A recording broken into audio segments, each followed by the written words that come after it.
Around Dodge City and in the territory on West, there's just one way to handle the killers and the spoilers, and that's with a U.S. Marshal and the smell of gun smoke.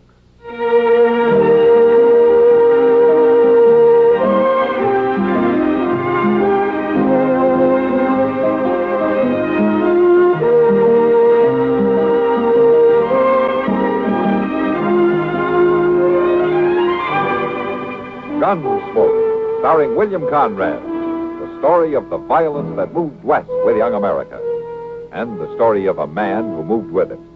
I'm that man, Matt Dillon, United States Marshal. The first man they look for and the last they want to meet. It's a chancy job, and it makes a man watchful and a little lonely.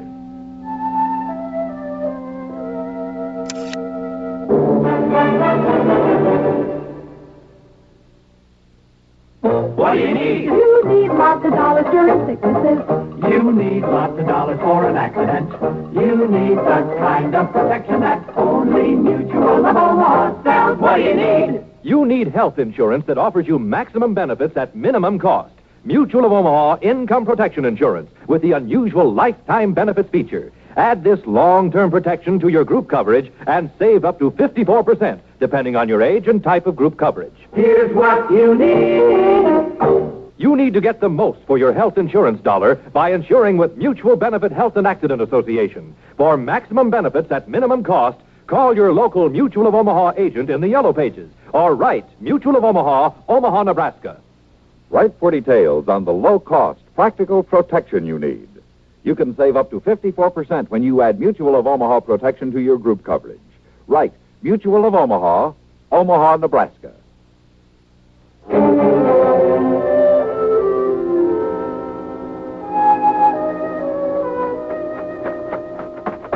Mr. Dillon? Mr. Dillon. Take it easy, Chester. But there's been a train robbery, Mr. Dillon, about 5 miles east. They held up the baggage clerk and got away with $50,000 in double eagles. Well, when did you hear about it? Just now, when number 7 pulled into the station. You got to get over there right away. And I guess they'll wait. Dodge City's the end of the line. Well, yes, sir, I know Anybody that. say how many were in on it? 3, according to the clerk, all wearing masks. They snuck aboard when the train stopped for water, cottonwood tanks. Made them cut the rest of the train loose and go on with just the engine and the baggage car. Had horses waiting down the track somewhere. You ought to get over to the depot, Mr. Dillon. The baggage clerk shot pretty bad. Shot? Now, why didn't you say so? And another thing, they cut the wire so the train crew couldn't telegraph ahead. Same old story, Mr. Dillon. You'd think them bandits would figure out some new way. Why? This one usually works.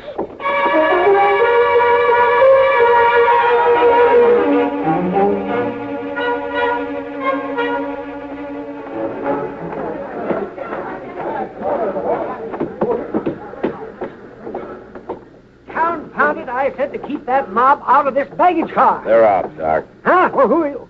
Oh, I didn't know it was you, Mac. How is he? He caught one through the lung. I wouldn't give you a plug nickel for that. Yeah. I want to find out where it happened. I can tell you exactly, Marshal. Oh? About 100 yards east of milepost 314. It's on the curve where the line swings in toward the river bottom. You one of the passengers? Oh, I'm the legal agent for the railroad and for the bank that owns that money. My name is Crocker, J.L. Crocker. And I want immediate action on this matter. I want that money back at once. And I want the guilty parties brought to justice. Are you getting all this, Chester? Yes, sir, I'm making mental notes. Well, now, Marshal, I don't believe you quite understand who I am. Sure, you're the legal something or other for somebody, and you're bothering me. Now, will you stand back? Doc, is there any chance of talking to him? Well, you can try. All right. Mister, can you hear me? Yeah. Did you recognize any of them? No. Wore masks. Only one said anything. Gave all the orders. He's the one who shot me. Man, about 50. Is that all you can tell me? I don't feel so good, Marshal. I think I...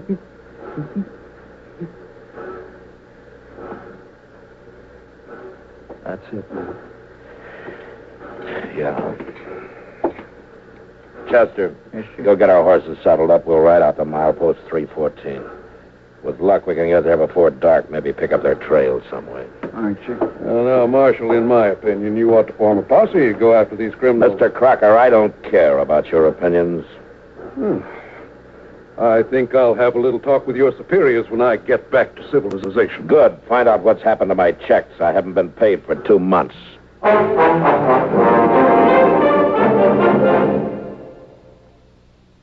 The following message is brought to you by the Savings and Loan Foundation. Where you save Does make a difference. Where you save Does make a difference. Where you save Does make a difference. Save more, have more. Earn more. At Savings and Loan. Yes, your dollars get good earnings at Insured Savings and Loan Associations. People like you are receiving over $700 million right now. It's money their money has earned. You can do it too. Where you save does make a difference.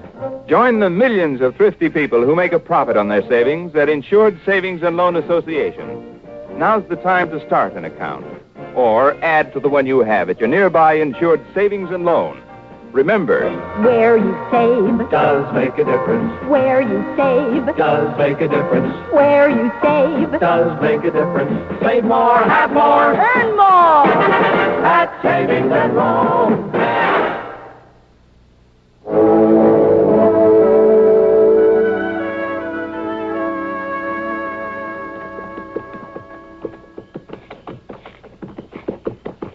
Chester, pull up a second. Yes, sir. Reckon they've heard us yet? And they don't show it. Both of them are still working around the campfire, paying no attention. Fixing supper, I guess. A man and a young boy. Must be homesteaders on the move. I've never heard of bandits hightailing it in a covered wagon. Besides, there's only 2 of them. 3 men held up the train. Yeah, I know. Now let's ride on down to the fire.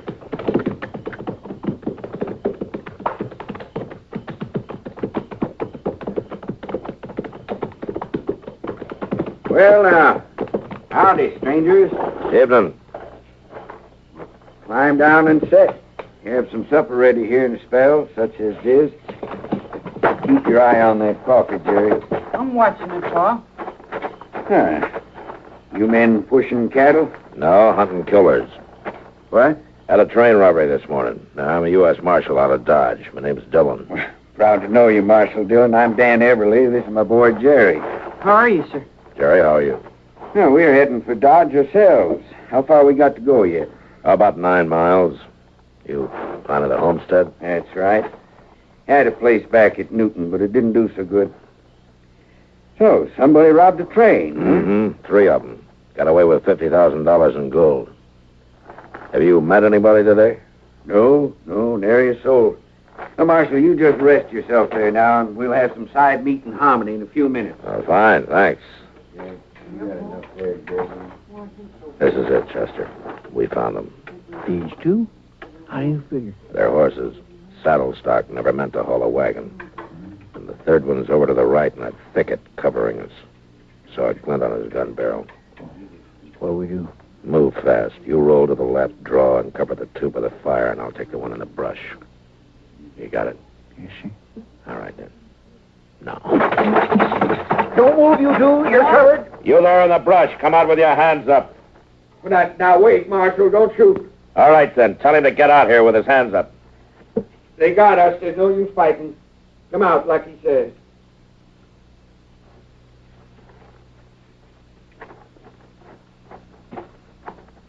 Why didn't you let me fight, Pa? I could have shot them both. Oh, fellas. It's a girl. So it is. With my daughter, Janet, I told her to hide out there till we found out what she wanted. I wanted to keep her out of this. So you and your 2 kids were the bandits, huh? Now, you're quite a father, Mr. Everly. You leave him alone. Pa knew what he was doing. He had a right to that money. I see. How old are you, Janet? 18. It's any of your business. The young'uns ain't to blame, Marshal. I brought 'em up to do like I told 'em. They didn't know. Somebody ought to have known. Now, where's the money? Don't tell him. Be Pa. quiet, Janet. Marshal, we buried that money, and I reckon I'm not going to tell you where it is. It's ours, and we got a right to it. Yeah, you said that before. I had a homestead outside of Newton. My wife died there. Young'uns and me fought the prairie for 4 years. Crop failures, hard times. Then last fall, I finally got a good stand of wheat ripe for the harvest. You know what happened? Oh, what happened? Sparks from a train set fire to the grain field, burned us out, lost everything. I wrote letters to the railroad office in St. Louis. They said I'd have to come back there and prove my claim. Now, they knew I couldn't do that. Well, did anybody ever tell you things were easy out here in the West, Mr. Everly? Chester, you and the boy hitch up that wagon and start loading it. All right, sir. Come on, son. What are you aiming to do with it? Take you into Dodge City. To jail.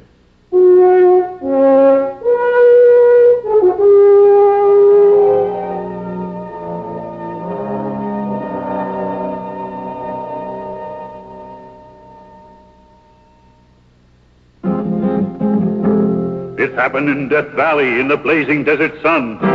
No others dared to do it, so there could be only one. Just one that passed the killing grind of sun and wind and sand. The test that proved this new car wax the finest in the land. Turtle wax, turtle wax, turtle wax.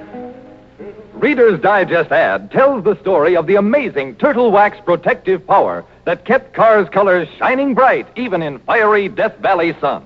Just one waxing of Turtle Wax with new Sun Stop gives your car a beautiful hard shell finish guaranteed to last up to 1 full year. It's quick and easy to Turtle Wax your car yourself. Remember, just one waxing of Turtle Wax with Sun Stop lasts up to 1 full year. Turtle Wax gives a hard shell finish. Turtle Wax gives a hard shell finish. Turtle Wax.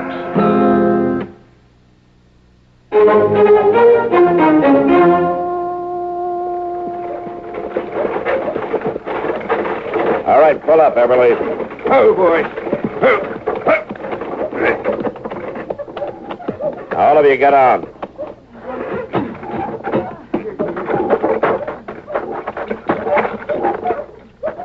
I guess my reasons for robbing that train don't count for much, do they, Marshal? Judging's not part of my job, Everly. But not the young'uns. It wasn't their fault. You killed a man, Everly. What do you expect? Marshal, I didn't aim to kill him. He went for his gun as we was leaving, but I didn't aim to kill him. Well, Marshal, I see you brought in the culprits. Yeah, it looks that way, Mr. Crocker. Now, where's the money? I want to get it locked up in the bank right away. They say they buried it. What? Matt? Matt, are you all right? I heard of the saloon that you brought in the bandits. That's right. Is she one of them? That girl? Yeah. Well, she's just a kid, Matt. You're not going to lock up a girl. Kitty, I don't like the idea any better than you do. That jail wasn't built for women. I know that. Matt, let me take her. What? She won't try to get away with the others in jail. She can stay in my rooms while I'm working. I'll take care of her, Matt. Janet, you go with Kitty here.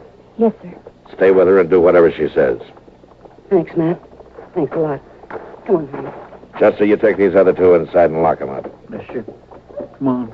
Let's go. Now, Marshal, pretty or not, that girl is a criminal. Why aren't you locking her up? Well, we've got a different attitude toward women out here, Mr. Crocker. We never got around to building jails for them. Well, what about the money? $50,000 missing. That's right, it is. Oh. It's a long ride into town, wasn't it, Marshal? Moonlight, pretty girl in a wagon, chance to talk.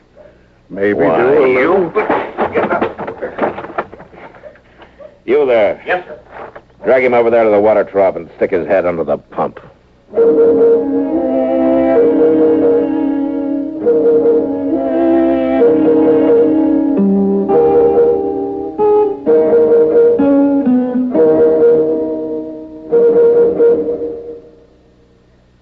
Now here's a lilting little tune, sung by a group that really knows how to keep you looking your best dressed best. There's a difference, see the difference with Stay New.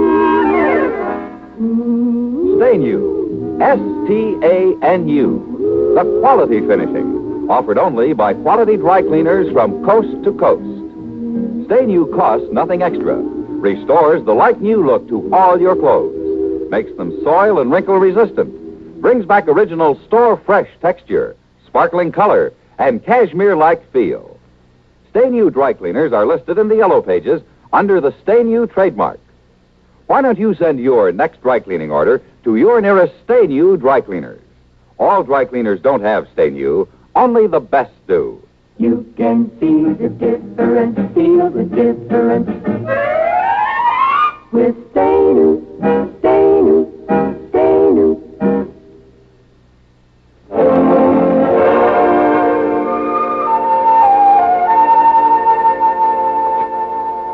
How are you and Kitty getting along, Janet? Oh, just fine. She's been wonderful. The noise downstairs bother you? Keep you awake at night? No. No, the only thing that keeps me awake is worrying about Pa and Jerry. What are you going to do with us? And I got no say about that. There's no proper court here. I'll probably get orders to send you up to Hayes City for trial. Oh, they won't understand. Maybe Pa was wrong. I guess he was, but he thought he was doing right. Sure, we all think that. He was doing it for us, for Jerry and me. And he didn't mean to kill that man, Marshal. Really, he didn't. Well, I better be going now. Sure. Goodbye, Janet.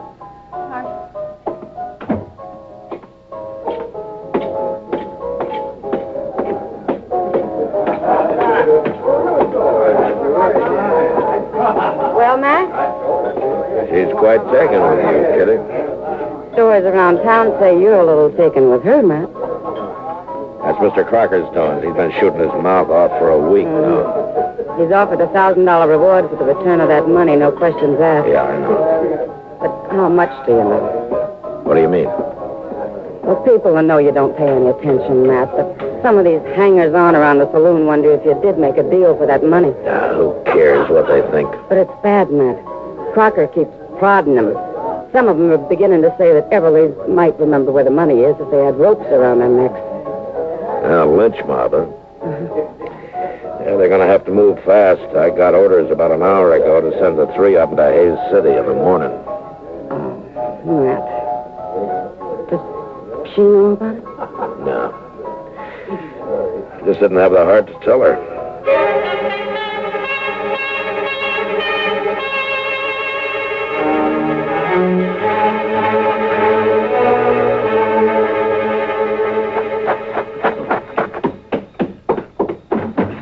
Mr. Dillon?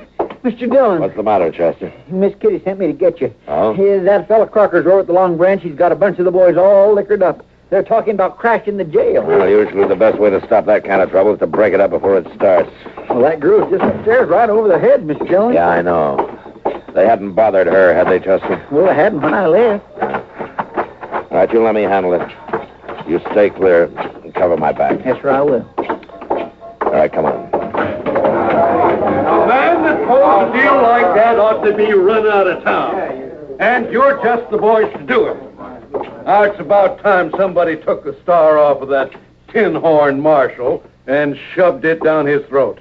And as far as I'm concerned, Go on, Mr. Crocker. You're doing real fine.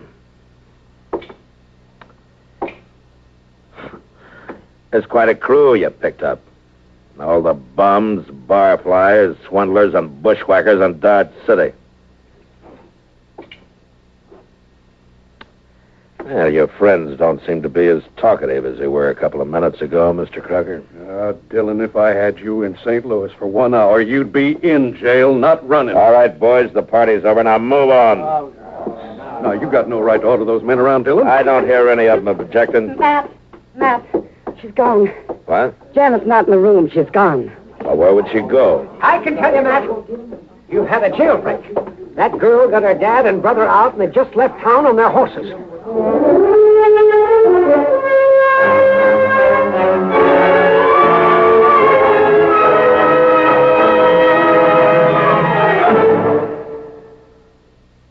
Car owners, have you ever ever heard of K-Site Smooth Seal? Why, no. Why, no. Is it new? What's it do? Well, this is off the record. Just between us boys, your automatic transmission, does it ever make a noise? You mean a little kind of grinding? Does that little chatter matter? I hear a very weird whir sometimes. It doesn't sound good, boys, but let's be sure. When you're sitting at the light and it goes to green, you put your foot down hard. Have you ever felt a sort of a jerk, a kind of a jar, or heaven help you, a real thud bump? Oh, I've felt it. Oh, me too. I've had it, stranger. What do we do? Well, don't buy a horse and don't trade your car. Just get yourself some new K-Site Smooth Seal. New K-Site Smooth Seal? New K-Site Smooth Seal? New K-Site Smooth Seal? How will that help? Why, it's made to soften those shrunken seals, which are apt to leak when there's power on the wheels. It stops those thud bumps, jerks, and jars that are apt to creep into these modern cars. Why, this K-Site Smooth Seal in one application can pack them all off on a long vacation. And it's less than $2 at your service station. A little new K-Site Smooth Seal, boy? Come on. I'll go. And if it doesn't work? You get double your money back.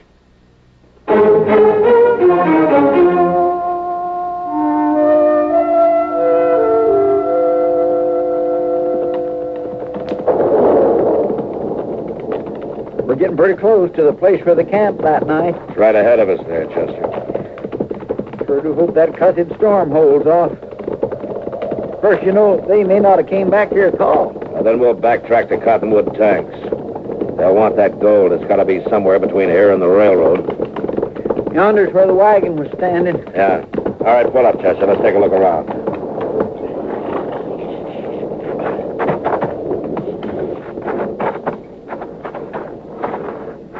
Mr. Dillon, look there. Huh? A hole dug in the ground, right where they had their campfire that night.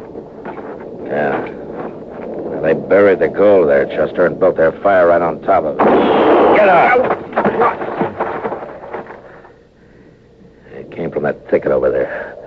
I'm going to fire and roll away, maybe draw a shot. Now, you keep your eyes open. Yes, sir, I will.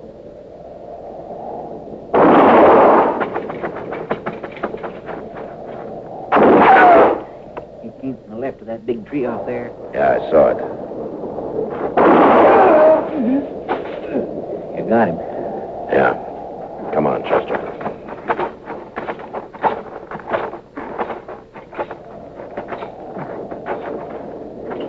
Everly. Now, you're covered, Everly. One move and you're finished. I'm finished anyway. I'm sorry I had to do it. No matter. Want the young'uns to have a chance. They rode on with the money, I suppose. Let 'em go, Marshal. It's their money. I had a right. Maybe, but you had no right to kill. I didn't aim to, Marshal. The law has to go by acts, Everly, not intentions. Storm coming up. Yeah, it looks that way. Hope the young'uns find shelter. Jerry caught cold there in jail. Used to worry his mother when he coughed. So she's dead now. Died back there. Back. Yeah.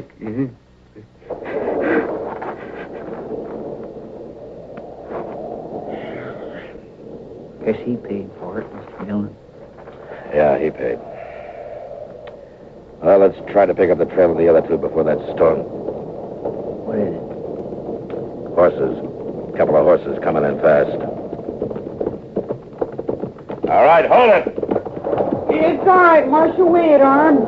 Pa, where is he? We heard the shooting and turned around and rode back. You better get off your horses, both of you.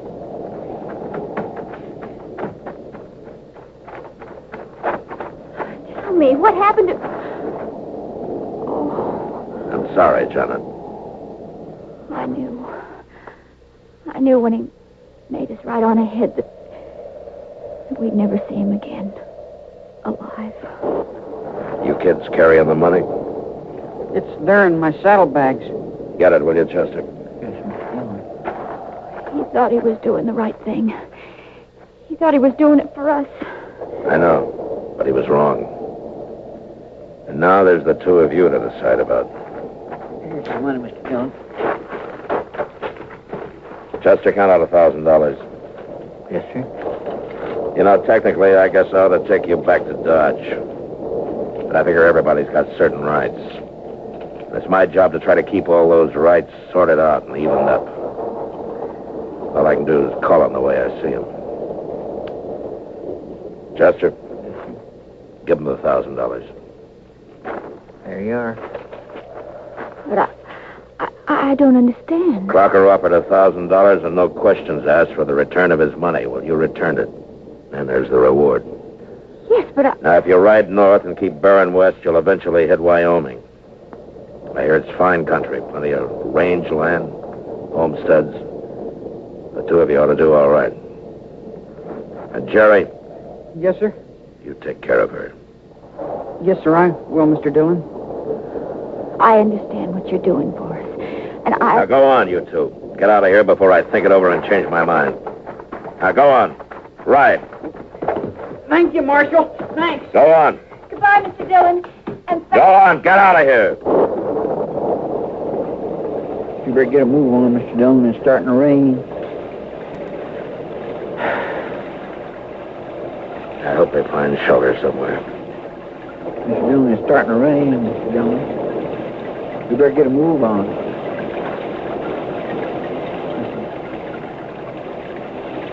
Mr. Dillon?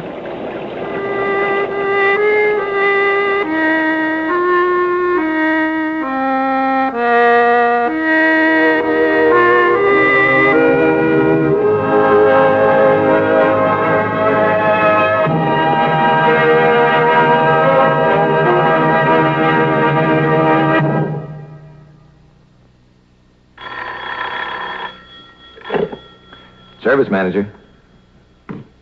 Tell you about Guardian Maintenance? Well, sure, I'll be glad to. Guardian Maintenance is a kind of specialized service your General Motors car gets at a GM dealers like ours. Yeah. Now, it makes good sense, doesn't it, that our mechanics know your GM car best? You see, they specialize in one make of car. And what's more, they've got the right tools and factory-approved parts, too. Yes, sir. That holds true for every Chevy, Pontiac, Oldsmobile, Buick, Cadillac, and GMC truck. It's the best kind of service for the best kind of cars. And all GM dealers are offering performance service specials right now. Includes engine tune-up, tire rotation, a front-end adjustment, a wheel check, and a complete, and I mean complete, lubrication. Makes for a worry-free vacation, I'll tell you. Huh? Yeah, good. Good. We'll be looking for you. Bye.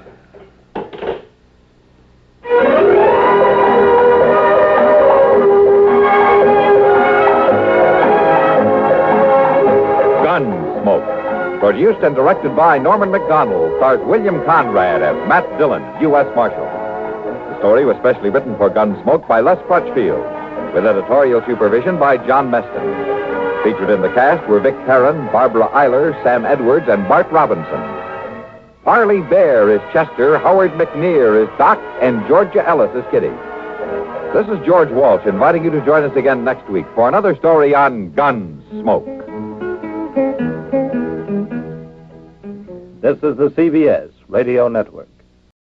In just a moment, X-1. But first, some of the funniest situations you've ever witnessed occur every Wednesday night when the devilish imagination of MC Jack Bailey gets to work on NBC's Truth or Consequences. You won't believe it until you hear it, so listen in tomorrow.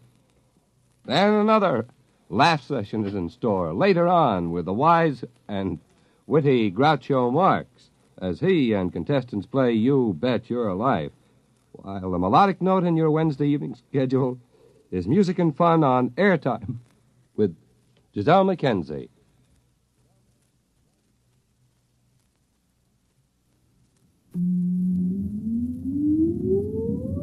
Countdown for blast off. X-5, 4, 3, 2, X-1, fire.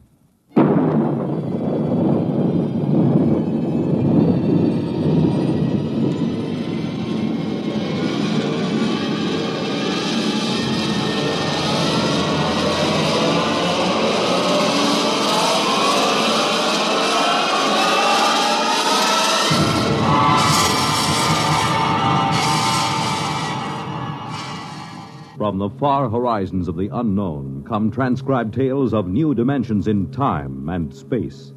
These are stories of the future, adventures in which you'll live in a million, could be years, on 1,000 maybe worlds. The National Broadcasting Company, in cooperation with Galaxy Science Fiction Magazine, presents X minus one.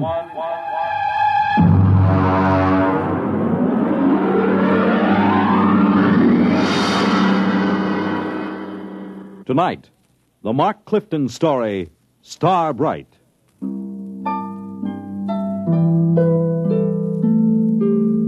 Well, it's finally happened.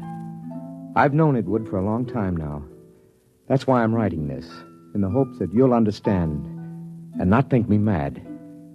Whatever the outcome, I hope you will not judge me too harshly for what I've done or failed to do. Mr. Holmes. Mr. Holmes. Come in. Oh, hello, Chief. I just wanted to let you know, sir, that we're doing everything we can to find the children. Yes, I'm sure you are. We've got 300 men out combing the woods for them. The Army base has volunteered another 100 men, and we've sent an all-points bulletin to every police unit in the country. Fine. I just wanted to check and make certain our description is accurate. Your little girl, Star, was wearing a blue dress and white sandals. Is that right? That's right. And she is how old? 6 years old. And the little Howell boy, how old was he? 7, I believe, yes. 7. Uh-huh, thank you. Well, I'll be in touch with you. Well, that's very good of you, Chief. Oh, by the way, yes. Mr. and Mrs. Howell, how are they taking it? Well, they're pretty upset, naturally. Mr. Howell, he's out with the men searching. Yes, I know. Mrs. Howell's in the car outside. Ruth is outside? Why didn't she come in? Well, she said she'd rather not. Oh, I see. Do you, Pete? Well, Mrs. Howell, I thought... I decided to come in. I'm not going to sit on my feelings any longer. Now, Mrs. Howell... No, I have to say this. Pete, Bill and I have been your neighbors for almost a year now. Our children have been almost inseparable. I know that. Then how can you just sit here writing letters when they may be lost somewhere or in trouble? Why aren't you out with Bill and the rest of them searching? I can't. Ruth, I know how you feel. Please try to understand. I intend to help find Bobby and Star, but I must do this first. Why? What's so important about Ruth, it? I'm sorry. Sorry? Then why don't you act like a man? You're inhuman. Please. I don't ever want to see you or speak to you again. Ever. Perhaps you won't. What was that, Mr. Holmes? Nothing. Chief, if you don't mind, I'd like to be alone for a moment. Okay, Mr. Holmes. I'll keep in touch.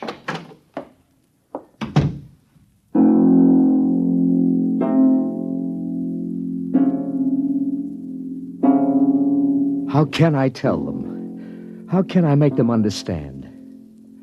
I write this to you because they must be made to understand somehow, but I have to begin at the beginning. I think I first noticed it one evening when Star was 3 years old. I was in my reading chair going over some work. Star was sitting on the floor in the circle of light with her blunt-nosed scissors and scraps of paper. Her long silence made me glance down. And then we glue this together, put a line here and there. Star? Like that. Star? What is it, Daddy? Can I see what you've made? Uh-huh. Well. It's quite a coincidence. What? You know what they call a piece of paper joined together with a half-twist like this? Nope. It's called a Mobius strip. You mean somebody already made one? A man named Mobius, mathematician, long time ago. Did he know you can put a line on it like that so it has one side all joined? Yes, he did. Someday I'll tell you what it means. Now do it. What? Tell me about a Mobius strip. Very complicated. Then read me about it. Oh, you wouldn't understand, honey. Read me anyway. Okay, young lady. But I warn you, it'll be like one of those nonsense rhymes. At least, I hope it will.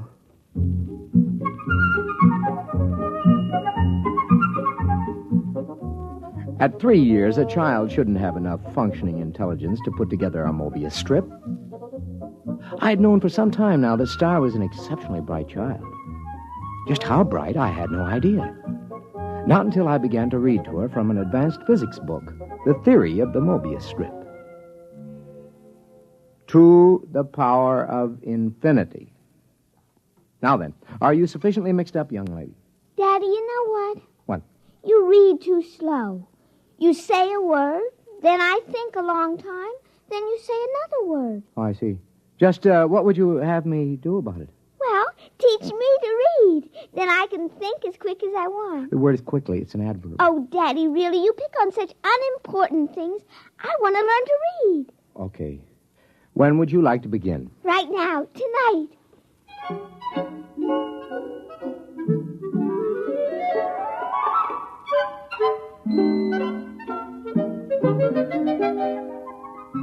Before she went to bed that evening, my daughter was able to read. In the months that followed, a great deal happened. Some of our friends, like Jim Petrie, have dropped in and been amused to see her on the floor, rapidly turning the pages of an encyclopedia as big as she is. Sit down, Jim. Oh, thanks. Star, aren't you going to say hello to Uncle Jim? Hello. I see she's taken to looking at the pictures in the encyclopedia, huh? Oh, yeah, yes. Come on in the library, Jim. I'd like to talk to you privately. Yeah, sure thing. Bring your drink, huh? Okay. I'll shut the door here. Why all the secrecy? Sit down. Now, Jim, we've been friends, you and I, ever since engineering school. So? Neither of us have ever mentioned it, but one of the reasons we were drawn together is because both of us have IQ somewhere up in the genius ratings. Oh, I think it was more than that. Well, that played a part. It isn't easy to be exceptional in a world which regards mediocrity as the only behavior above suspicion. Well, we all have to live with our afflictions. Yours and mine is a quick mind in a dull environment. What would you do, Jim, if you were a parent, as I am, whose wife had died, as Eleanor did, and you discovered that your only child was, well, afflicted with a fantastically brilliant mind? Star?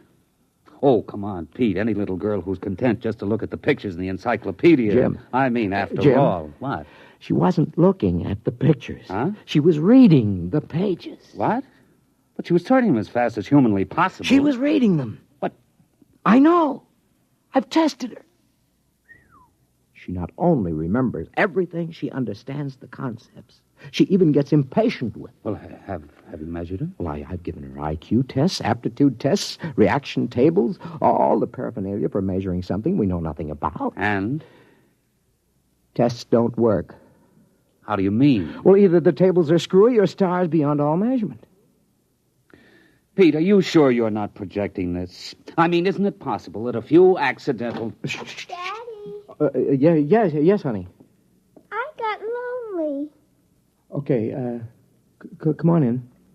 Uncle Jim, would you read me a story? Why don't you read your own story? Because I'm only 3, and 3-year-olds can't read.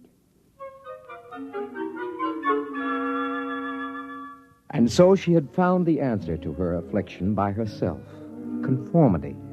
She had already learned to conceal her intelligence. So many of us break our hearts before we learn that. When Star was 4 years old, according to state law, her mind had developed enough so she could attend nursery school. Hi, Daddy. Hi, honey. Did you, like nursery school? Oh, yes, it was fun. What'd you learn today? Not much. I tried to cut out paper dolls, but the scissors kept slipping. Now, look, Star, don't overdo it. That's as bad as being too quick. The idea is that everybody has to be just about standard average. That's the only thing people will tolerate. It's expected that a little girl of 4 should know how to cut out paper dolls properly. Oh. I guess that's the hard part, isn't it, Daddy? To know how much you ought to know. Yeah. That's the part I always found hard when I was young. It's really all right. I let one little girl show me how to cut them out, so now she likes me. She just took charge of me and told the other kids they should like me, too. So they did, because she's the leader, even if she is one of the stupids. What? The stupids. That's the trouble with you, Daddy. You don't grasp things right away. That's because you're only a tween. Between? I assume that means an in-between? That's right. You're in between a stupid and a bright. And you're a bright? Yes. I made those names up when I was very little. How little? Oh, about 6 months old.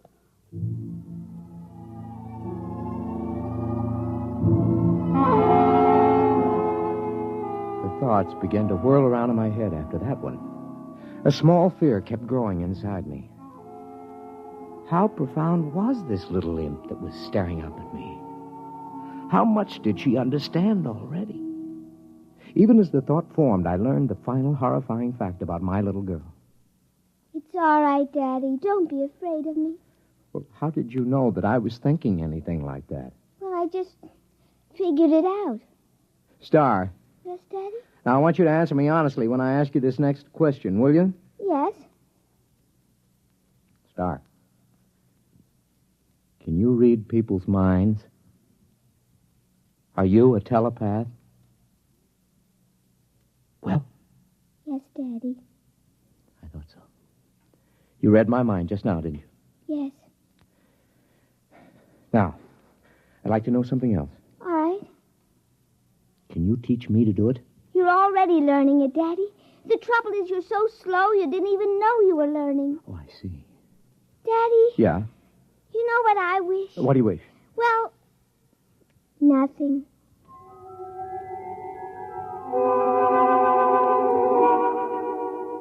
All the same, I knew exactly what she was wishing. She was wishing for a companion whose mind would match her own. You see, I was becoming telepathic. Just a minute. Well, hello. Is your little girl home? Yeah, she's upstairs. Who are you? I'm Robert. Robert who? Robert Howell. My mother and father moved next door yesterday. Oh, well, come in, Robert. I'd like to play with your little girl. How'd you know I had a little girl? Oh, I just know. Oh, I see. And how old are you? I'm 6. Well, I'll ask Star to come downstairs. I'm sure she'll be glad to see you. Yes, she will. Tell me, Robert, are you a tween or a bride? Oh, I'm a... What did you say, Mr. Holmes? Nothing.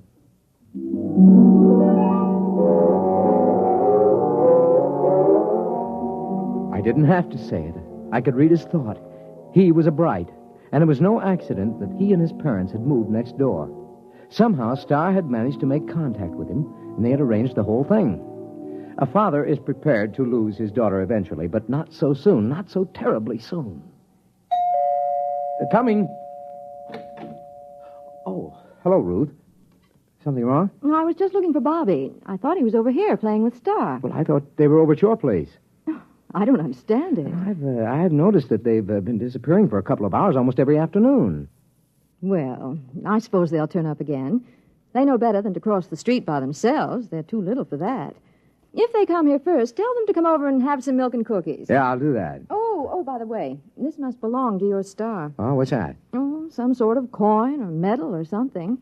I found it out in the backyard after Star and Bobby were playing. It looks brand new. Let's have a look. Oh, is something wrong? Did you say you found this in your backyard? Yes. What is it? I don't know. Well, I've got to get back. Bill will be getting home for dinner soon, so see you later. Yes.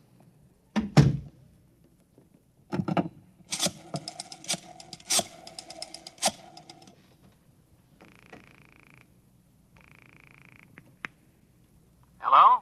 Jim? Yes. Do you have a portable spectrophotometer? Well, sure, we've got a dozen here at the lab. Pack one up and get over here right away, will you? Well, Pete, I don't quit till 5. Look, do as I say, huh? It's important. Well, okay.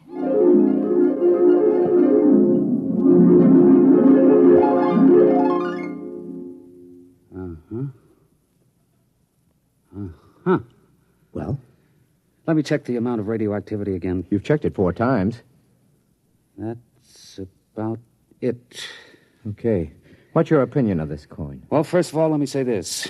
It's the real McCoy. And? Also, it doesn't exist. Makes sense. Look, Pete, that coin is pre-Egyptian. It's hand-cast. It's made out of one of the oldest bronze alloys, one that was lost 4,000 years ago. So it's 4,000 years old. It is and it isn't. What do you mean? Listen, Pete, old coins show wear. The edges get rounded with handling. The surface oxidizes. The molecular structure changes, crystallizes. Pete, this coin is authentic, and yet it's brand new. It might have been struck off yesterday. You realize, of course, that that's impossible. Where'd you get it, Pete? I don't know. I think the kid's got it. Star? Yes. How? I don't know. I'm almost afraid to think. Well, why not ask her? She isn't around. She and Robert are off playing somewhere. Well, do you know where? No, Oh, Jim, it's just too fantastic. It isn't possible. I haven't said a word. I know what you're thinking. As a matter of fact, I was thinking something fantastic. How did you guess? I just guessed. Jim, let's find those kids right now. Okay. Star! Robert! Let's try the playroom. Star? Robert? Not in here. Let's try back here. I hear something. What? Pete, it's coming from the room we were just in. That's impossible. There's no place they could have hidden. I'm going to open that door. Peekaboo, Uncle Jim. There they were, in the middle of the playroom, holding hands, a little shamefaced, a little defiant. Star, Robert, where have you been? Now, I know you weren't in this room a few seconds ago, and there are no windows you could get through. Well? It's nothing, Daddy. We just went a little ways. That is not answering me. Where did you go? You see, Star, we've found this coin. Come on. I shouldn't have to tell you. You're both just tweens. Star, I'm still your daddy. Even Brights have feelings about their parents. Now. I tried to ESP you, Daddy. Does she mean extrasensory perception? Yes. You just don't ESP good, Daddy. Robert does it very nicely. He can always find me when I hide. That's 'cause you don't have much imagination. I do, too. Yeah, but you always have to look at a book to ESP what's in it so you leave an ESP smudge. I just look at where you left the smudge, and I go to that place, and that time, and there you are. Oh, but that's cheating. It isn't. You just haven't got imagination. You can't teleport yourself to a place that hasn't been. I can, too. What about the moon people? They haven't been yet. Oh, Star, they have too. Not for your daddy, they haven't, but for the things from Arcturus. The moon people were about 10 million light years ago. Now, wait a minute, kids. Hold on. Jim, have you been listening to this? I think I heard it. Now, look, kids. You're either playing a big joke on us older folks, or you've actually figured out a way to travel to places in the past. Right? And in the future, too, Daddy. Star, could you tell us how you do it? It would be easier if I could ESP it to you. Well, just pretend we're stupids and tell us in words. Well, you remember the Mobius strip? I remember. She made it about a year ago, Jim. Well, you join the ends of a strip of paper with a half twist to make one surface. Then you take a sheet and give it a half twist so you can join the edges together all over. That's Klein's bottle. Oh, you know about that. Yes, we know that. Go on. Well, then you take a cube. You imagine a cube, and you twist it. Tesseract? Shh. Go on, Star. And you ESP the twisted cube all together the same way you did Klein's bottle. Now, if you do that big enough all around you so you're sort of folded into it, you can teleport yourself any place you want to go. And that's all there is to it. Jim, what do you think? I need another drink, Pete. A big one.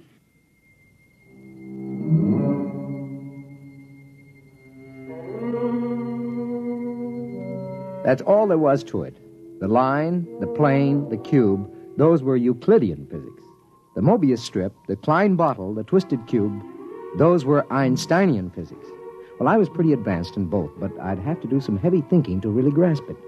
Meanwhile, the two little kids stood there staring at us. Star, Robert, can you tell us some of the places you've been? All over, Uncle Jim. The Romans and the Egyptians and places like that. Is that how you got the coin? Uh-huh, I found it. It wasn't stealing, was it, Daddy? I just found it in the dirt. We'll skip that for a minute. What about going to the future? There isn't any future, Mr. Holmes. What's that? It's kind of hard to explain. Even Star doesn't get it. Oh. But when she gets to be 6, like I am, she'll probably understand. Well, try to explain it to me. Well, it's all connected, just like the Mobius strip. If you go far enough, you'll get back to where it starts again. You start with the cavemen, then us men, then atomic men, the moon men, planet men, star men, and Brights. Only somehow... What? The Brights got off the strip.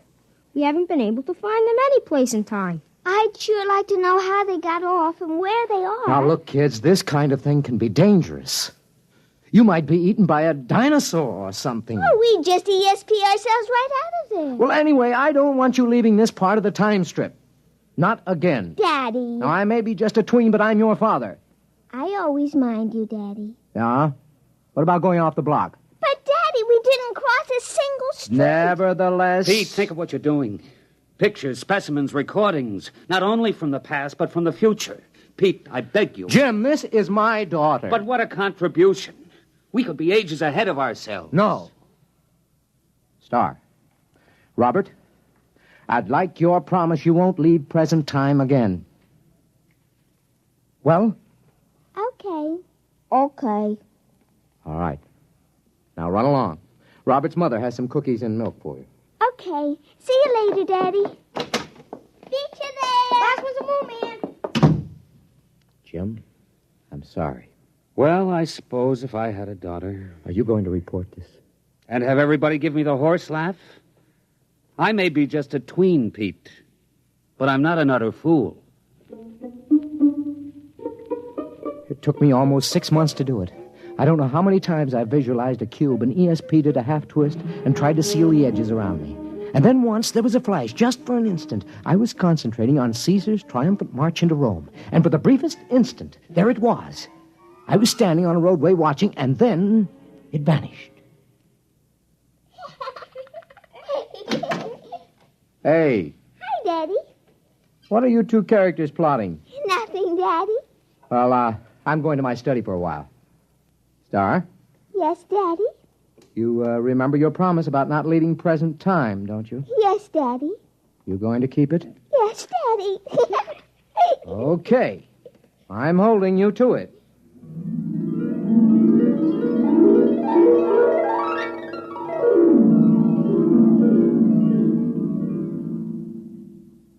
Hello? Hello, Pete. This is Ruth Howell. Yeah? Are the kids there? No? When did you see them last? What time is it? Oh, about 10 this morning, 6 or 7 hours ago. Why? Pete, I'm worried. What's up? Well, they were upstairs in Bobby's room. I was in the living room. Now, I could swear they didn't come downstairs, and yet, when I went up there, they were gone. That was over 5 hours ago. Ruth, are you sure they didn't come down? I was in that living room every moment. Pete, I'm afraid. Now, Ruth, don't get panicky. I'm coming right over. Just don't get panicky.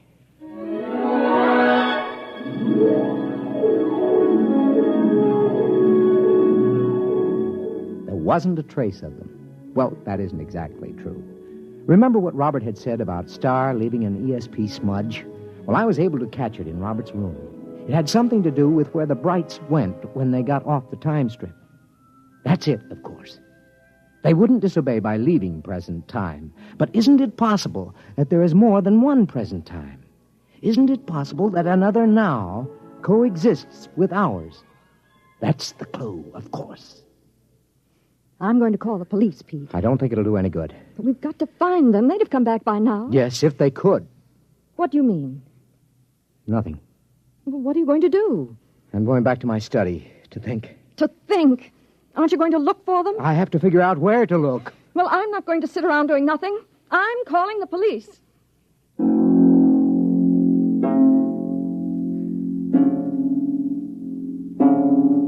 That was this morning. I've been doing some desperate concentrating since then, Jim.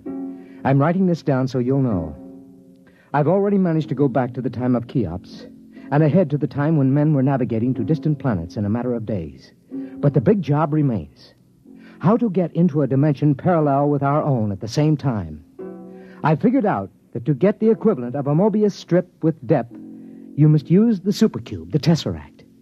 That's what I'm working on at the moment. If I succeed, there is a possibility I may not be able to get back. I hope you will be able to make Bill and Ruth Howell understand. Okay, now if I take 6 cubes and fold them in one another so that every angle is a right angle. Yes, all right, I've got that. And now if in folding, I ESP the tesseract, a half twist around myself. Mr. Holmes? Mr. Holmes, are you in there? Mr. Mr. Holmes. We'll have to break in. It's locked from the inside. Mr. Holmes. Pete! Pete, where are you? Pete! That's funny. The door was locked from the inside, but here's his fountain pen with the ink still wet. But he's gone.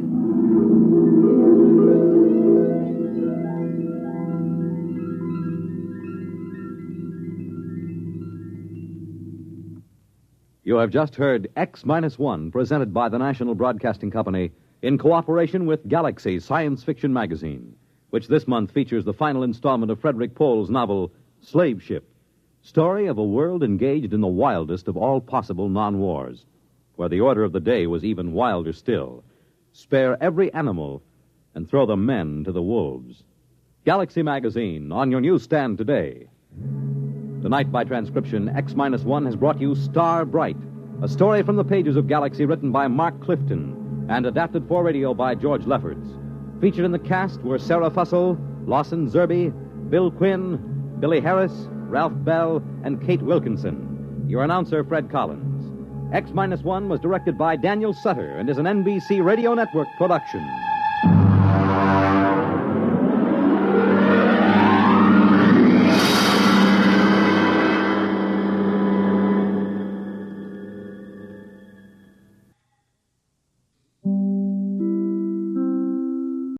In just a moment, X-1. But first, after a hard day's work, there's nothing more welcome than an evening of variety entertainment. And that's just the tonic provided tomorrow night by NBC Radio. You'll laugh your cares away when good-natured contestants carry out the rib-tickling stunts dreamed up by MC Jack Bailey on NBC's Truth or Consequences. And later on, Groucho Marx peps things up with lots of spontaneous good fun and more of the friendly insults at which he's so accomplished. For a brighter, livelier evening tomorrow night, it's Groucho Marx and Truth or Consequences on this station. And now, stay tuned for X-1 on NBC. Have a nice trip. Your seat number is 15. Next, please. Countdown for blast off. X-5, 4, 3, 2, X-1, fire.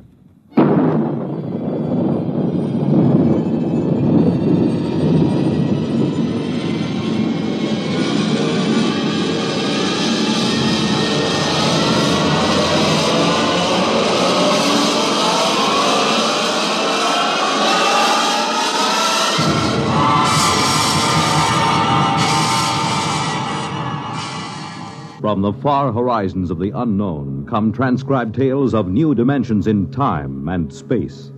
These are stories of the future, adventures in which you'll live in a million, could be years, on 1,000 maybe worlds. The National Broadcasting Company, in cooperation with Galaxy Science Fiction Magazine, presents X-1.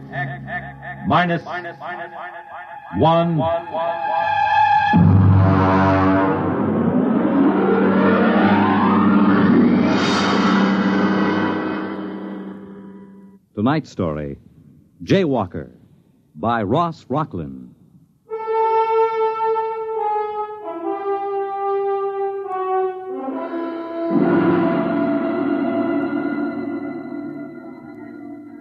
Intergalactic flight number 14 now loading at ramp 10. Intergalactic flight number 14 now loading at ramp 10. Please have your flight validation. You walk from the waiting room down the long ramp numbered 10. The flight pack is in one hand, the validation papers in the other. Other passengers chatter behind you. You turn a corner, and there's the ship. A cylinder of glistening silver aimed at the moon. You feel yourself carried up the moving stair to the gaping entrance lock. A pretty stewardess in a blue uniform smiles at you. Validation papers, please? Your papers, madam. Oh, papers? Oh, yes, here they are. Mm-hmm. Mrs. Marcia Foster. You feeling well, Miss Foster? Yes, quite well, thank you. We have to make sure. Once in a while, somebody slips aboard with another person's validation papers. What difference would it make if I felt well or not? Great deal, I'm afraid. You see, the effect of a free fall in space without gravity can do quite a bit of damage in certain glandular conditions. I see you've passed your physical. Yes, I'm quite all right. Fine. Have a nice trip. Your seat number is 15. Next, please. You walk down the carpeted aisle to the plastic-on seat. Her words make a ringing pattern in your brain. Are you feeling well, Mrs. Foster? Mrs. Foster's feeling quite well, thank you. Mrs. Foster has passed her physical examination. There's only one thing wrong with the picture. You are not Mrs. Foster. Attention, please. Attention. In 1 minute, the flash walls will be raised around the ship. If for any reason the passenger is not feeling well or does not wish to make the trip, please speak up. 1 minute. You begin to wonder if you ought to go after all. You begin to think of how it happened. Why you're here, sitting in this silver vessel, waiting to blast off for the moon. What happened between you and Jack? What happened?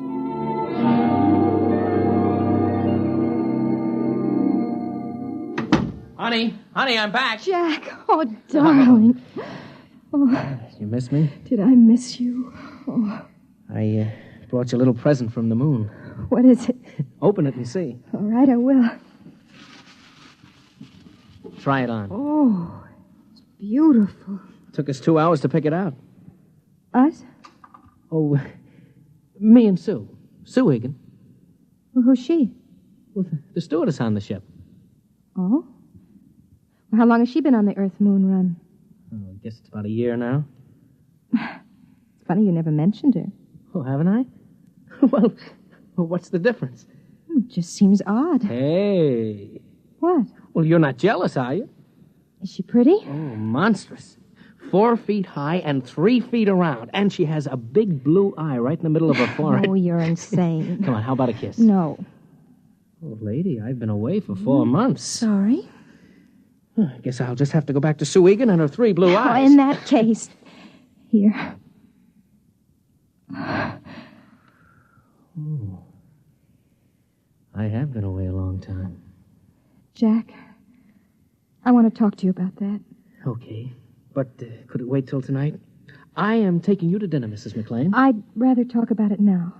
Okay. Jack, we've been married for 6 years now.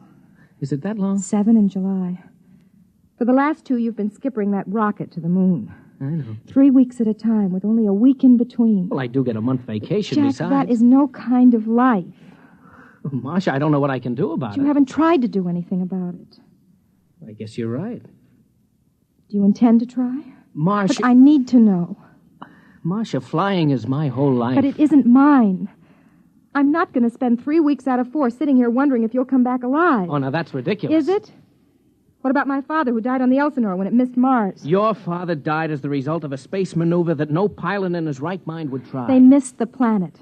That could happen to anybody. They missed it because they tried to warp the ship around. I'm afraid I don't understand. Well, it isn't very hard to understand. A spaceship takes off with everything calculated to the last decimal point. It has exactly enough fuel to take it to a planet if it follows an exact course, an ironclad mathematical orbit. Well? Well, there was a jaywalker aboard the Elsinore. A jaywalker? Well, that's what we call somebody who boards a ship knowing that he has no business doing so. In this particular case, it was a senator going to a convention on the moon. He had been taking endocrine treatments and kept it secret on his validation papers. He felt he had to attend this convention to muster some votes for his campaign. He didn't consider that he was jeopardizing his life. Well, I still don't see how they missed the planet. 6 hours out, the senator began to die. The effect of the free fall on his glands was catching up with him. And the only way to reverse that effect is to reverse the spin of the ship, turn it end over end. That creates artificial gravity, reverses the stress on the glands. The pilot took a chance. He did just that. Is that why they missed the planet? They lost their trajectory. By the time they recalculated their course, they'd passed Mars. They ran out of fuel and kept going until they fell into the gravity of the sun. And that couldn't happen today? A pilot would have to be out of his mind to try a maneuver like that. You wouldn't try it? Risk an entire ship to save the life of one fool? You wouldn't? Well, Marcia, I can't say I definitely wouldn't. Right now, it's inconceivable. Just as inconceivable for you to give up space flight for my sake. Isn't it equally inconceivable for you to put up with it for my sake? I've put up with it for 2 years. Jack, this is the end of it. Now, what exactly do you mean by that? I mean you have to decide whether you want a marriage and a family or a career as a space jockey. Well, why do I have to decide? Why can't I have both? Because I won't live this way. Nobody else does except a handful of wives whose husbands are crazy enough to have picked a profession like this. Well, you knew this was my profession when you married me. I didn't know it was like this. Marcia, what you're asking me to do, I simply can't do. It wouldn't make you happy if I did. I'd just be walking around resenting you. Now, come on. Let's have dinner and forget this for a while. No. We're not having dinner. You'd rather stay home tonight? No. I'm going to Los Angeles to my mother's house. What? I have tickets on the 6:00 flight. Tonight? Yes. Jack, I'm quite determined. I've made up my mind that I'd put it to you squarely, and if you refused, I was leaving. Just like that? Yes. I've had all I can take. Marsh, for heaven's sake, can't we talk this over and make some kind of a compromise? There is no compromise, Jack. It's all very exciting for you, tearing back and forth to the moon with glamorous stewardesses and all sorts of celebrities, but sitting here waiting isn't much fun for me. Well, you could get a job, you could develop some interest. That isn't why I married you. I want a home and a family and a man who comes home every night and talks to me about little, unimportant things. And I'm not that man. No. No, you're not. Okay. What are you doing? I don't like people walking out on me, so I'm leaving first. Would you mind telling me where you'll be? I don't know. You can reach me through Intergalactic if you change your mind. Marcia, maybe we'll both be better off. We didn't have much of a home life anyway, just the two of us. Oh, I'm sorry. I didn't mean that. I know how you feel about not having children. Goodbye, Marsh.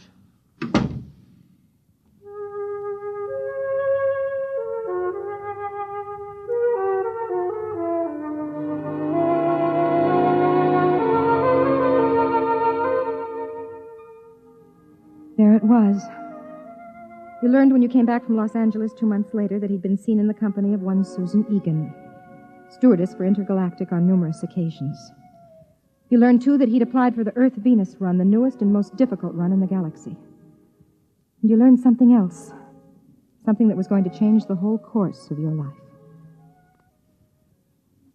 Come in, Mrs. McLean. Sit down. Thank you, Doctor. I have some good news for you. Yes? You're going to have a child. Well, I thought you'd be happy about that. Happy? Oh, yes. Yes, I am. Naturally.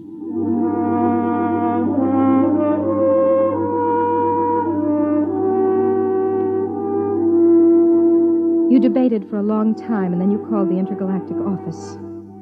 Mr. McLean was out on the Earth-Moon run. He'd be back on the 12th, but only for an afternoon.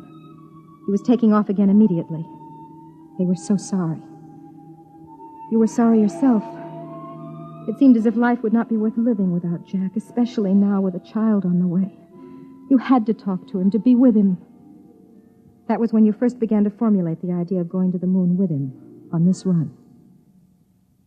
Attention, please. Attention. We're about to count down for blast-off. Fasten your seat belts and recline back as far as possible. The next sound will be that of the first stage rockets heating up. Do not be alarmed by the vibration of the ship.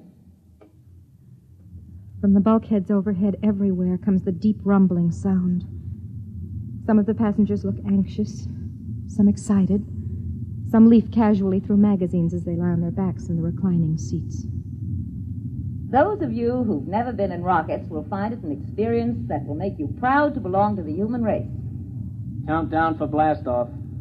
X minus 5, minus 4, minus 3, minus 2, minus 1, 0.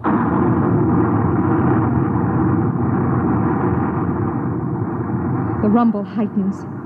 All emotion leaves you. Cold, ravening fear takes over. You try to close your eyes, your ears against it, but your mind won't respond. You look out the port, and the scene is suddenly splashed with a rushing sheet of flame that darkens the sky and is torn from your vision. It's snatched away. The buildings, the trees, the roads vanish. A great, soft, uniform weight presses down on you. You push with all your might, but it smothers you, presses you back, drives your blood down, down inside of you. And then, quiet.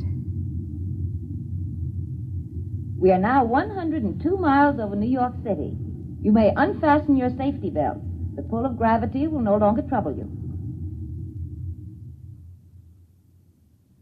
You unfasten the safety belt and sit in the seat, wondering what to do next. Ladies and gentlemen, welcome to intergalactic flight number 14 out of New York Rocketport, destination Moon. I'm your hostess, Miss Susan Egan. Your pilot for this flight is Captain Jack McLean. Our position at the moment is approximately 550 miles above Earth, and in less than 1/2 hour, we'll be in free fall, completely without gravity. Our speed is currently 29,000 miles per hour. We should arrive at Moonport at exactly 6 p.m. tomorrow, Earth time. I wish you a pleasant voyage. If there's anything you need, Intergalactic is at your service.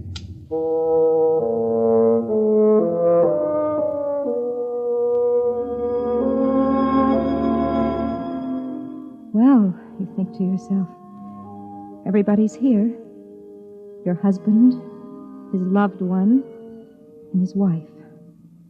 You watch her as she walks back along the rows of seats with an armful of the latest magazine reportings. A tall girl, about 29 or 30, dark brown hair, dark eyes. Not very pretty. The sort who would be able to talk to him about steam tubes and beautiful landings and solar storms.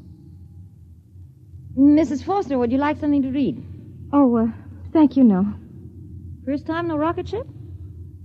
Yes, could you tell? You look a little green. You feeling well? Yes, I'm quite all right. There's just a touch of space sickness. Come along to the ship's hospital and we'll fix you up in a jiffy. No, I'd rather just sit here a minute. Of course. Oh. Come on. Let me help you into the ship's hospital. That's it. Come on, take it easy. Now, come on.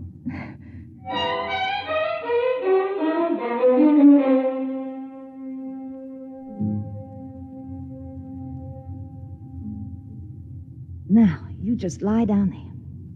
How are you feeling? I'm scared. There's nothing to be afraid of. I think there is. What is it? I'm pregnant. What? I faked my validation papers. Do you know what you've done to yourself? I hoped it wouldn't affect me. Isn't much I can say, Mrs. Foster. I'll have to tell the captain naturally. But would it be... could I tell him myself? If you'd rather, I'll call him. Stewardess to captain. McLean, what is it, doll? Jack, there's a passenger in the ship's hospital. What's up? You'd better come down here. Well, look, Susie, I've got my course correction I think you'd better come right down. Okay. Charlie, take it, will you? I'll be right back. He'll be here in a minute or two. Here, let me put this pillow under your head. Thank you. Now, what made you do it? You wouldn't understand. You loved him, and he's stationed on the moon, and you wanted to be near him. Is that it? Could you understand that? You mean not being able to have the man you love? Yes, I think I could understand.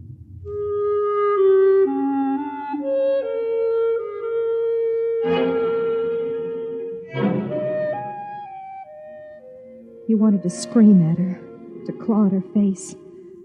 She was going to live, and you were going to die. She was going to share a life with Jack when you were only a dim sort of memory in his mind.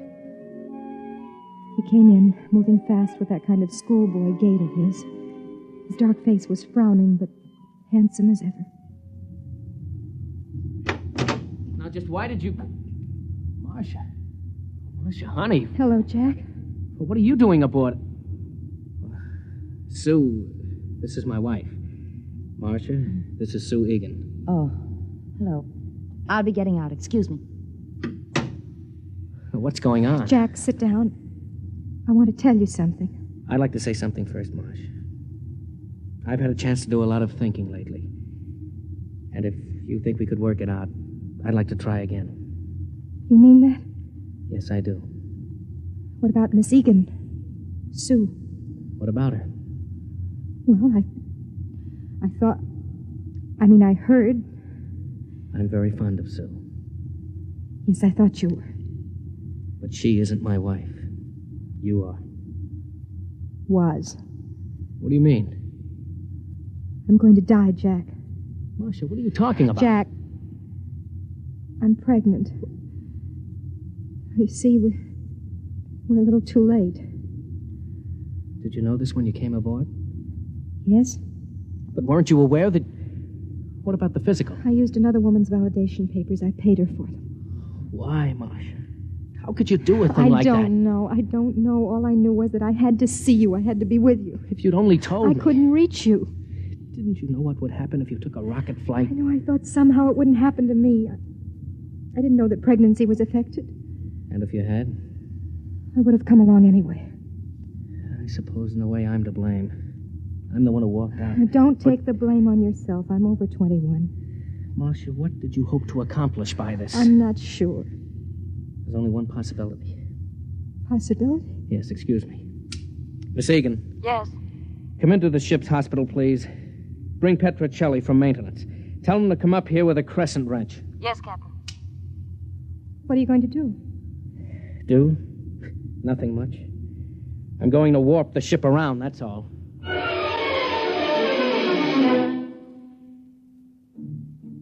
Petrocelli was a big, easygoing man.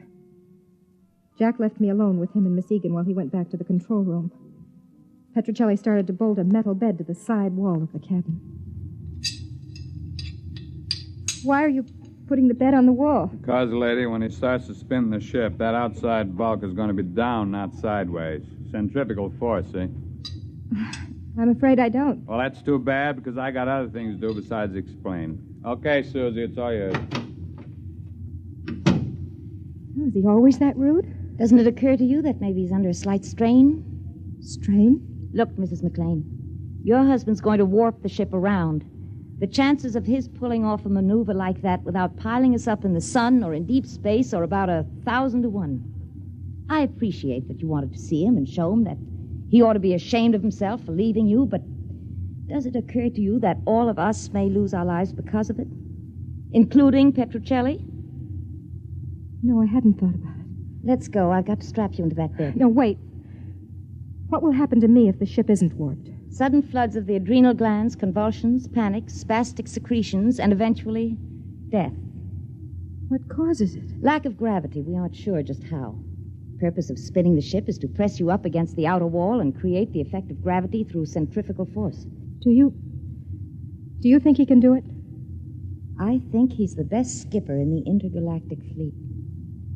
That isn't the answer to my question. Can he spin the ship without killing everyone? I have faith in him.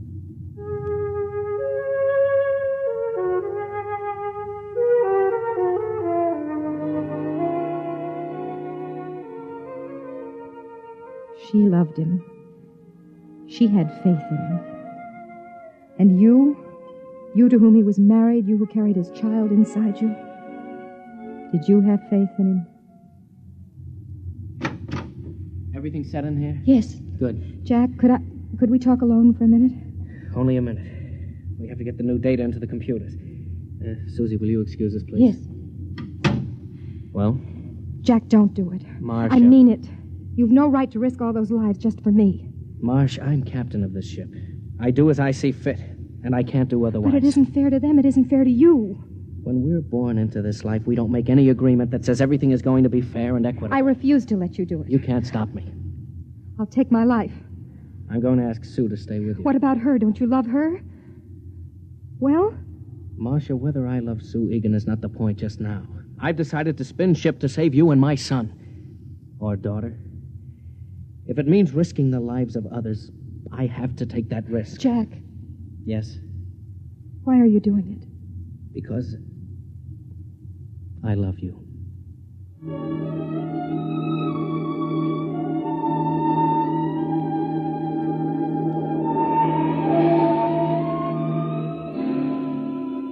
It seemed to me during the next hour through the haze of the drug they gave me that I could see him. There was the curved silver board. Before it sat Jack, hunched like a harried bookkeeper on the last day of the month. Okay, Charlie. We'll come to the moon obliquely at 0.307. We pass it, stop, spin the ship over once to check speed. Then put the tail down when we feel gravity at 7.035. And if we can do it with the fuel we've got, it'll be a miracle. All right, start the calculators. Engine room, reverse tubes. Reverse tubes. Wait for new course vector 7073. Ready for new course vector. Set firing formula 26355726. Firing formula ready. Coming into course vector. Counting down. 7077. 76. 76. 75. 75. 74. 74. 73. Fire.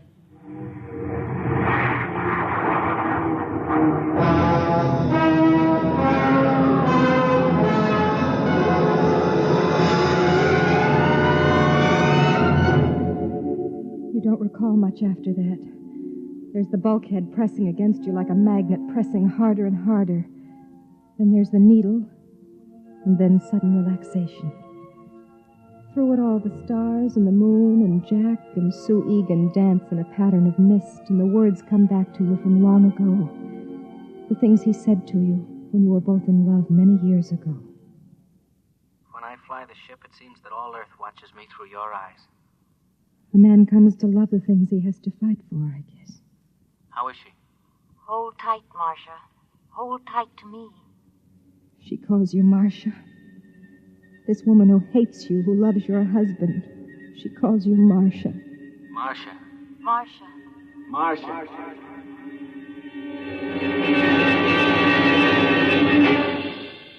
Marcia. Oh. Marcia. The curved ceiling, but a new curve. And soft rose instead of chrome metal. A new feeling, unlike Earth or the ship. Honey, wake up. Oh. Jack? It's all right, honey. We made it. We're on the moon. Moon? Yes. You're in the new Lunar City Hospital. You did it. You really did it. Well, I've been telling you for years that I was the best pilot in the fleet. Oh, you don't have to pretend. I know how you must feel about what I did. I'm not pretending. I was a selfish coward. I wasn't concerned about anything but my own happiness. Marcia, there isn't any absolute scale for courage or kindness or goodness. I couldn't pretend to judge you or anybody else. I only know that I believe you're a good person. And I love you. With your faults and your good points. I just wanted to be with you, Jack. That's all I ever wanted. I'm sorry I'm not brave and strong like Susan or you or the others. Oh, honey, nobody expects you to be. Come on now. You've got to save your strength. We've got to take good care of you.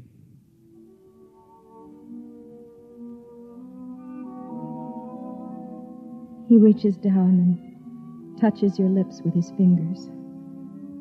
It's like a benediction. You know that you'll never again question his right to do the things that fulfill him. To take a silver ship above the earth and guide it to new planets. Our child will be born on the moon, you whisper to him, and our grandchildren in the stars.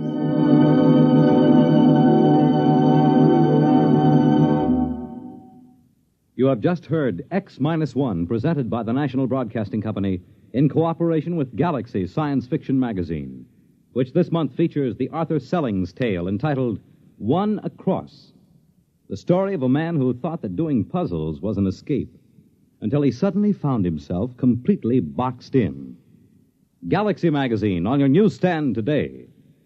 Tonight, by transcription, X-1 has brought you Jaywalker, a story from the pages of Galaxy written by Ross Rocklin and adapted for radio by George Lefferts. Featured in the cast were Bob Hastings, Terry Keane, Raymond Edward Johnson, Connie Lemke, and Eugene Francis. Your announcer, Fred Collins. X-1 was directed by Daniel Sutter and is an NBC Radio Network production.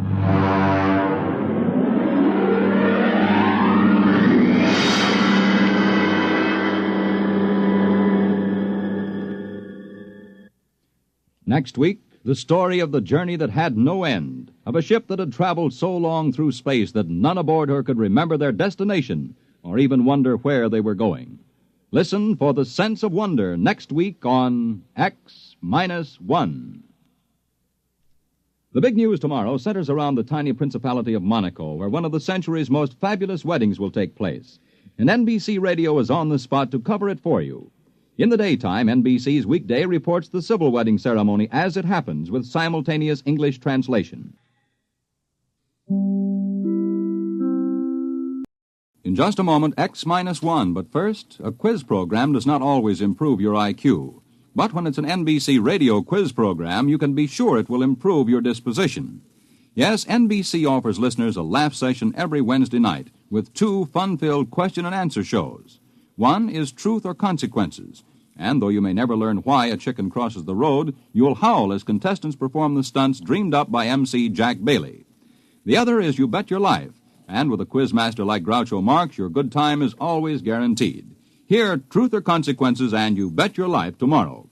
Now stay tuned for X-1 on NBC. X-1 in 1 minute. This week is Military Reserve Week. If you're a young man between the ages of 17 and 18 and a half, you can fulfill your military obligation with only 6 months of active duty. You need no longer ask yourself, when will I be drafted? By joining the 6-month reserve training program, you become draft exempt and can plan your future with confidence. You are paid for your service while in training. You may be able to pick the exact job you want depending upon your aptitudes and Army vacancies. You may enlist in the program and then receive a deferment until you have finished high school. Your training will teach you to protect yourself and your family in any emergency. The training builds you physically, and the technical skills you learn can help you later in your civilian career. There are many other big advantages for you in the 6-month training program.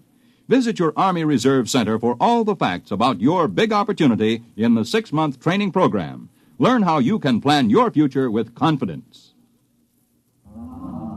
The book says, when the ship shall enter into the orbital pool of its destination, the motors will change in sound due to the increased anti-gravity components. A study is being made to interpret the meaning of the word destination, which was lost some 4,000 years ago and has always been a subject for much controversy. But this need not concern you. Suffice to be reassured that the change in the sound of the motors is a part of the scheme of things. Return to the schedule. The ship is all. Praise the ship. The ship is all. Praise the ship. Countdown for blastoff. X-5, 4, 3, 2, X-1, fire.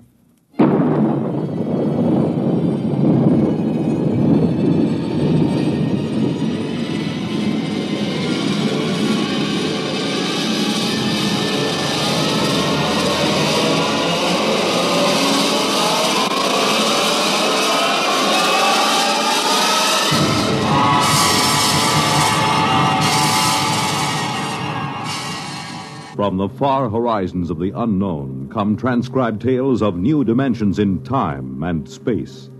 These are stories of the future, adventures in which you'll live in 1,000,000 could-be years on 1,000 maybe worlds.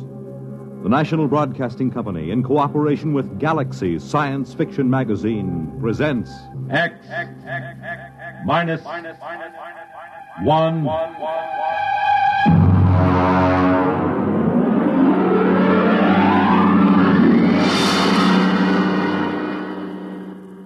Tonight, The Sense of Wonder by Milton Lesser. The huge ship sped endlessly through space on a voyage that had lasted 10,000 years, the journey which had no end. And for those aboard her, there was no other universe. To them, the ship was all.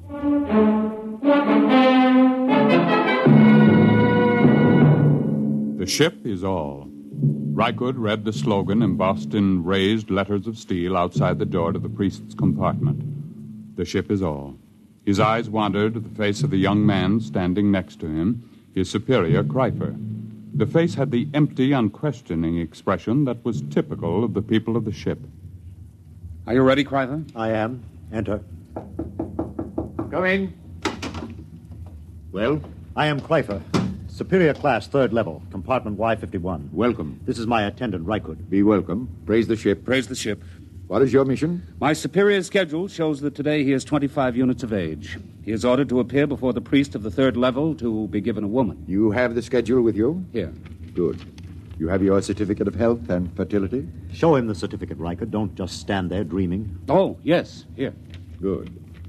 Return to your compartment. I will have the matron bring you a woman from the 4th level. Praise the ship. Praise the ship.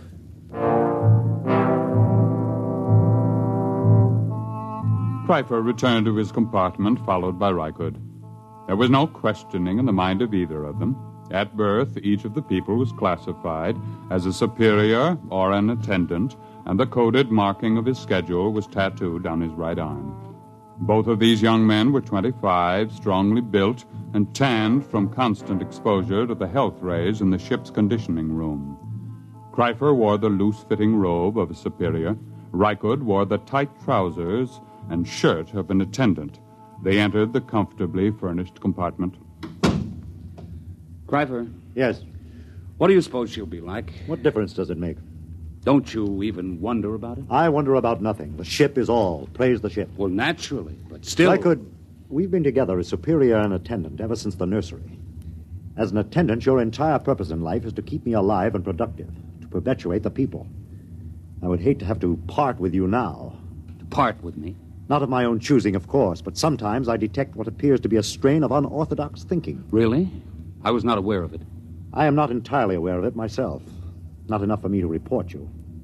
However, I must warn you that if it should increase, I will have to send you for therapy. Well, I assure you there'll be no need for that. I've never deviated from the schedule. I have never disobeyed the buzzer. I am merely observing, asking questions like, don't you even wonder this is the first step to unorthodoxy? I shall watch myself for signs of it. Good. The eating buzzer.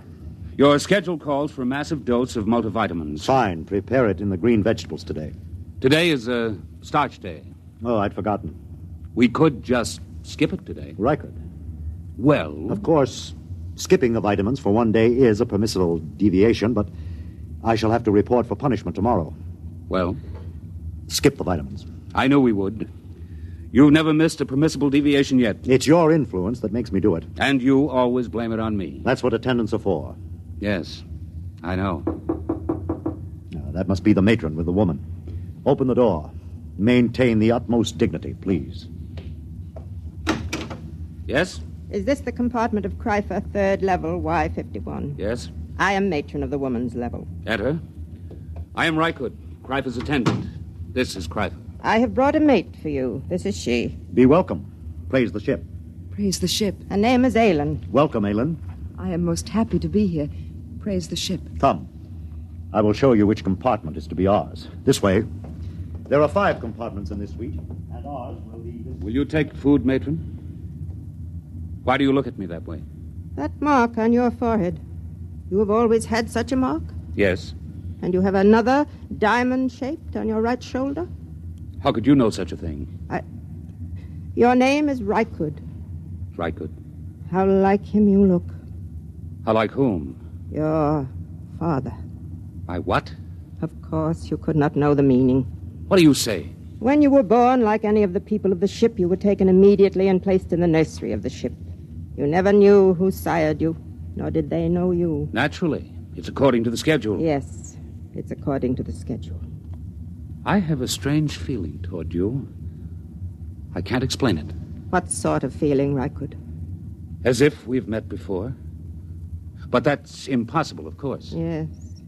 Still, there have been cases, it is almost heresy to mention it, where a mother has been able to keep her child for a while. Such a female would be turned over to the control chief and fed into the converter. If she were discovered. It is a criminal thing to do.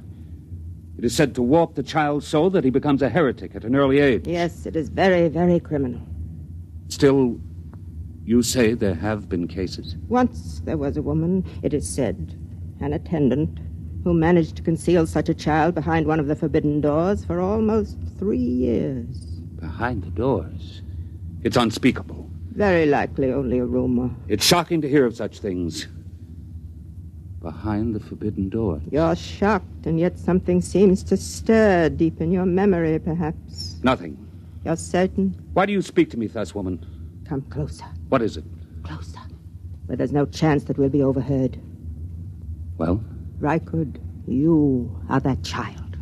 I will not listen. I will not listen. You are that child. How could you know such a thing? I am 70 units of age. 25 units ago, I was a matron of the nursery.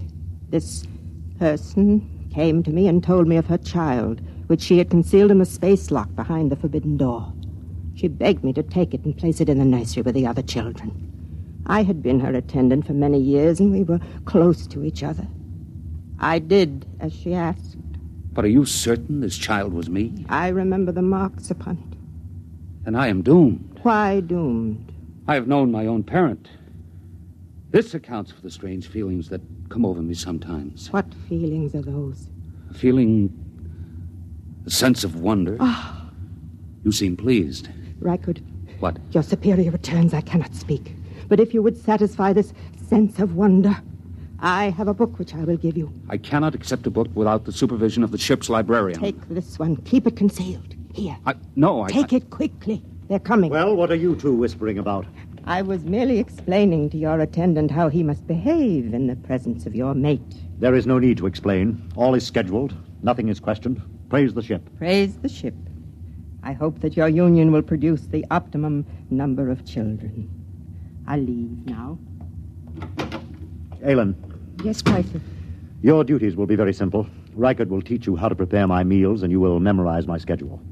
In 3 months, he will be freed from service as my attendant, and he will report to the second level to find a mate in the attendant class. Yes, Chrysler.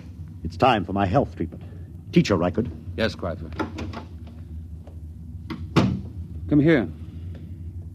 Closer, where I may examine you. This is Chrysler's schedule. You will memorize it.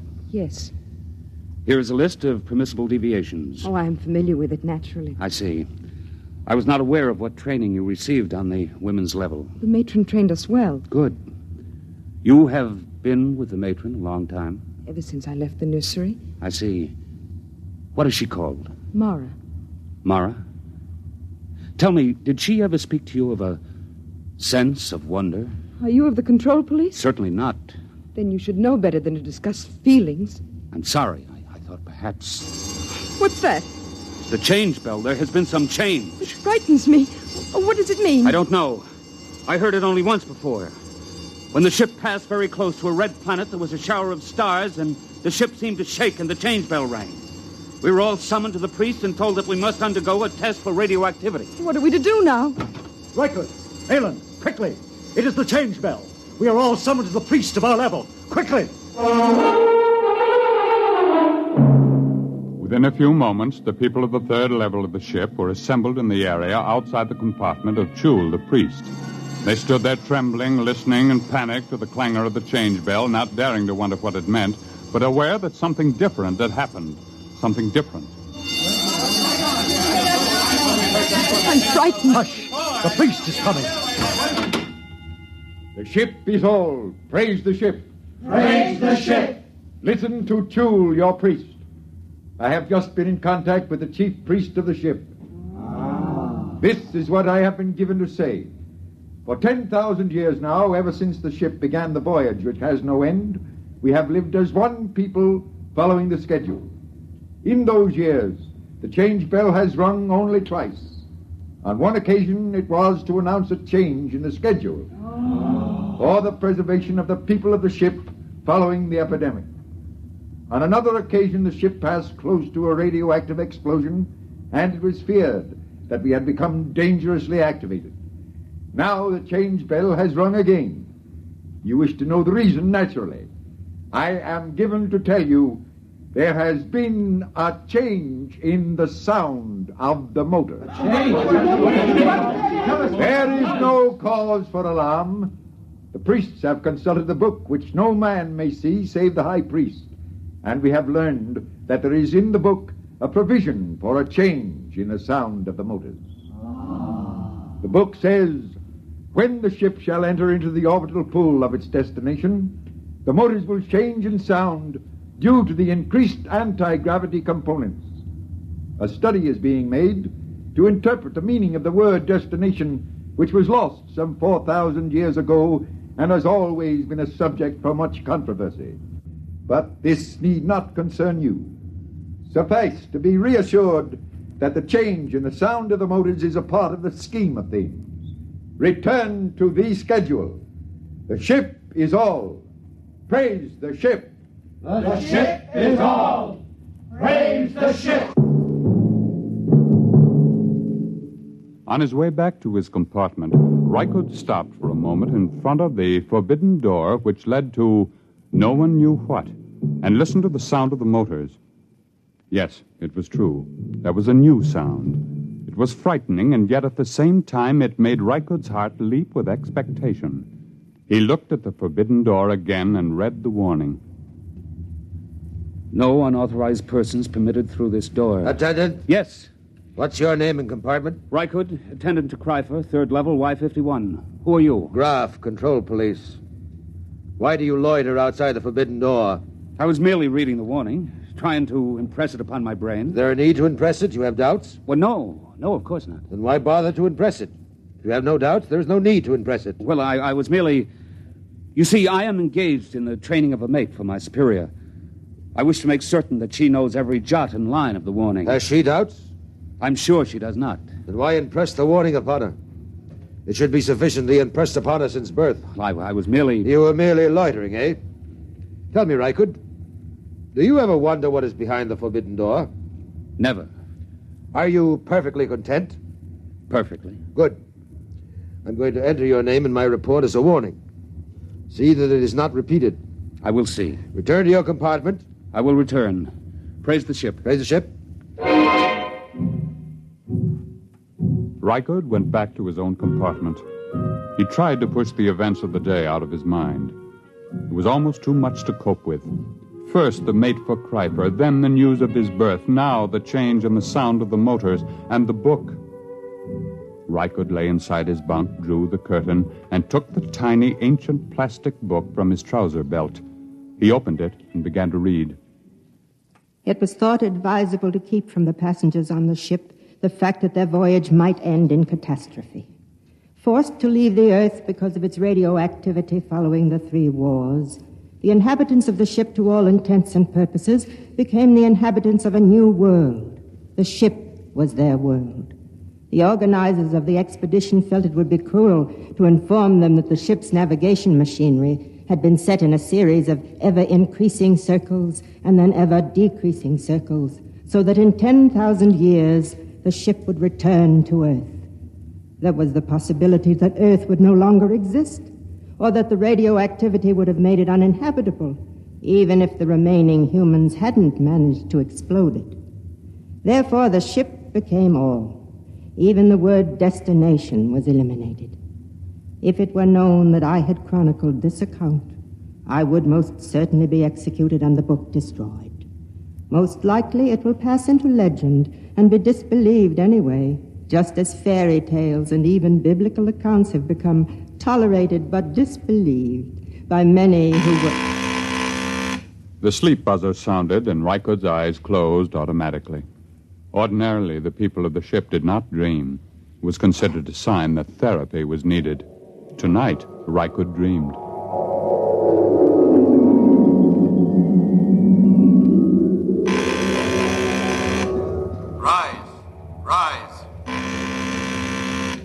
Rise. Dress. Eat. Raise the ship. Rise. Eat. Dress. The ship is all. Rykud! No. Rykud! No. What? Shh. What is it? You've been dreaming. I heard you and came in to see what was troubling you. Where's Kreifer? He sleeps like the dead. I was dreaming. Ellen, look at me and tell me the truth. Do you ever dream? Do you? Yes. I knew it. I could tell it by looking at your eyes. But you mustn't tell anyone. I won't. You were very close to the matron, were you not? Yes. Did she ever read to you? Read? Did she ever read from this? Where did you get that? She gave it to me. Then you must be one of the trusted ones. Who are the trusted ones? Some of us, the women who were with the matron since we were very small. We've been trusted by her to hear the reading of this book. I see. But if anyone found out... I know. Rykud? Yes? I feel very strange. I, too. What is it? I don't know. Sometimes, after the matron had read to us from the book, I would have this feeling, strange and frightened. And she would comfort us. Comfort? What does that mean? She would put her arms around us. And did that comfort you? Yes. How terribly strange. Rykert, Yes? comfort me. Put your arms around me. Helen. Please, will you? Yes. Yes, yes.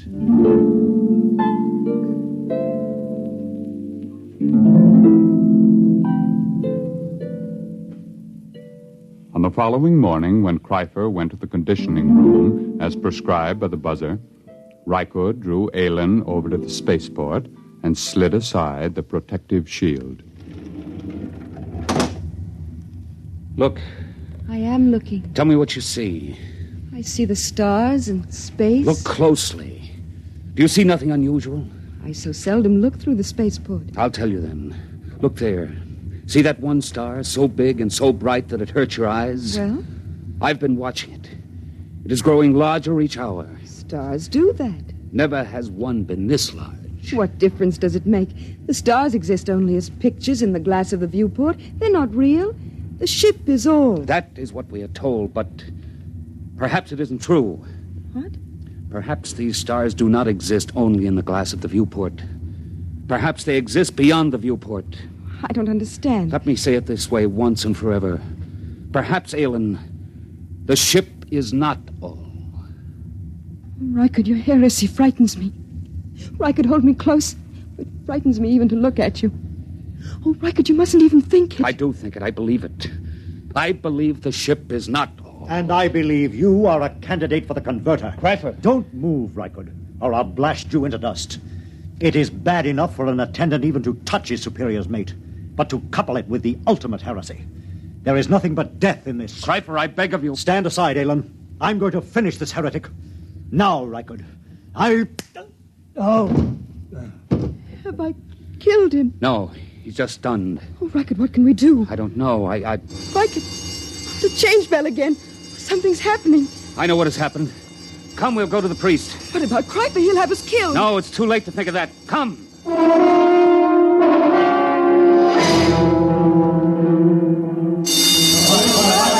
Come, Aylin. Stand close to me. The priest is entering.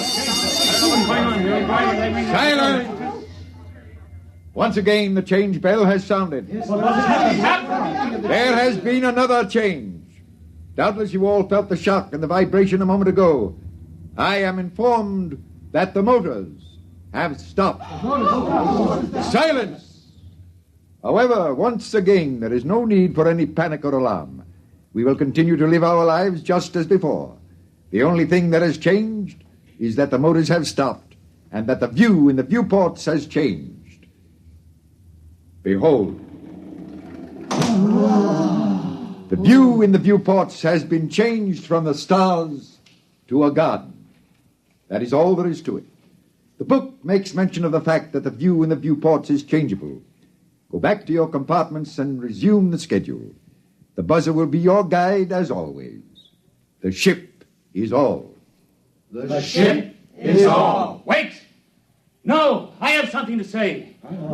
Listen, this is what I have to say. The ship is no longer all. Seize him! Keep back! I have my superior's ray gun. I will destroy any who move to seize me. Listen to what I have to say. The view in the viewports is not just a garden. It is the destination. It is the earth. Don't you understand me? We have arrived. We have reached the destination. The journey is over. We can leave the ship and go out into the garden. Fools, can't you understand?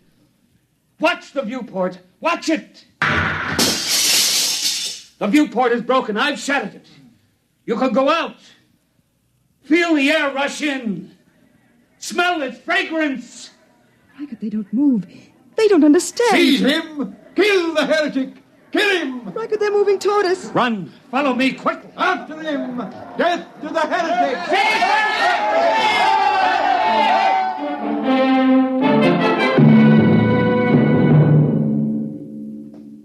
Reichert and Aylin ran down the long steel corridor with the crowd on their heels. After a few moments, they came to the forbidden door of the control room. Aylin, quick, in here. Reichert, it's forbidden. I'll have to blast the lock. Quickly, now come. Now, help me close the door. Now the bar. We're safe in here for a while. Not even the priest can make them come in here after us. It'll take them time to figure out what to do. Reichert, look. Look at the machinery. It's frightening. We're in the control room. It tells about it in the book. You see this big machine here? There was a drawing in the book. This is the machine that controls the buzzer. Just a simple machine like that? Yes, a simple machine. Stand back. What are you going to do? I'm going to smash it.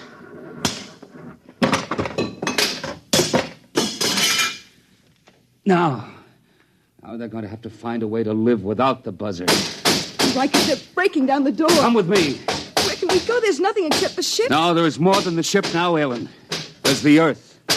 The cool green Earth. I'm going to smash the viewport. Come on. We're going to leave the ship. Reichert, I'm frightened. Put your arms around me. There's nothing to be afraid of. Come, Aylin. Take my hand. Here is the Earth. And it is ours.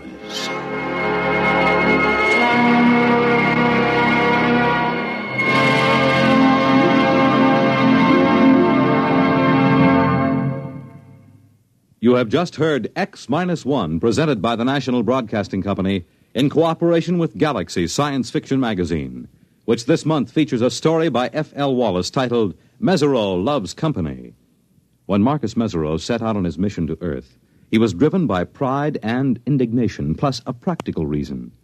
But if he'd known what lay ahead, he might have decided to let bad enough alone. Galaxy Magazine on your newsstand today.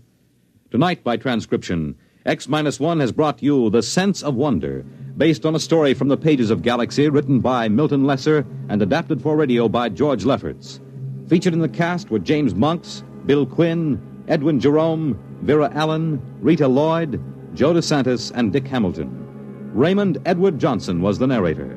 Your announcer, Fred Collins. X-1 was directed by Daniel Sutter and is an NBC Radio Network production.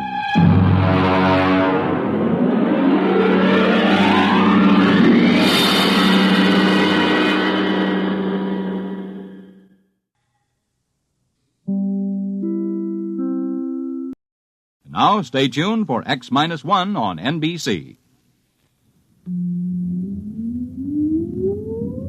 Countdown for blastoff. X-5, 4, 3, 2, X-1, fire.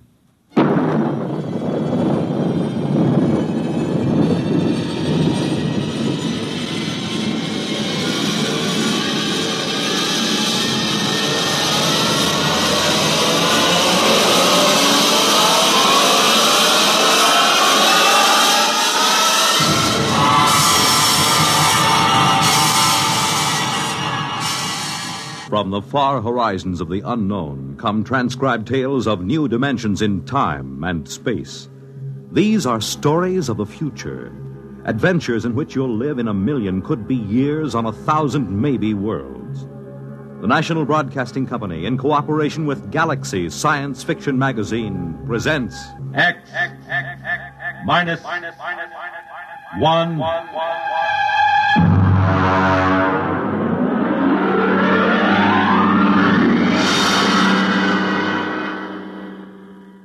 Tonight, the Frank Quattrocchi story, Sea Legs.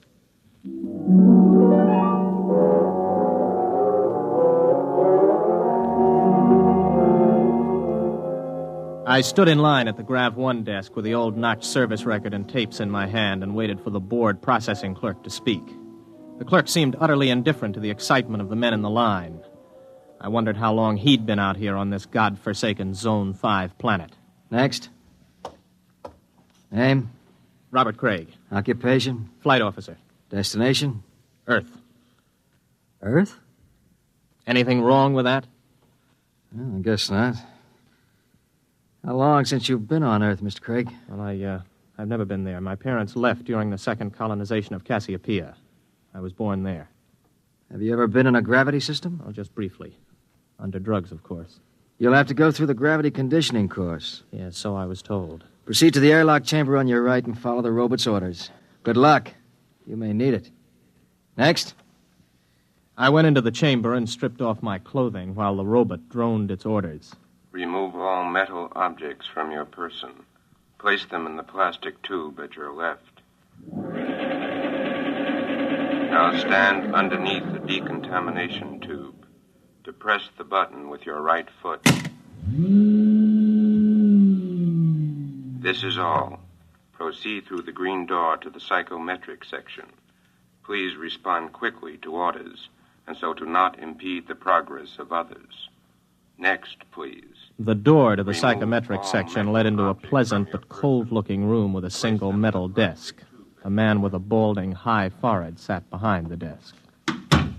Mr. Craig, have a seat. I'm Captain Wyandotte, the psychological officer. Nice to meet you. Yes, well, let's see your records. You list your destination as Terra.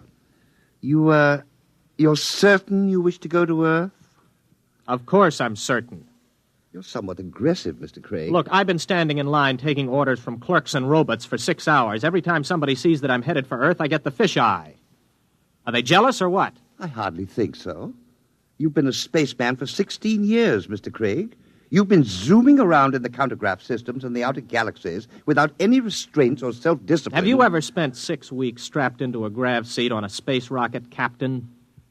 There's a good deal of self-discipline involved in that. I think you will find things on Terra require a different kind of self-discipline, Mr. Craig. Well, I'm pretty much aware of what it's like. Are you? I suppose you've heard all the popularizations in the tapezines. Well, Mr. Craig, let me give you a word of caution. It's going to be vastly different. I'm prepared for that, Captain. Can we get going? Naturally. You will undergo a 20-day conditioning course. 20 days? Mr. Craig, you've been in space 16 years. Your body is conditioned to a normal state of free fall, or at best to acceleration. The return to gravity would kill you if you weren't prepared for it. All right, what do I do? Report to Centrifugal Department. Here are your papers. Oh, and Mr. Craig. Yes? Centrifugal is a rather trying ordeal.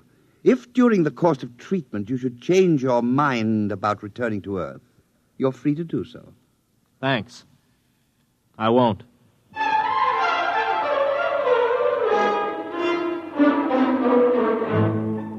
I'd heard about centrifugal, but you can never really know about these things until you experience them.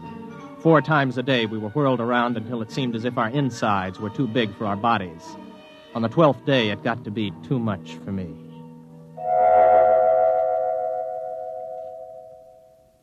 I was in the base hospital for 5 days. My roommate was an old space bum they'd brought in to die with a case of ruptured veins. His name was Charlie Brockman. How you feel, son? I'm pretty good, Charlie. You get discharged tomorrow, I hear. You gonna try it again? I guess so. Why?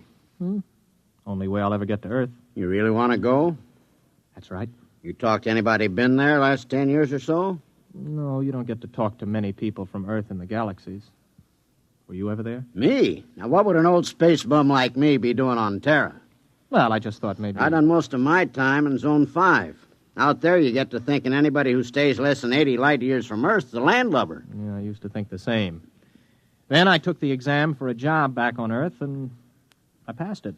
I used to think I'd like to go back. But space was exciting, you know. New and raw. It tugged at your guts, and it sent the blood rushing through your veins. But it was free. No bureaucrat ever lasted 6 months in Grav 5. I had enough hitting atmospheres all over the universe, old man. Maybe you're right.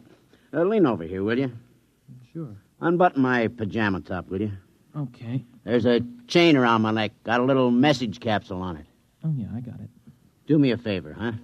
Take it with you when you go back to Terra. Don't open it till you're on the ship. Okay, Charlie. And, son. Yes? I lied to you. I have been back to Terra. I faked some papers and made a landing there 6 months ago. What are you doing back here? I had to leave in a hurry. Why? You'll find out, son. Good luck.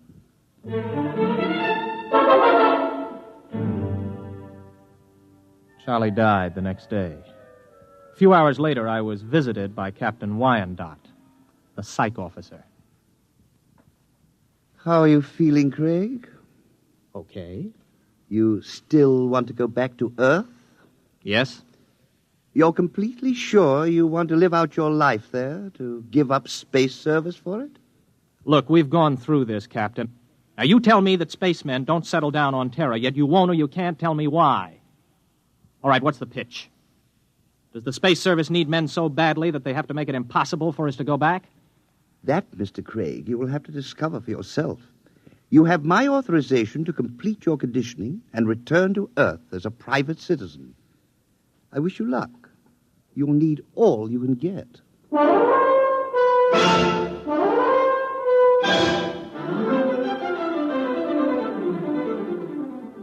Somehow I managed to survive the torments for 18 days. I was ready to return to Earth. A month later, I descended from a huge intergalactic jet at Los Angeles Spaceport. I was dead tired from the trip.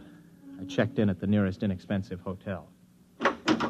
This is your room, sir. Just put the bags down, will you? I'll unpack myself. Yes, sir. Just back from outer space, sir? Yeah, that's right. How could you tell? Sea legs.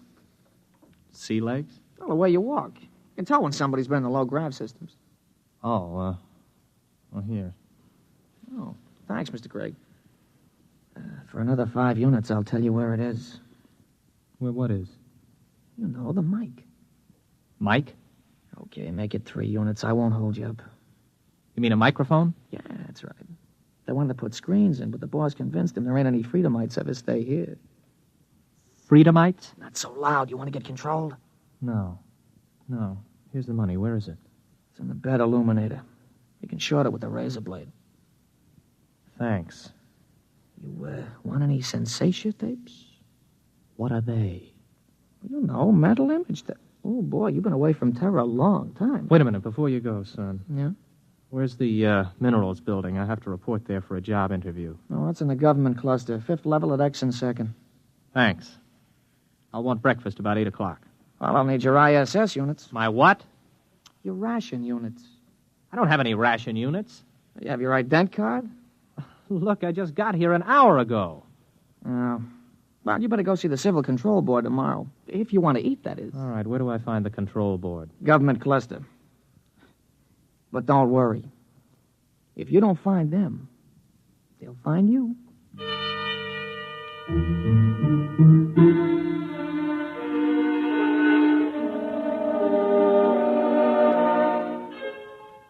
I went to sleep that night with the uneasy feeling that somebody was watching me. It had been a weird day. I hadn't exactly liked it. Well, I told myself it figured that there'd be more formalities and rigmarole on Earth than there were out in the systems, especially at first. Still, I couldn't get the idea of the concealed microphone out of my mind. You may relax, Mr. Craig. You are Mr. Craig? Yes, Robert Craig. You aren't nervous, are you? No. This is my first time before the control board, and, well, it's my first time. Flight officer, huh? Somewhat unusual for a vigorous young man like yourself abandoning space service, isn't it? I don't know. Is it? Leaving something behind, Mr. Craig? No. You don't like this sort of affair, do you, Mr. Craig? Well, I'm afraid I don't quite see its necessity. I served the intergalactic service well. My records prove it. It's enough impertinence, Mr. Craig. Answer the questions. You are a Terran? Yes. Where are your loyalties? I don't understand. Your first loyalties are to intergalactic, is that right? Is there a distinction? Do you wish to be held in contempt of this board? Of course not. And you will confine your responses to simple yes answers. Now, Mr. Craig, we shall begin again. Please try to show restraint of emotion. You are here to petition for an identity card of provisional code 2 type. You maintain that you've never been on Terra before. Indeed, you state that you've never had a political affiliation. Yes. What are your reactions to the latest acts of the Liberal Party? I have none. You do not condemn the Liberal Party? Well, Then you must favor it. I don't know anything about it. Now then, Mr. Craig. The Import Service report shows that you passed your test aboard your ship. You were unable to accomplish this through night study. Yes. Yet you maintain in your application that you had considered the space service a career. I changed my mind. Oh, you changed your mind. I see. I see, too, that you have petitioned the board for a private means of conveyance. Why do you wish to own your own transportation vehicle? To make it easier to get around, I report to my job and... What job? I passed the exam for the import service. I report today. Where are you living, Mr. Craig?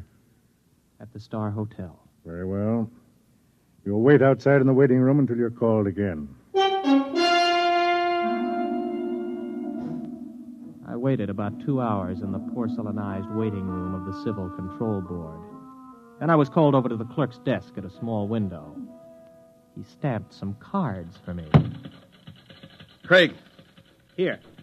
Here's your stuff. Class 1 provisional ident card. Sign it and fingerprint it. Don't lose it. If you do, you'll be picked up by the control agents. I petitioned for a Class 2 card. You'll get a Class 1. This entitles you to maintain an apartment in the lower level of the Beverly Project. Here's your clothing ration. You'll have to turn in that leather flight jacket.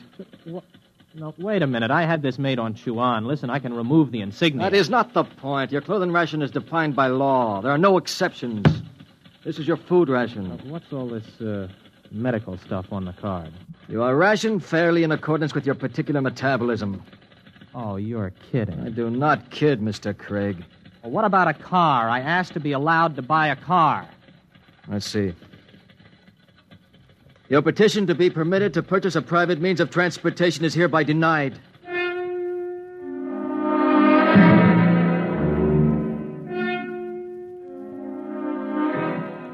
I walked out of the control board feeling like a man who has just come out of free fall into a hypergravity system.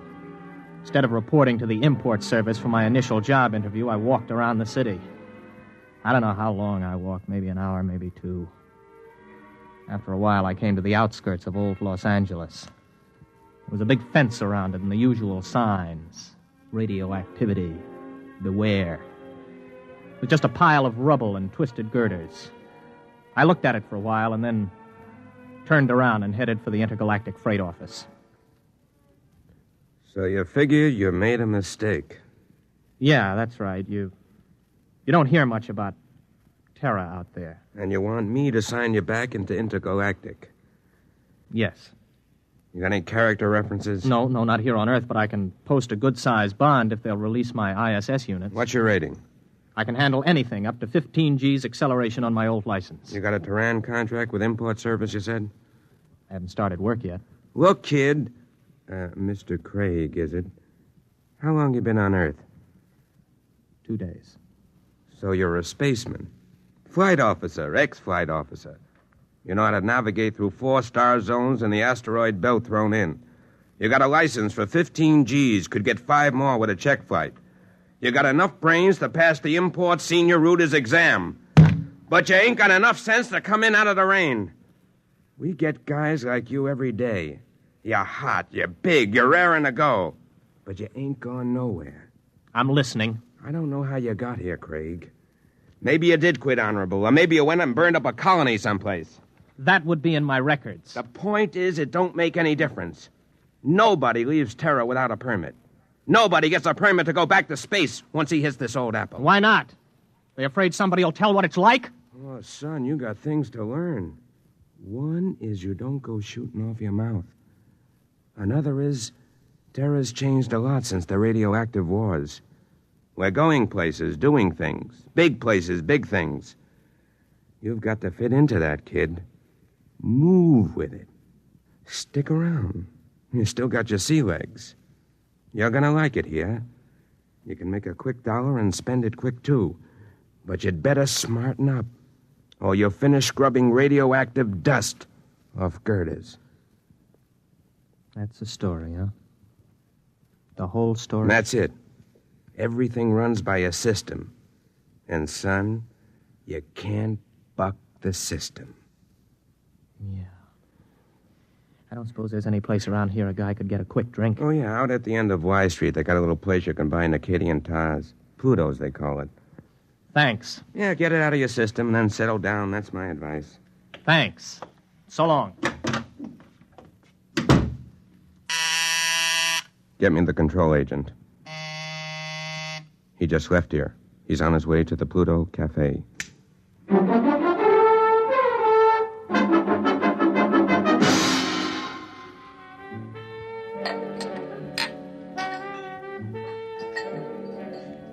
Hey, waiter, bring me another drink for the young lady. Now then, where were we? I don't know. In fact, I still don't know why you're buying me free drinks. I told you I want somebody to talk to. You a purist? Or maybe you don't like the brand of sensation tapes they're peddling these days. You know, you don't have a bad face, really, underneath the makeup. I mean, it's a little crooked, but it ain't bad, really. Thanks. Does me pretty good. Well, what's your name? Gloria? Oh, sure, I remember. Gloria! Maybe you had enough to drink. No, not yet. You know, I look around, I see all these people with their faces all froze up like plastic. And I feel like I got to know somebody, or I go out of my mind. So what happens? Everybody is afraid. I mean, what happened? Whatever happened to freedom? What's the matter? Did I say something? What's everybody so quiet about all of a sudden? Okay. Come with me. Hey, well, who are you? Control board agent. Hey, I wasn't with him. Honest, he just picked me up and bought me a drink and started shooting off his mouth. I wasn't with him. Let's go, Mac. Wait a minute, what for? You'll find that out. Come on. On your feet. Okay, come on, keep your hands off. I'll go with you. Everybody else just mind your own business. You, girlie. Yeah? Let's see your ident card. Here. You live at this address? Yeah? Alone? With my sister. Maybe some nights you could go to a movie or something. We could spend some time getting acquainted. Yeah. Yeah, sometime. Good, I'll call you. Hey, I need my ident card back. I can't get rations without it. I'll keep it. Bring it back myself. Wants to give the girl her card. No! Or maybe you mind your own business. Let's go. You walk just a little in front of me.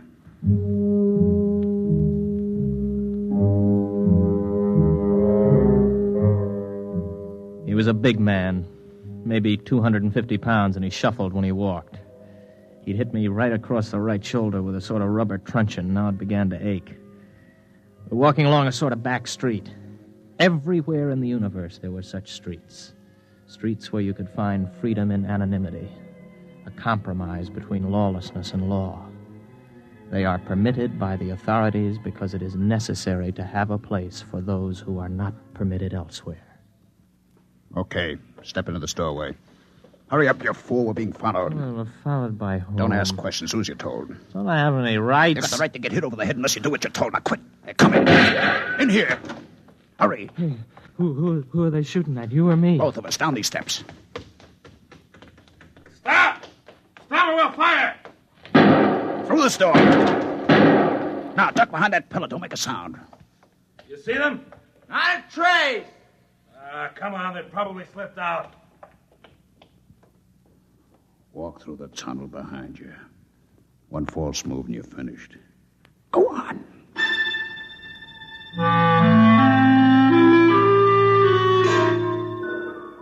From the direction of the tunnel, I guessed it was part of an old sewage system that led toward the ruined city. I don't know how long we walked, maybe an hour. Finally, we came to a small wooden door. Stop here. Okay, let's have it. What? Have what? The tube. I don't know what you mean. Our detectives picked it up on you the minute you got off the plane. You're carrying a radioactive message tube with a periodic emission signal. I'll need to have it before we can go any further. You mean the tube that old Charlie gave me? Old Charlie? Yes, Charlie Brockman. The old spaceman who was in the hospital with me. Where is it?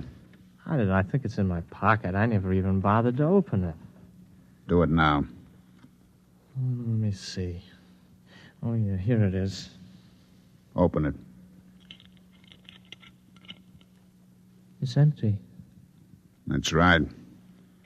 The message is in the tube itself. We identify our people by the radioactive pattern. Our people? You'll see. Come in. Make it fast. This the one? This is the one. Has he been drugged? He's had PON. A massive dose at the Pluto. Good. Mr. Craig, my name's Cocteau. This is Mr. Brannigan. You're probably quite bewildered about all this. Let me clarify the situation. You're now in the headquarters of the Freedomites, underneath the radioactive part of old Los Angeles. Mr. Brannigan is not a control agent. He's one of our men. We've been watching you ever since we detected the message tube as your ship was approaching Earth. Now, wait a minute. You guys are Freedomites? That's right. You're pretty illegal, aren't you? Let's say our lives aren't worth a snap of your fingers if we're caught. All right, who are you? Where are you from? Most of us are from the same place you're from, outer space.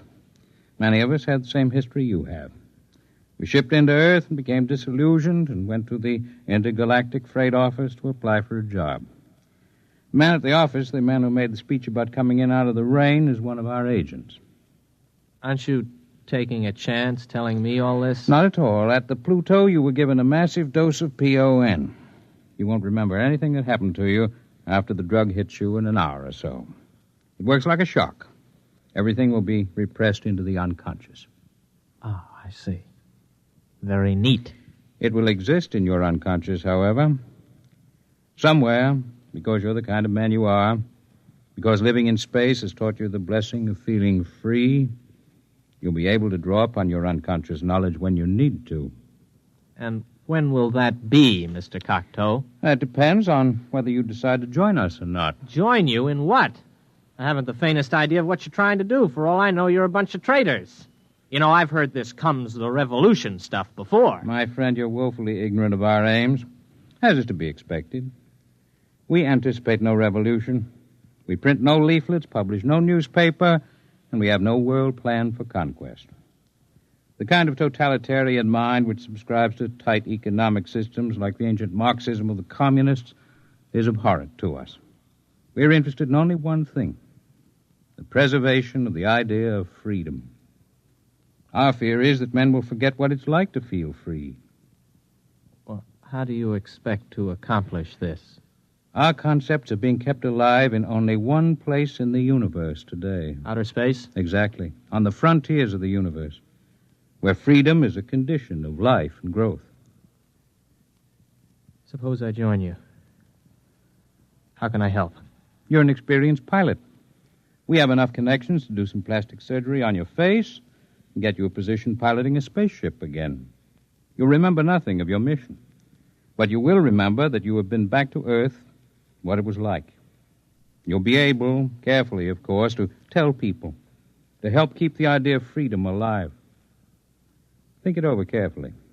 You have 20 minutes before the drug takes effect. I don't need 20 minutes. I'll do it. Good. In exactly 48 hours, you'll wake up in your hotel bed with a new face, the identity card of a man named Harold Janus. You'll not remember how you got them or why, but you'll know what to do with his identity. He is, or was, master navigator on the Earth-Mars run. Good luck, Mr. Craig.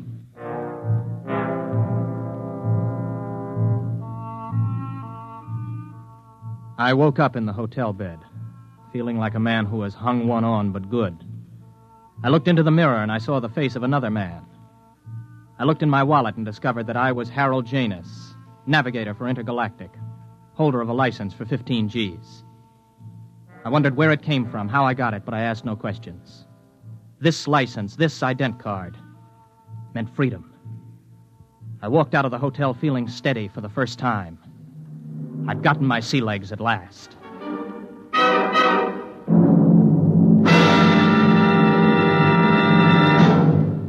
You have just heard X-1, presented by the National Broadcasting Company in cooperation with Galaxy Science Fiction Magazine, which this month features The Venus Trap by Evelyn E. Smith.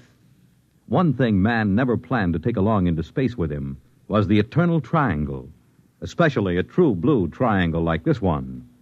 Galaxy Magazine, on your newsstand today. Tonight, by transcription, X-1 has brought you Sea Legs, a story from the pages of Galaxy, written by Frank Petrocchi and adapted for radio by George Lefferts. Featured in the cast were William Redfield, James Stevens, Stan Early, Charles Penman, James Dukas, Richard Hamilton, Jack Orrison, Jack Grimes, Craig McDonald, Ralph Bell, Kermit Murdoch, and Frederica Chandler. Your announcer, Fred Collins. X-1 was directed by Daniel Sutter and is an NBC Radio Network production.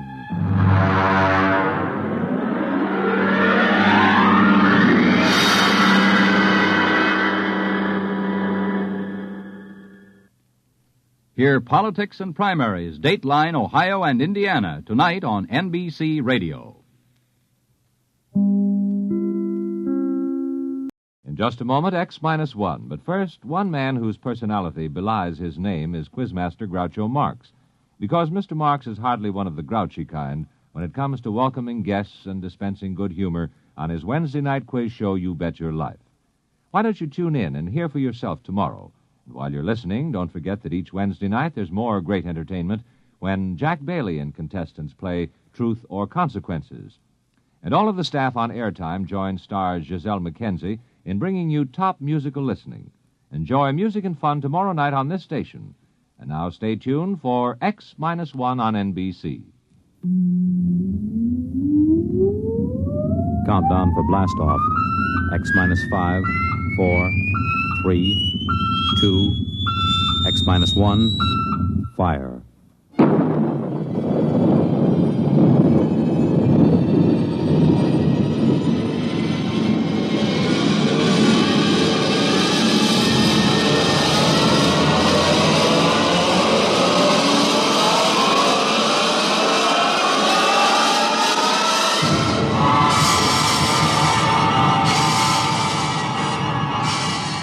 From the far horizons of the unknown come transcribed tales of new dimensions in time and space.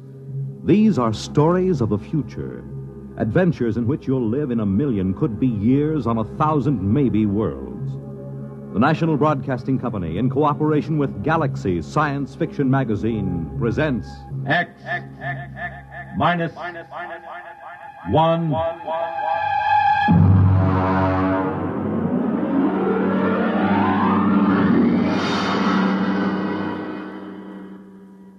Tonight, the dramatization of a story by Jerry Soule, The Seventh Order.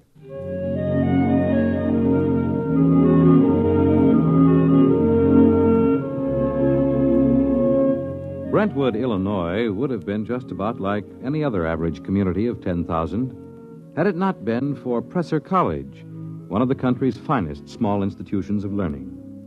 Its residents were used to the pranks, the hazings, and the practical jokes of the students. But even Professor Ansel Tomlin was surprised when the blue humanoid came down the street and up to the porch where the professor was sitting in an old wicker rocking chair.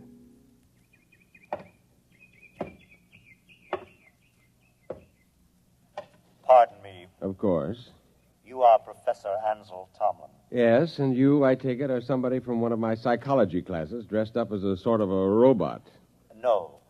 I am George of Xanthar. Who? I am here to learn all I possibly can learn of the planet Earth and its inhabitants. Less than 10 minutes ago, I landed not far from here in a spaceship, which I subsequently blew up and destroyed. Now, let me explain. I am Tomlin of Brentwood. Less than 10 minutes ago, I was sitting on my porch peacefully marking exam papers. I intend to resume right now.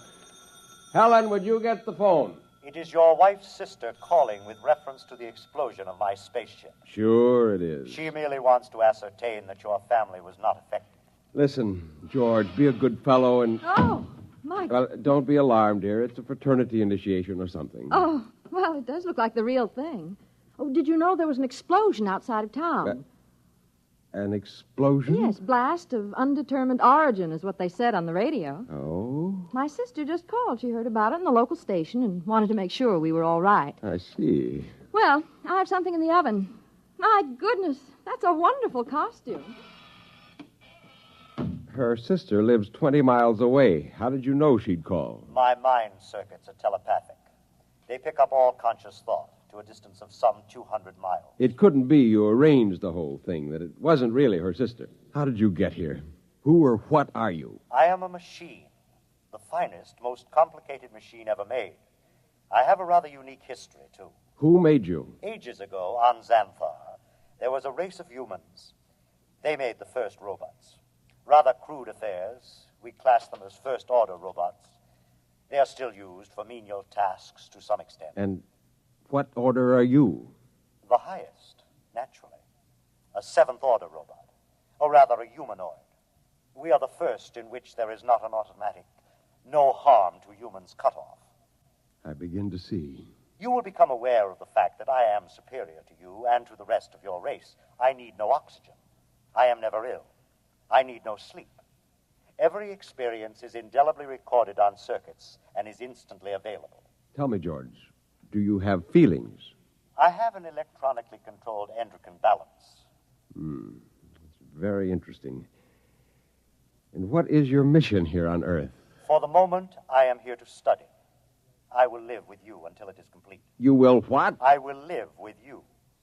I will be with you all of your waking hours. While you sleep, I will go through your library. I need nothing.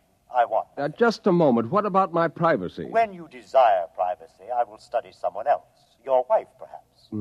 The female should be interesting. George, old man, I'm terribly sorry, but you'll have to wire back to your masters to make other arrangements. That will be quite impossible. Really? You see, I have no master. Well, what about those humans back in Xanthar, the ones who invented you seventh-order humanoid? Oh, they are all quite dead. We destroyed them. Destroyed? You look alarmed. It was, after all, they or us. You see, our endocrine system permits us pride in ourselves. Naturally, being proud of ourselves, we objected to being ordered about in an incompetent way. So, you killed them? Exactly. Now, shall we go inside and inform your wife of my visit? Suppose I refuse. Professor, do you see that small dog playing on the lawn across the street? Yes. I will lift my arm and point at it. Observe. It vaporized. Exactly. Now then, shall we go in? Yes. We'll go in.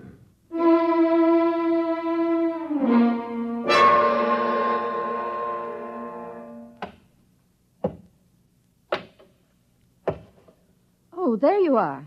I see you brought your friend. Helen, this is George. George of Xanthar. George is a machine. Well, anybody can see that. It's the most convincing costume I ever saw. Helen, it isn't a costume. No? No. He's really a machine. Oh. He's staying with us.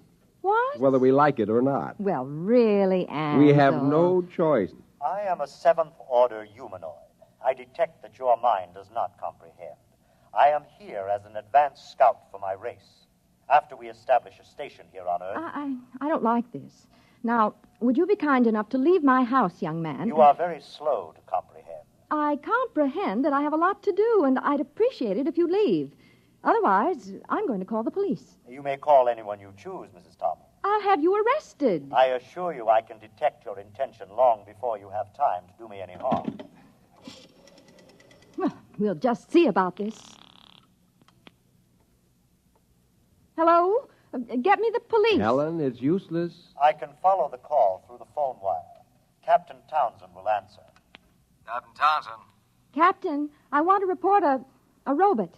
A what? A thing. It won't leave my house.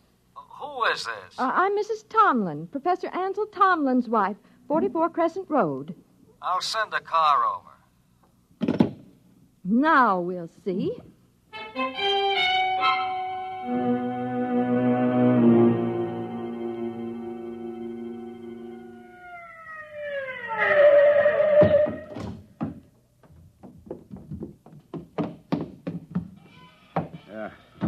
this the character that's been giving you trouble? Yes, this is the one, officer. Talked to you before about ruining the flower bed, Sonny. This time I'm taking you in. I would advise you not to touch me. I cannot risk any damage. I'll see about that. Come on outside. I prefer to remain here until I complete my mission. You do, huh? You know what this is? It is a weapon you call a service revolver. That's right. And you'll either march out of here or I'll use it on you. That would be most unfortunate. All right, come on. Officer, let me warn you. He's March. dangerous. March now. I'll count to 3. Officer, please. 1, 2.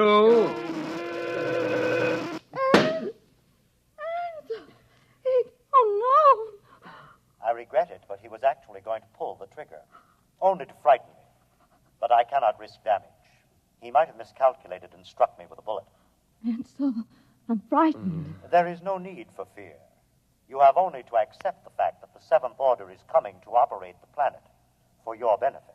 And so... Helen, there's no use trying to do anything just yet. Go next door to Mrs. Coleman. Tell her what's happened. I'll talk to George. Oh, but I don't... Please, Helen? Well, all right. Do you really think that you, a single robot, can conquer the Earth and make its people do your bidding? I can. Suppose it were demonstrated to you that you could not, that you could be destroyed. If that were so, I would naturally report that this planet is unfit for development by the Seventh Order. Well, you know they'll have you taken into custody for killing the officer. I cannot permit it. There will be needless slaughter. Unless you can convince your people it is useless to attack me.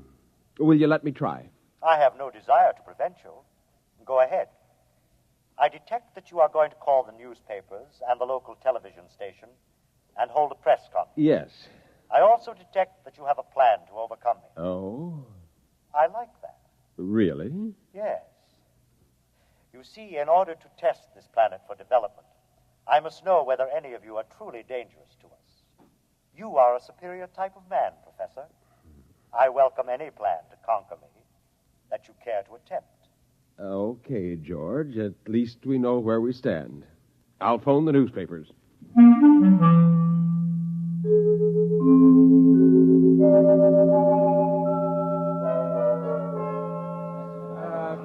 Quiet! Quiet, please! Quiet! Hold it down. Ladies and gentlemen, this is Henry Bennett, broadcasting from a sound truck parked in front of the home of Professor Ansel Tomlin in Brentwood, Illinois. At the moment, Professor Tomlin is seated on his front porch. Next to him is a strange-looking blue robot-type creature, also seated on a chair. At the moment, we don't know if this is a hoax or not, but Professor Tomlin, a highly respected man here at the university, has called a press conference to introduce what is supposedly a creature from another planet. Professor Tomlin is about to speak, and we'll try to catch his words. Quietly. Gentlemen, I wish to present to you George of Xanthar. Yes, now, just a moment. George is a machine. Probably the most dangerous machine ever invented. He is telepathic as well. He can read your thoughts like a book. He knows exactly what each of you is thinking at this very instant. Professor! Yes? Do you expect us to swallow this nonsense? Not without proof, gentlemen. Can George do his stuff for us? Let him tell me what I'm thinking right now. You are thinking about a blonde young woman named Laura, with whom you will attend a show tonight. Come on. Well, he happens to be right, but we've seen mind readers before. Let him do something else. Now, I did not call you gentlemen here for a demonstration of magic. I called you here in the hopes that a good deal of needless bloodshed might be avoided. Less than half an hour ago, I watched this creature completely vaporize a policeman who was trying to arrest him. I expect that the authorities will be here any minute. I hope I can convince you and them that it is futile. Well, I certainly do. Something ought to be done about a guy. Either you're nuts or you think we are. I don't believe this machine killed a cop. If a cop was killed, a human did it, trying to blame it on the machine. Now, gentlemen, I don't know how I can prove it. Perhaps if George will demonstrate his ability to vaporize... Observe the oak tree in the front yard. Now.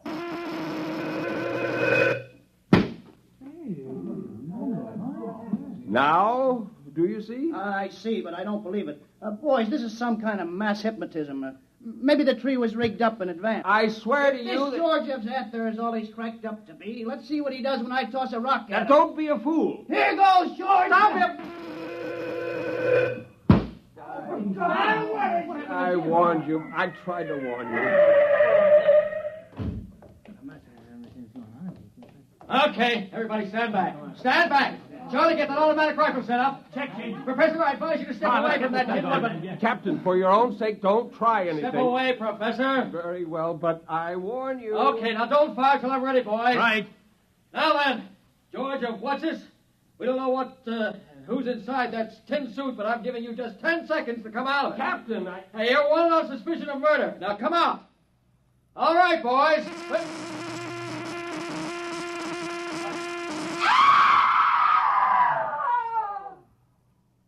Ladies and gentlemen, I'm afraid we'll have to terminate our broadcast.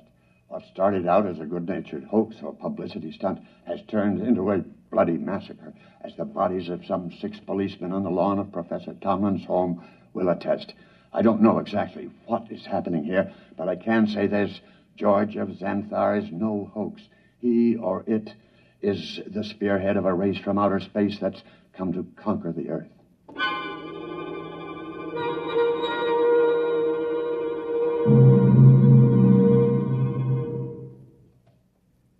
Have they all gone, Helen?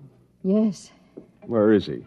in your library, reading. Are the policemen still outside the house? They're walking up and down. Oh, I hope they don't. Yeah, they have orders not to try to harm him. Ansel, Yes. what are we going to do? I don't know. Oh, listen. He's coming. Professor, Mrs. Tomlin, I have decided to walk through your town to learn more about its buildings and people. And kill a few more humans? Killing humans affords me no pleasure whatsoever. I kill only when damage to myself is possible. I hope that no one will attempt to harm me. George, let me warn you now that this affair has gone beyond the confines of this town. I am well aware of that, Professor. I am aware of a phone call being made this instant by your mayor to the commander of the Illinois State Guard. If you're smart, you'll return to your ship and your planet. My ship is destroyed. I could instruct you to build a new one, of course. But as I have no intention of leaving... Then you will be destroyed. No. I will destroy first. Have you no conscience? A conscience is a fifth-order failing. Needless baggage. Good evening.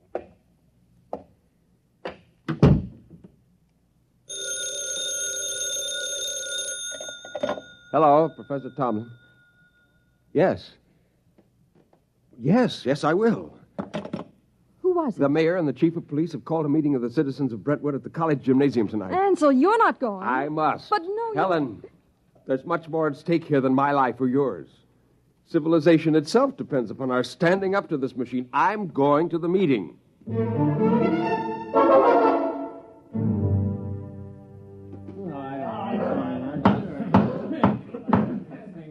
Gentlemen, as mayor of Brentwood, I call this meeting to order. As you know, there is loose in our city a being with one purpose: to prepare Earth for conquest by similar beings. I think Professor Tomlin can tell us most about this being. Well, if we could determine the source of George's power, he might be overcome. He is obviously vulnerable to force, such as a speeding bullet if it hit the right spot. However, he has the ability to read intent long before the commission of an act. He is probably listening to me now, even though he may be far away. Now, Mr. Mayor, why not track him down and all attack at once? Some of us would probably die, but he couldn't strike us all dead at once. Gentlemen, this humanoid is able to keep track of several hundred things simultaneously. As a matter of fact... Gentlemen.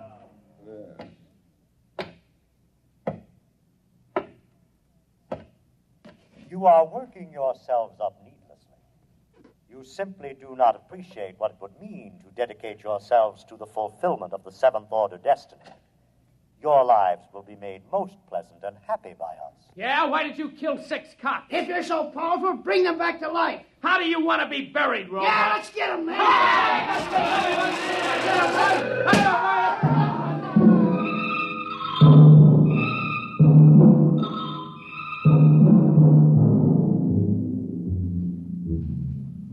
And eyewitnesses report that in the end, when all were gone, George of Xanthar stood alone on the platform of the gymnasium. There was no movement except the twitching of the dead and those trampled by the crowd.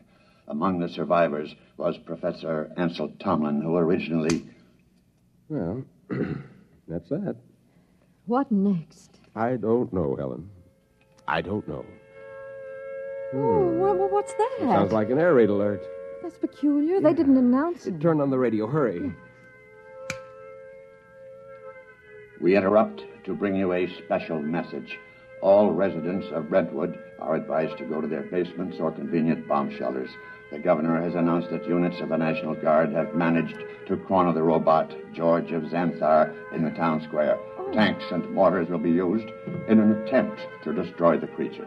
Again, go to your nearest bomb shelter. Oh, did you hear They'll never be able to destroy him. Well, where are you going? Up to the roof. The roof? I can see the square from there. Well, I'm coming with you. Just as you like.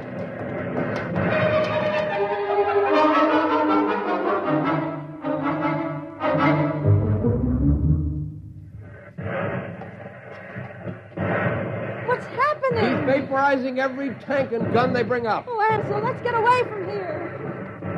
Oh, what's that? Those are Army jets. We'll see how effective he is now. Oh, good Lord, a whole squadron up in smoke. It's no use. Can't you see? It's no use. Ansel, come inside, please. Oh, very well. Oh, if only there was something we could do to tell him. Not as long as he can read our every conscious thought before we can act. What is it? Our every conscious thought. Our thought. I wonder if... What is it, Nothing. Ansel? Nothing, Helen.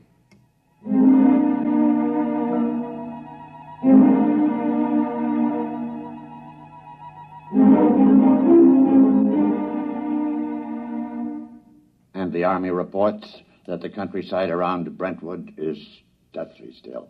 The blue humanoid, George of Xanthar, is still standing in the middle of the town square, where he's been standing for 3 days now. We'll keep you informed of developments. The military urges everyone to keep calm and go about your business as usual. There is no danger to anyone who is not attacking the humanoid. No danger. Wants to keep more of them from landing. Ansel, are you going to sit there with your head in your hands forever? Well, come have some dinner. Ansel? Yeah, it might work. Where are you going? Washington. What? I'm going to Washington. Would you be good enough to pack my overnight bag? I can catch a plane out of Chicago in about 2 hours. But why? What for? I'm going to talk to the Pentagon. What do you tell them? I'm going to tell them to surrender to George of Xanthar.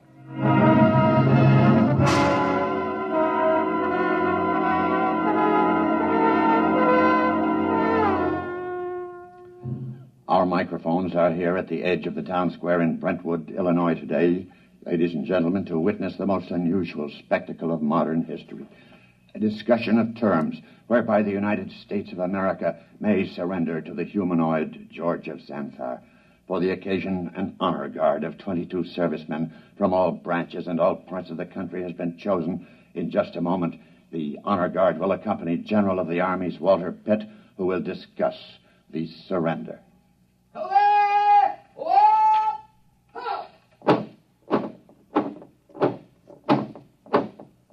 The honor guard is advancing to the edge of the square. The robot is standing there now, carefully eyeing the soldiers. Every ounce of his concentration seems to be going into it. Actually, we're told his telepathic circuits are probing their minds for some hint of danger. A thought, a flicker of an eyelash may be sufficient for him to vaporize all of them. General Pitt is about to speak. George of Xanthar. I hear you, General. I have been instructed to consult with you about your intentions toward our country and the world in general, with a view to reaching some sort of agreement with you and others of your kind, who you say will invade the earth. May I approach? One moment. I perceive no intent to harm me. There is one man among your soldiers, however, who has an illogical thought. Will the soldier who is thinking the thought, 11 o'clock, step closer? Do as he says. Does 11 o'clock mean anything to you, soldier? No, sir. It's running through my mind, but it don't mean a thing to me. My examination of your thoughts tells me you speak the truth. Very well. We will proceed with the talk. Ladies and gentlemen, it's a tense moment. The general and the humanoid are discussing terms. The soldier who was questioned about the thought, 11 o'clock, has stepped back into the ranks and is holding his rifle at attention like the others. I perceive it's now 10:59 a.m. If there is any significance to the thought about which the soldier was questioned, we'll know in 1 minute. We of Xanthar, gentlemen, would not want to improve a planet which could not be educated and would continually oppose our program. Therefore, I am glad to see your willingness to discuss. After my message goes out, there will be a landing party on Earth within a few days. While waiting for the party, however, there are certain preparations. Just list them for us. Your government will naturally have to turn over complete authority to us. Afterward, we will utilize your press and radio to disseminate our instructions to your people. Simultaneously, in other nations, the same procedure will be carried out by our rep.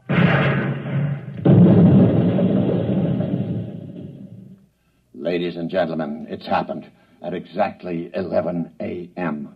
10 soldiers in the honor guard instantaneously fired their weapons into George of Xanthar. Apparently explosive bullets have blown him to smithereens. The remains are lying scattered all over the square. People are pouring in, kissing each other, shouting.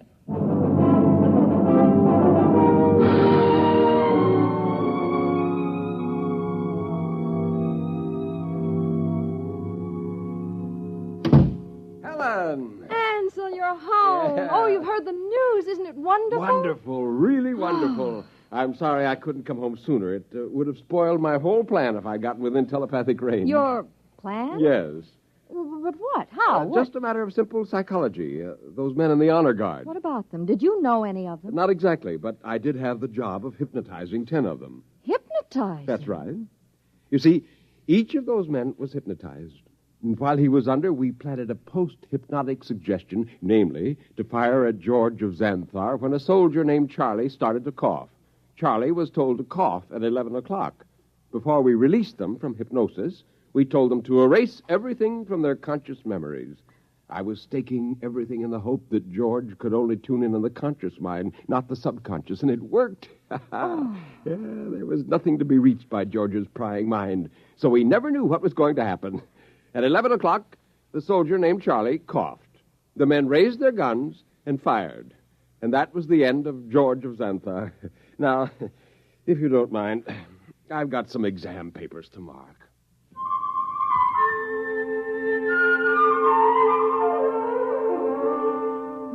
On a planet many millions of miles away, a red light, one of many on a giant control board, suddenly winked out. A blue humanoid made an entry in a large book, System 29578. Planet 3 inhabited. Too dangerous for any kind of development.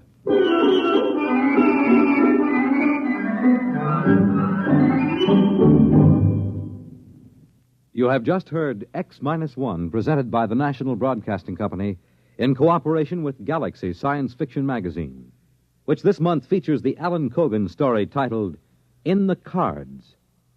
It was one thing to safeguard the future, but something else to see someone you love cry in terror 2 years from now.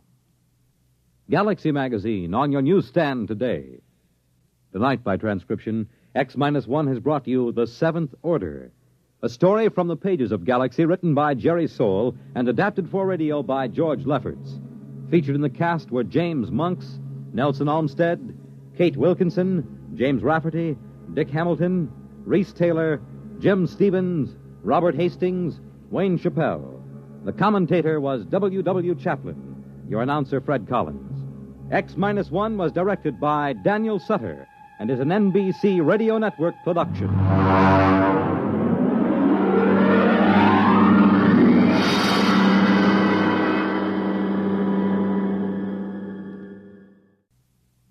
The Wonderful World of Robert Benchley on Biography and Sound tonight on NBC Radio.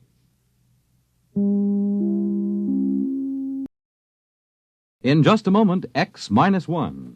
But first, some of the funniest situations you've ever witnessed occur every Wednesday night when the devilish imagination of MC Jack Bailey sets to work on NBC's Truth or Consequences. You won't believe it until you hear it, so listen in tomorrow. Then another laugh session is in store later on with the wise and witty Groucho Marx as he and contestants play You Bet Your Life. While for the melodic note in your Wednesday evening schedule, it's music and fun on Airtime with Giselle McKenzie. And now, stay tuned for X-1 on NBC. Countdown for blast off. X-5, 4, 3, 2, X-1, fire.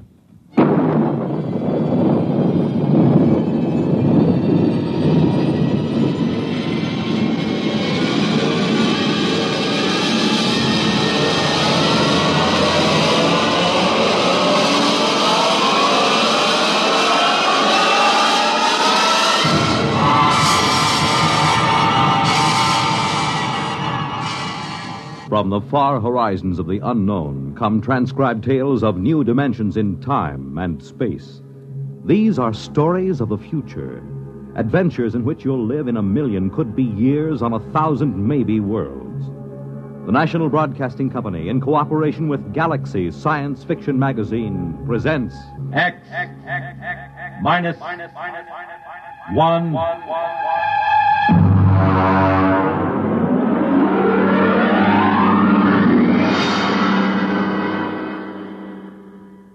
Tonight, Hallucination Orbit by J.T. McIntosh.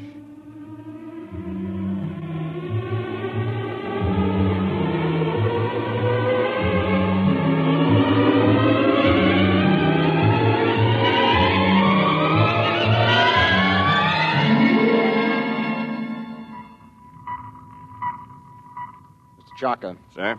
Stand by to release pickup rocket. Yes, sir. We'll break orbit in 8 hours, have damage control pull the rods on the number 3 pile. Check leakage. Yes, sir.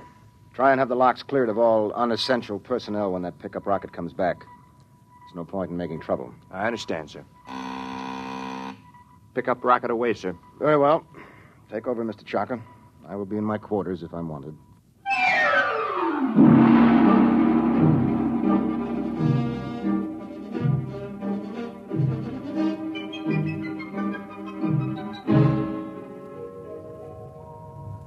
Well, now then, Mr. Danbury, make yourself comfortable. Why, thank you, Captain. You care for a drink? Scotch in that bulb, bourbon in the other. No, thank you. I can't get quite used to squirting liquor from a rubber bulb as if I were oiling a bearing. Well, you'd have a devil of a time pouring from a bottle in free fall. Well, how are you enjoying your trip? It's very interesting. It's very nice of you to give me a lift. You know, it would have been 8 months before another ship came along. A whole lot more than that with the main Pluto beam station out. Probably 8 years. Really? That long? I thought the whole run to Pluto was under 18 months. Yes, it is when the beam is running. You see, Mr. Danbury, we left Earth 27 days after the beam broadcast from Pluto station broke. We've been spaceborne close to 6 years. I suppose that's why you're on orbit around this planet, picking up supplies or something, eh? Oh. This is a standard pickup for the space beam service. We sent a rocket down to take off a man who's been the only inhabitant of this planet for a little over 2 years. Well, I expect he'll be glad to see you. Well, there's no telling. I know I would. After 2 years of duty, Mr. Danbury, you might not know anything. Oh, psychiatric troubles? Solitosis. It's from the Latin, solace, alone. Is that much of a problem? Only in space. Here, look.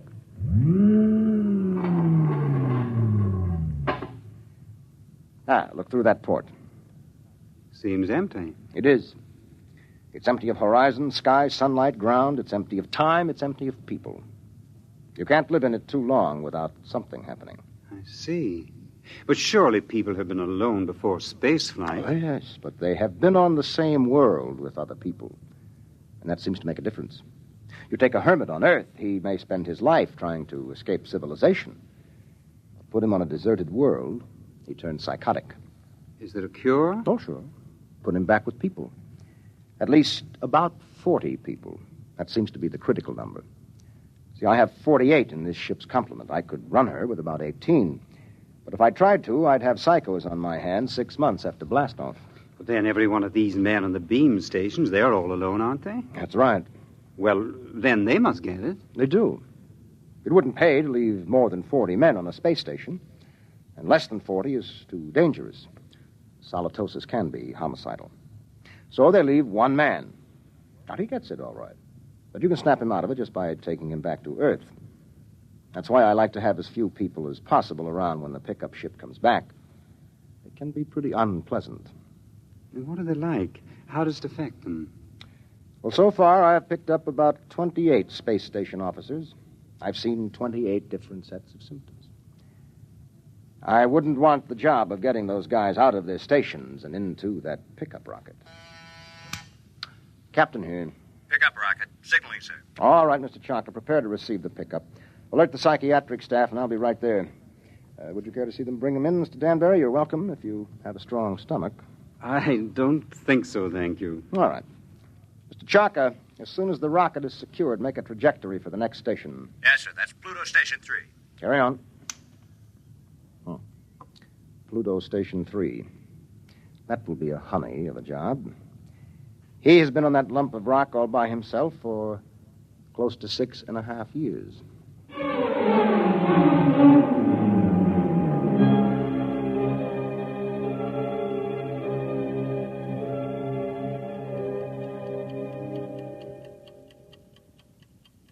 Pluto Station 3, Daily Report, Colin Ord, Space Officer.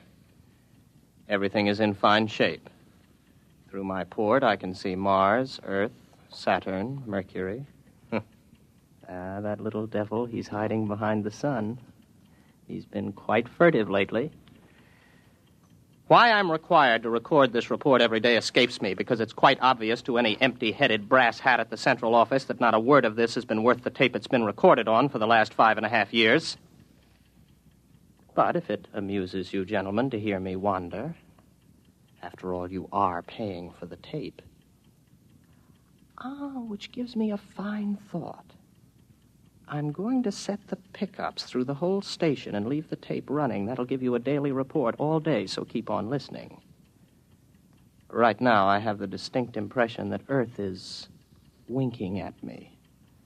A rather suggestive, lewd wink. It helps to see the planets, doesn't it? Oh, I thought you were reading. I was. You know, if you hadn't been able to see the planets, you would have been a straitjacket case long ago. Well, who knows I'm not one now? You don't, anyway. Well, I think that so long as you talk sanely about madness, you can't be so far gone. It's out there somewhere, isn't it? The rescue ship. Somewhere. How long now, Colin? Where could they be now if they started whenever the beam failed? I haven't worked it out since the last time you asked, but they could be very close. If the beam hadn't failed, they would have been here long ago, wouldn't they? Oh, sure. 11 months with the beam, over 6 years without it. Well, anyway, that triple time 6 years' pay adds up to quite a pile. You'll be set up for life when you get back to Earth, won't you? And at 29. I'll be rotten with money. Oh, well. It's been nice knowing you. That's because of the others before you. I've learned a lot. I'll never talk of the others. And above all, never talk of any others to come. I'm sorry. Would you like to play chess? It's a long time since we did. I don't think so, not anymore. I'm a little tired of chess.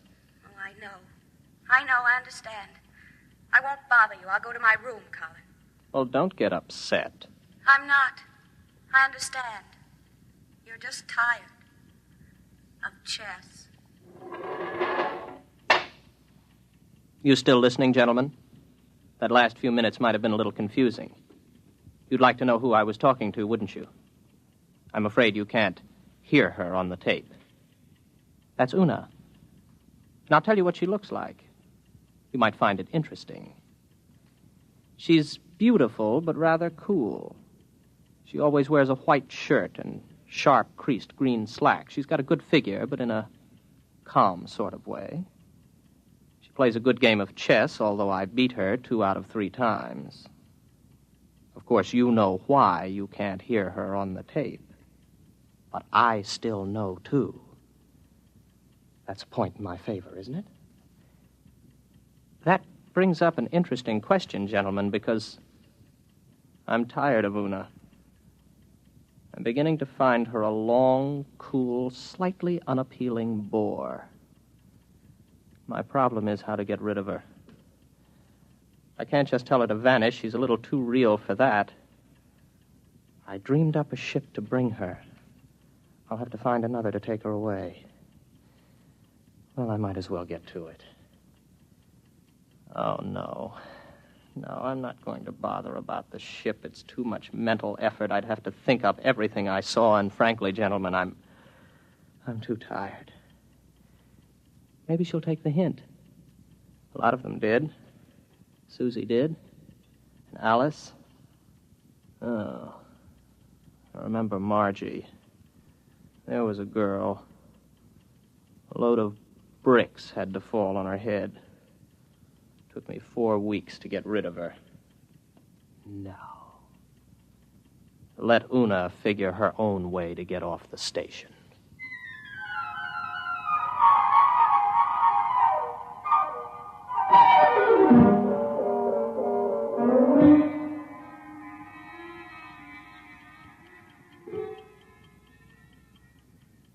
Well, she's gone. I thought she might. Her ship's gone, too.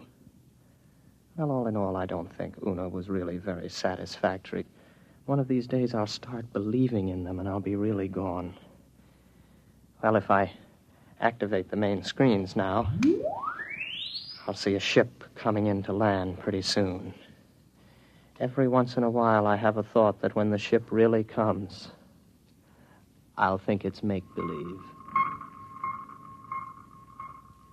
Yes, there it is.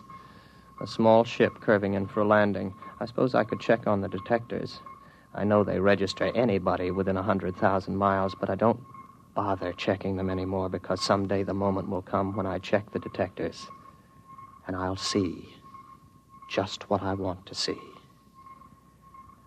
Well, the ship's coming in for a landing now. I'll go out to meet it. I'm rather interested to find out what the explanation will be for the girl. Naturally, it will be a girl.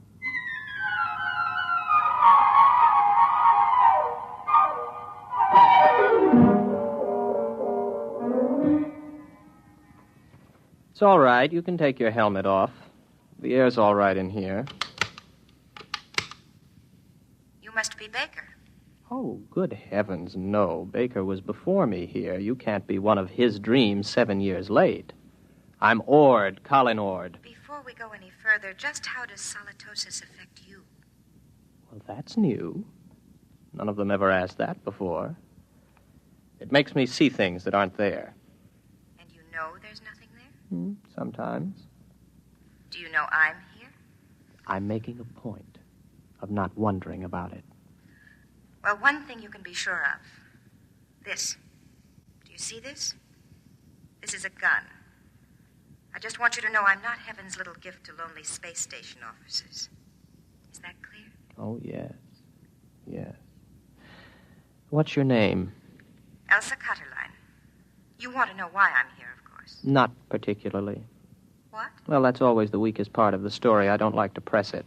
Why don't you, take off your spacesuit? I'll tell you why, just the same. I killed a man. Why and how doesn't matter. I had access to an experimental ship.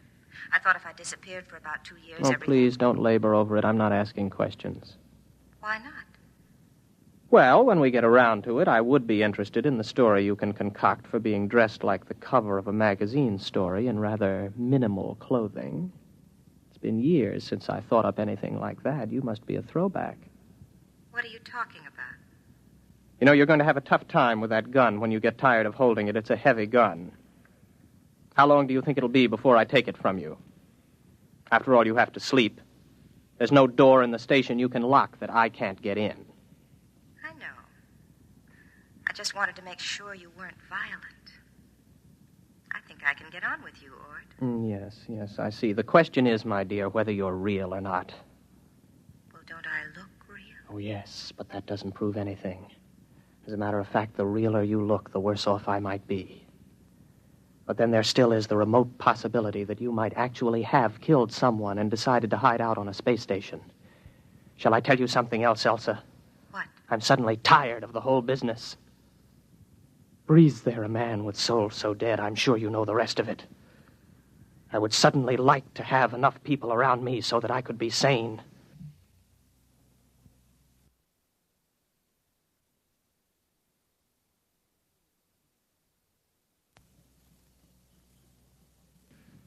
I would like to find women as part of life instead of having them pop up here from the depths of my rather pornographic subconscious. But you've shaken me, Elsa.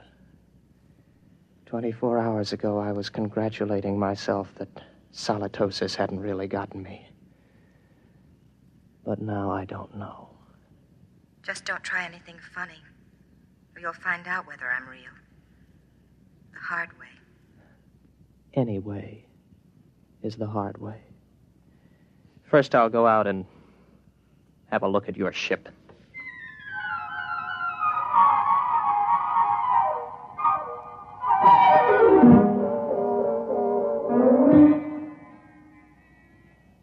£14 per square inch air.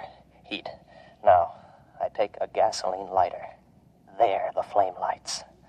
But on the other hand, if there was no lighter and I see it, I could also see it burn when there isn't any air. As a matter of fact, how do I know that I can read a meter for air pressure? And now that I look again quickly, I find I haven't got a lighter in my hand, and as a matter of fact, the pressure meter reads 0. There's no air on this ship. As a matter of fact, there isn't any ship.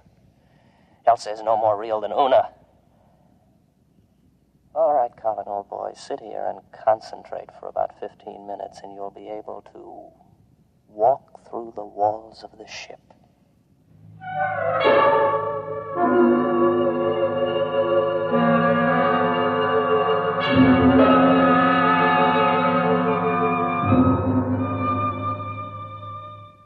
Well, what did you find out there?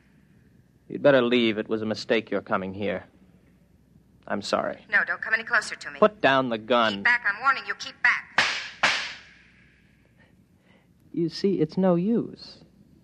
Oh, you're a good shot. You got me right between the eyes, but I couldn't feel a thing. I can't let myself be shot now, can I? Give that to me. There. Now remember, if you shoot me, nothing happens. But if I shoot you, you die. Do you know that? Yes, I know that. I'll give you about 20 minutes to get that overstuffed figure back into that spacesuit and get off my planet. Frankly, I'm getting tired of hallucinations. Tired. Give me back my gun. No. I'll keep that. After a while, I'll put it in a drawer. It'll stay there until I forget it. Then there won't be any gun anymore.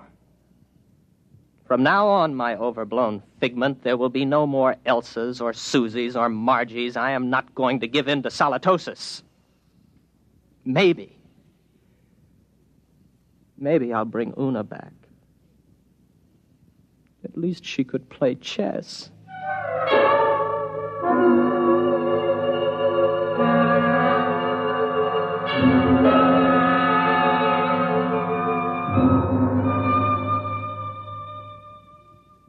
Pluto Station 3, Daily Report, Colin Ord, Space Officer.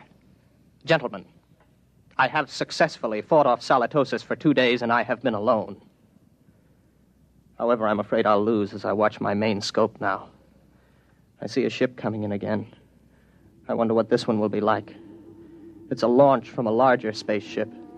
Maybe a lifeboat. Dorothy came in a lifeboat. I wonder what this one will be like. I've got to find out when she comes whether she's real. That's the key, as long as I know if she's real. When I don't care anymore, that's when it's really got me. The ship's down now. There she comes out of the airlock. I've got to find out whether she's real.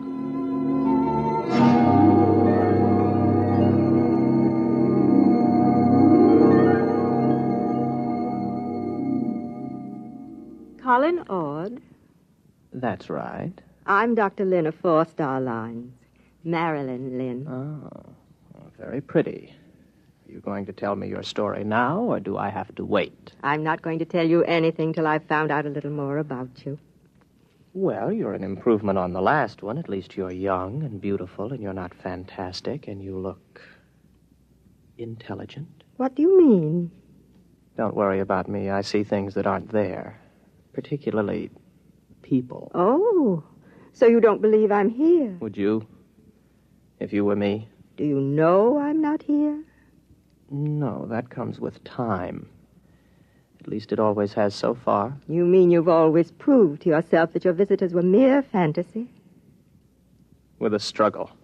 Interesting. Controlled solitosis. I never heard of it before. It's a pleasure to meet you, Mr. Ord. No, that doesn't make you real. They all say that. Why should I want to make you accept me as real? I don't know. But they all do. When will you know? Oh, I can't say. Maybe in 5 minutes. Maybe not for hours. How do you do it? You don't shoot me to see if I die or anything like that, do you? No, nothing like that. If I shoot you, you do die, like the witches in history. They'd die if they were, and they'd die if they weren't. Your mind has remained agile enough. Naturally. I never heard of solitosis inhibiting intelligence. Would you like some coffee? Is that part of the test?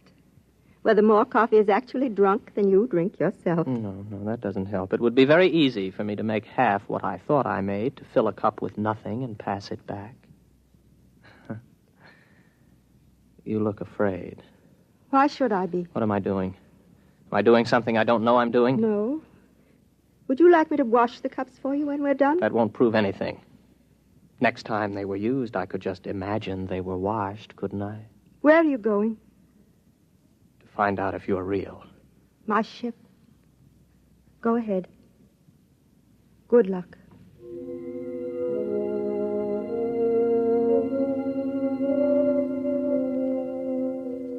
What's she afraid about? Something I said. None of the others were really afraid of me. I can't tell yet. Nothing's happened. The meters all read 15 pounds to the square inch air pressure, but that's no good. I can't tell if I'm reading them at all. Oh. Well, the wall's solid enough. My hand hurts. That doesn't prove anything. Supposing I open my faceplate. If there's no ship and no air...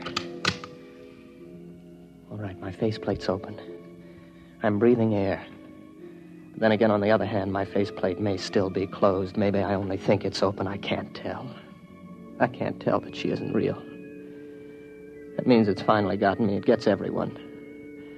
I don't really know if anything's real, if I'm real, if this space station is real, the planet, the universe, the galaxy.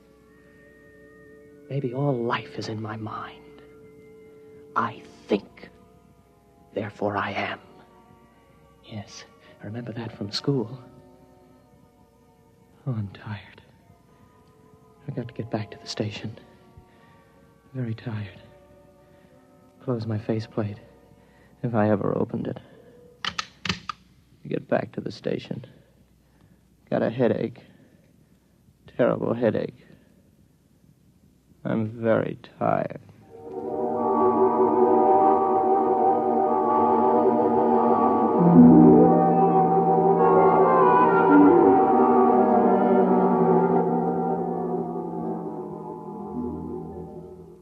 Are you all right now? Here, drink this. What happened? You came in the station lock and passed out. How long have I been out? About 24 hours. You're a very sick man, Mr. Ord. Reality. Very important thing, isn't it? It's the most important thing there is to learn. Merely to you. Solitosis naturally affects what matters most to the individual, but we needn't talk about that. But I know now. You're not real. You can't be, even though I feel you are. How did you decide that? I couldn't prove you weren't, not on your ship. I'm too far gone to figure out any test that'll work. But if you are real, then how did you avoid solitosis? The only way there is. There are 48 men and women in the relief ship that's in orbit around your planet right now. I came down in the pickup rocket. We have well above the critical number of people. I keep rational by knowing they're up there in the orbit, and as soon as I'm ready, I'll take you back up there. Well, I suppose I can wait. I don't really care if you're real or not anymore. I know. It'll take a long while before you care. You sound sad. What's the matter? It's the way you look at me. What do you mean? What do you see when you look at me? Well, you're strong. Sort of quietly beautiful. About my age. You're wearing a tunic and slacks. And you don't have a wedding ring. I noticed that. That's what I thought you saw. I'm real, but not your picture of me. I'm a doctor, Mr. Ord. All first contacts with station officers are made by trained psychiatrists. I'm a doctor. And I was a girl once. But that was 40 years ago. I'm 66. You can't be. Oh, yes. It was very nice to be a girl again. I could see myself in your eyes, and I almost felt young again. As I grow old in the next few weeks, Mr. Ord, you'll be recovering. That will show... Countdown for blast off. X minus 5, 4, 3, 2, X minus 1, fire.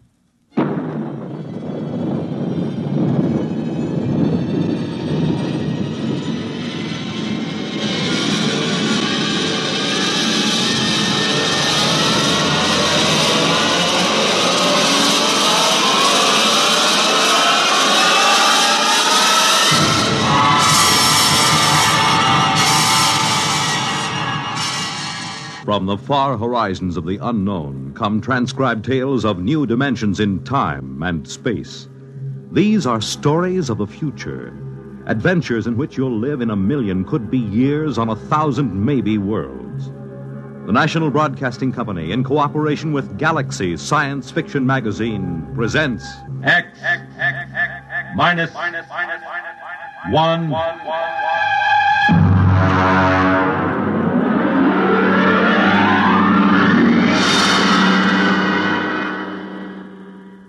Tonight, The Lungamina by Gordon R. Dixon.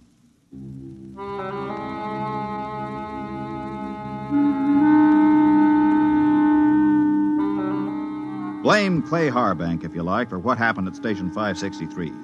Or blame Bill Peterborough, the one we called the Kid.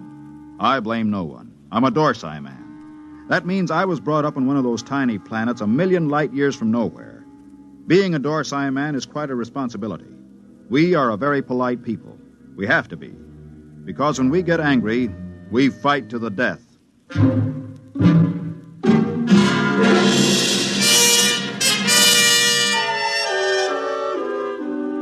It all began that evening that Clay Harbank began reminiscing about his home planet, Lulungamina. We were sitting around the recreation room of 563. There was a card game going on in one corner. Lulungamina. The very name sounds like music, doesn't it, Mort? You know me, Clay. I'm a Dorsai man. I've been in the Dorsai planets. I've seen them all knocking around this universe for 35 years. But when it comes to sheer beauty, Lulungamina. How long since you've been home, Clay? Home? 20 years, Mort. 20 stinking, miserable years. Well, that'll be over soon. Another 10 days. You gonna miss old 563? Miss this godforsaken little asteroid? Not for a minute. We'll miss your ugly face around here. At least I will. I'm going to miss your gloomy Dorsai puss, too. Mort, why don't you get out of it? You've had more years in space service than any of us. You've probably got enough credits to get out, too. Me? I wouldn't know what to do with myself. Couldn't you go home? You should know better than that. The Denebrian trouble? The Denebrian trouble? You could go to Earth. What for? Ever been there? Never once. And I've never wanted to. I've seen too many Earthmen. Like the kid over there. He's green in service. He's full of greed and stupid hate like the rest of them. No, that's not for me. Looks as if the game's breaking up. Here he comes. Well, if it isn't the big gambler from the windy planet. What's its name? Lulungomina. Yeah. How's the piggy bank coming, Dad? The piggy's a gentleman, kid. He never overeats, so he won't ever get indigestion. Sour grapes. You see this wad of credits? 500. How long you have to work for 500 credits, Dad? How many trips you have to make around this asteroid? How much closer to falling in your grave you have to come? You look as if you made a killing. I always make a killing. I'm a natural-born gambler. And I don't just talk about it like some. I think I'll go out and take a turn around the station, Mort. Fine, I'll go with you. It's, stuffy in here. Don't bother. I'd rather be alone. Big shot. Knocked around the planets for 35 years. Used to have a reputation as the hottest gambler in the systems. Comes from the most beautiful planet in the universe. Bull. Why don't you lay off him? Kid, let me give you a piece of sound advice. Go ahead. Lay off Clay Harbank. He's been around the systems a lot longer than you have. He may not be any chicken, but he's a tough baby when the situation calls for it. You trying to scare me, Mort? I thought you Dorsai guys were smarter than that. I'm beginning... No, look, kid. No, look. No offense, Morty. I mean, I wasn't trying to insult the Dorsai people or anything. I gotta go do a flight check. I'll see you.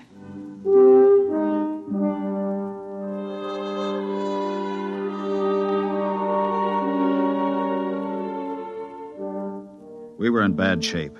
The 20 of us at Frontier Station 563 on the very edge of the human area had gone sour. Half the men had applications for transfer in already. What I told the kid about Clay being tough, well, that was a bluff to keep him off.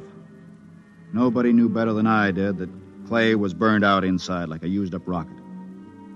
I put on a spacesuit and went out to join him. Oh, hi, Mort. Hi. Beautiful night, huh? Nice. Back on Lulungomina, on a night like this, the rakish flowers open up, and you can hear them singing. There are 6 moons, and every one of them is like a yellow lantern. My mom and dad and I used to live on the edge of a lotus pool. Here I go talking about home again. Figures. A guy who's been saving up for 10 years to get home is bound to start thinking about it when the time comes. I wish you could come with me, Mort. Clay, tell me something. Yes? Do you ever get the urge to gamble again? Do I get the urge to gamble? Mort, you ever watch a man who's been on PON for a while? When he's broken the habit, you can't get him near the stuff. He despises it. And yet, the same man is liable to go back on with no provocation. Well, that's the way it is when you've gambled all your life. I figured. Maybe that's why I keep talking about home. Every time I hear the kid flipping those cards in the recreation room, I start talking about home. Have you noticed? I've noticed. But this time I'm going to make it, Mort. I tried 3 times before. This time I've got the dough, and I know I'm going to make it. I think you will, Clay. You know what did it? No. Lulungomina. That's what saved me this time. The thought of that beautiful planet. Well, when you get there, you can send me a photo tape. At the rate we get visitors, it should reach me in 5 or 6 years. You'll be out by then. You'll be home. I'll never go home, Clay. Never. Well... That's Red 4. Screens must have picked up a ship in the galaxy. Maybe we'll get a visit. Keep us from going loco anyway. Coming in? No, I think I'll stay out a while. Well, I'm going to check the screen. See you later.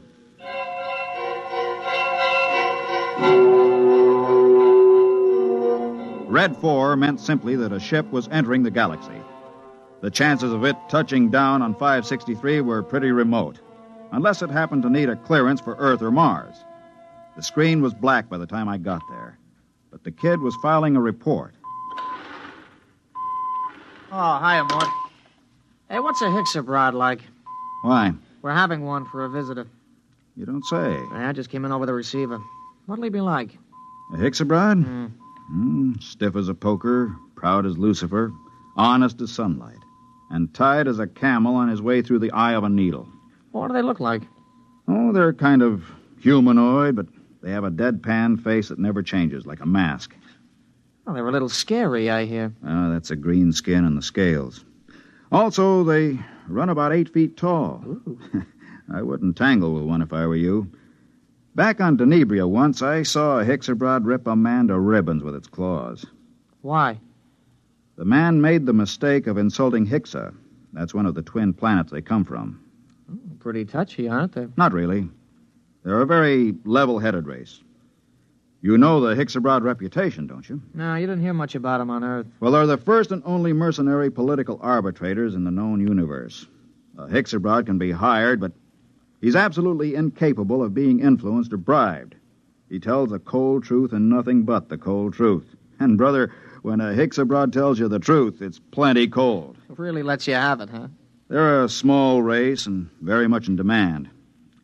If some kind of political dispute comes up from planetary to inter-alien, both sides hire a Hixabrod to represent them. That way they know the other side is being completely honest. Oh, that's very interesting, you know. Very interesting.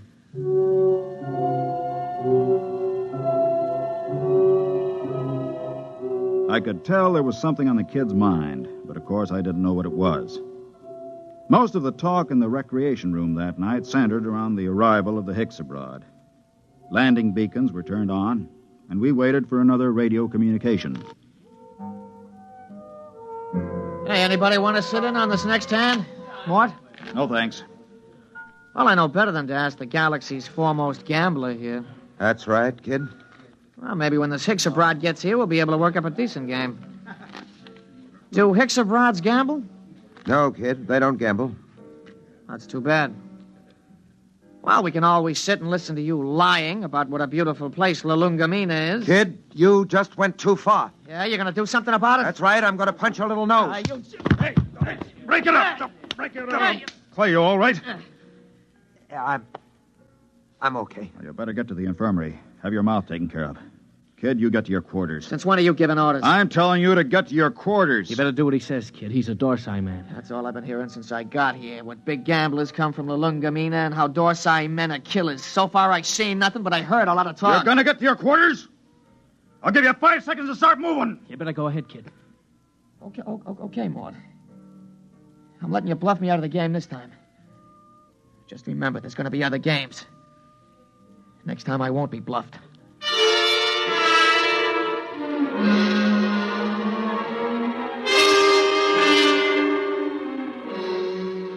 He left the recreation room. I felt a slight and not unpleasant shiver run down between my shoulder blades, and my eyes were still hot. I'd almost lost my control that time, and my senses told me I'd better be careful. For the next 3 days, the tension of 563 was almost unbearable. Clay Harbank seemed to age 20 years after the kid knocked him down. Now hear this, all personnel. Now hear this, all personnel. A ship is approaching for flight check. A ship is approaching for flight check. Report to Central. Report to Central. Well, this is it, Clay. We're getting the Hixabrod. Seems almost like home having a Hixabrod with us. They're all over the Tarsian system, you know. You speak Hixabrod? You have to on Lulungamina. Oh, I didn't know that. I picked it up during the 3rd exploration. Long time ago, huh? We're not getting younger, Clay. Yeah. I found that out. Don't take it so big. He's just a punk kid. Sure. And I'm just a dumb old man. Forget it. That's touchdown. You ought to be here in a minute. That does it. He's down. Look at that ship, huh? Let's go. You'll need some help with his baggage.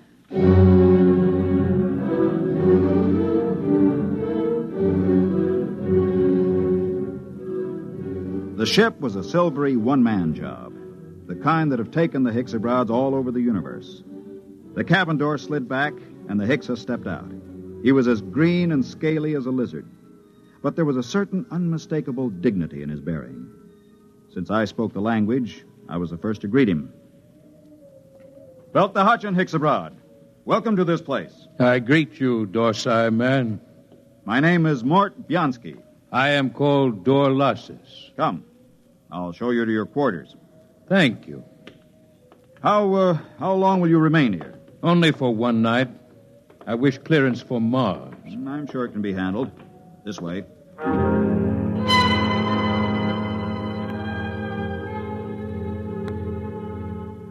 I wondered how he knew I was a Dorsai man. And then it seemed obvious. My broken nose, the scars, the lined face. Nobody could mistake a human from the Dorsai planets. Still, it scared me a little. I kept wondering if he had anything to do with interplanetary police. I tried to put it out of my mind. It was no use.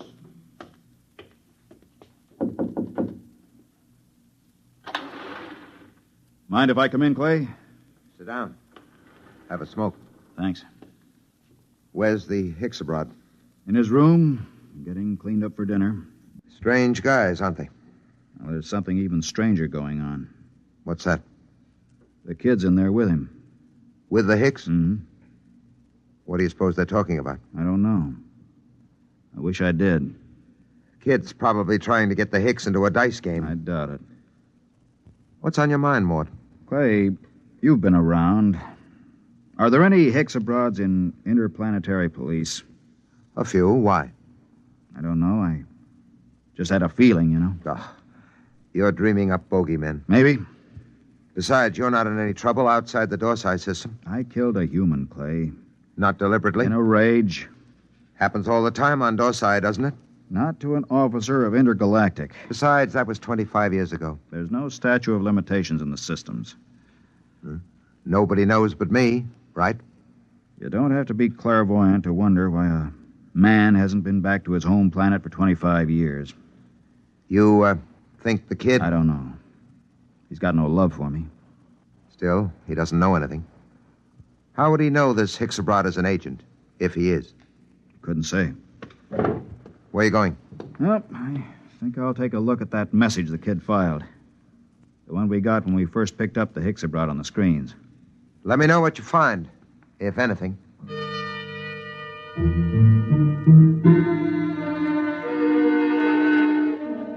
I walked through the empty corridors to the communication center. I went directly to the files where incoming messages are kept and flicked the tab until I got to Notices of Arrivals. There, 2 days before, was a report of the arrival of Dorlassis. I ran my finger down the statistics until I came to the line that said, Point of Origin of Flight. It read, Tarsian Galaxy. That was where Clay Harbank's Lulongamina was. I read further, where it said Nature of Business. My blood ran cold as I spelled out the words criminal. Come in. Belt the Hutch and Hicksabroad. I greet you, Dorsai man. Is there anything you require? Nothing, thank you. I came to tell you that we'll have dinner tonight at 800 hours. The young Earthman has already informed me. There's a shortage of raw meat here. I've brought my own food, thank you. I see you came in from the Tarsian planets. Yes. You didn't happen to be in the Dorsai planets before that? No. Oh, I thought perhaps you might have some news. I came from intergalactic headquarters. Yes, I saw your flight check. Then you know my mission. Yes. Good. How long do I have to pack? I will be leaving at 700 hours tomorrow morning. Can you be ready by then? Yes, I guess so. Good. I don't suppose there's any point in appealing to you. Hicksabrods are supposed to be totally without emotion. There is no point in appealing. Funny thing. I've been running away from this moment for 25 years, and now that it's come, I'm glad. We'll be going back to the Dorsais? Yes, to intergalactic headquarters. After all these years. Home. I don't suppose a Hicks-abroad knows what that feeling is like. I will expect you at 700 hours. Now, if you don't mind, I wish to prepare my food. One thing. Yes?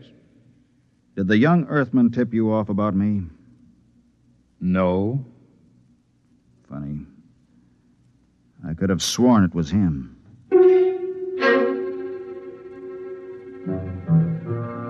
That was that.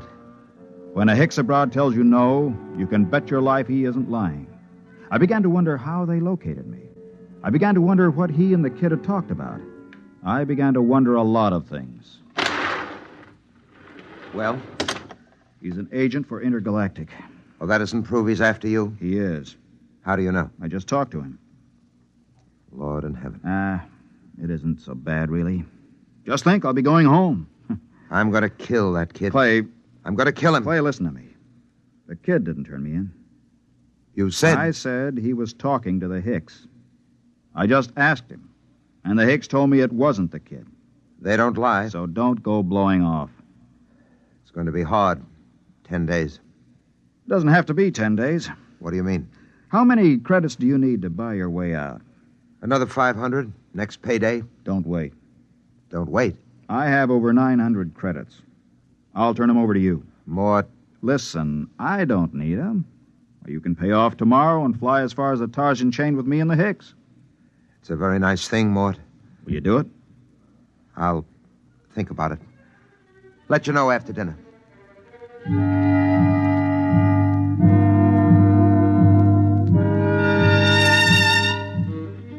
I thought of running away, but there was really no place to run once they tracked you down. And the Hicks-abroads were utterly relentless once they'd agreed to bring a man in. Since they had no feelings, they made no judgments. They were absolutely certain that a man would get a fair trial. I packed my stuff and went in to dinner. The Hicks-abroad was at the head of the table eating his raw chinsu meat. Pass the gravy, please. Dorlasis. Yes?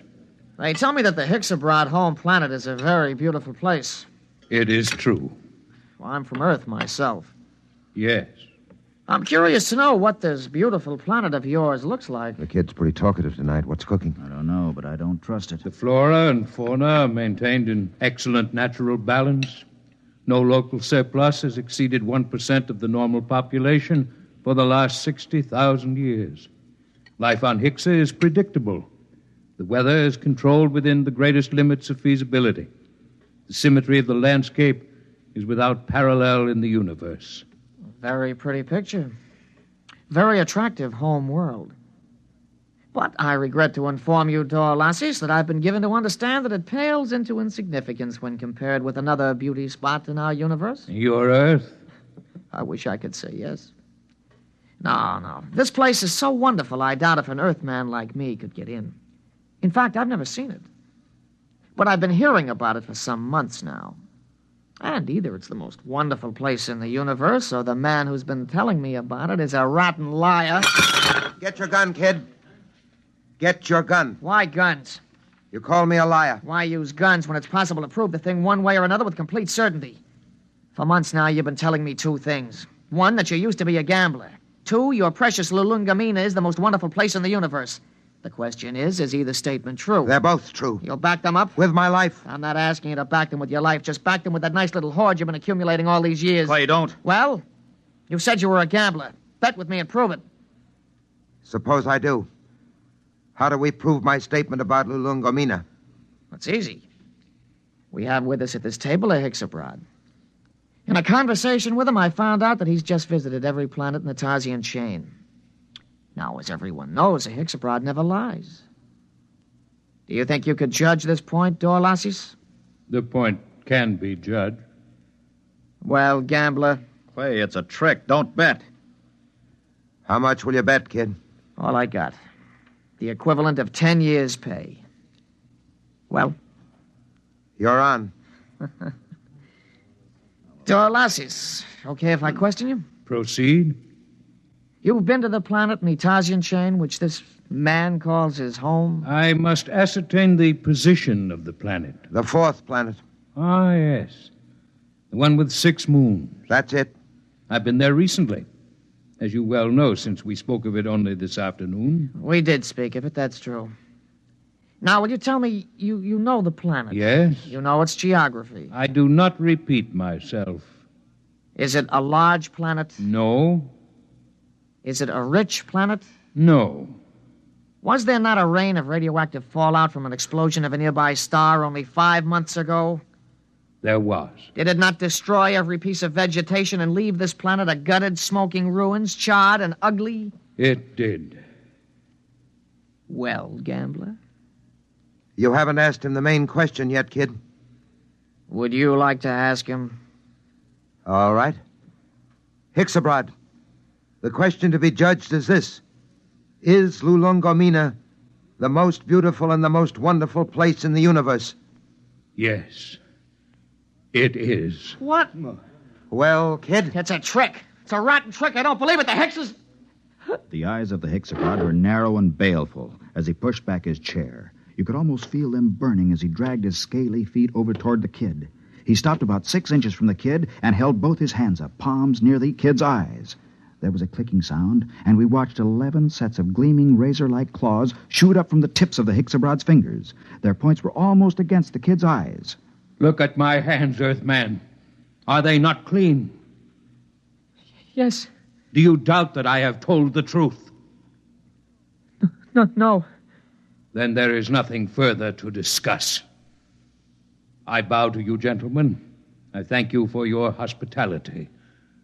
You will excuse me.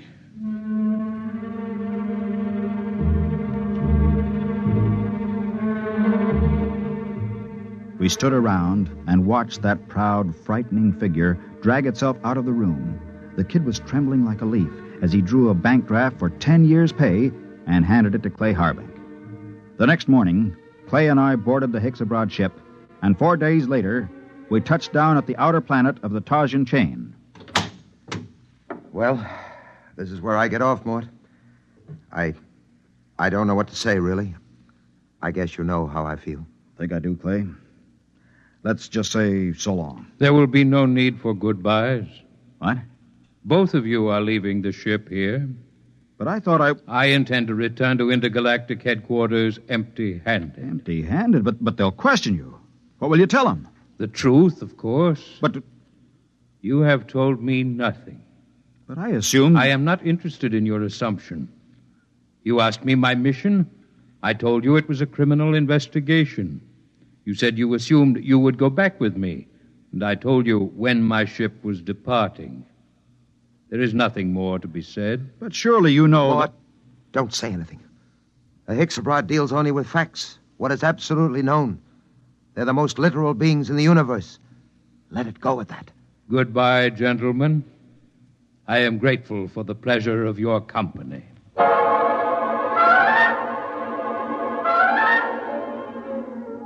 5 minutes later, Clay Harbank and I shook hands at the exit of the spaceport on Tarsus 10. But before we parted, there was one thing I had to know. Clay, one thing before you go. Yes? How did you know the Hixabrad would lie about Lulongamina? He didn't lie, Mort. The Hixabrad never lies. But Lulongamina... Mort, let me tell you something.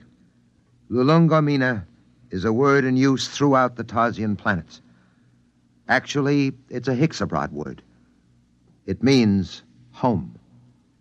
All I did was ask the Hixabrad if home was beautiful. He simply said yes. And a Hixabrad, as everybody knows, doesn't lie.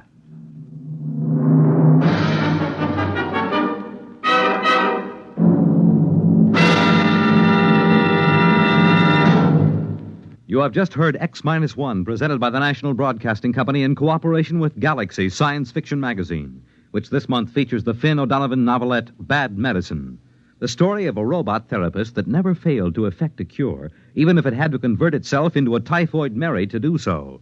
Galaxy Magazine, on your newsstand today. Tonight, by transcription, X-1 has brought you Lulongamina, a story from the pages of Galaxy written by Gordon R. Dixon and adapted for radio by George Lefferts. Featured in the cast were Ralph Camargo, Ned Weaver, Jack Grimes, Bob Hastings, and Kermit Murdoch. Your announcer, Fred Collins. X-1 was directed by Daniel Sutter and is an NBC Radio Network production.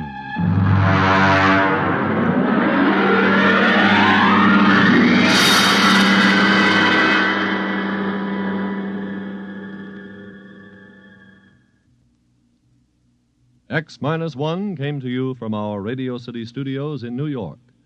Next week, listen to Project Mastodon, Clifford Seamock's story on X-1. Follow the news with Chet Huntley tonight on the NBC Radio Network.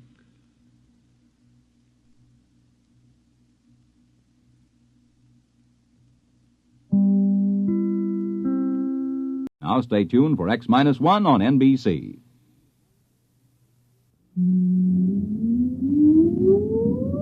Countdown for blastoff. X-5, 4, 3, 2, X-1, fire.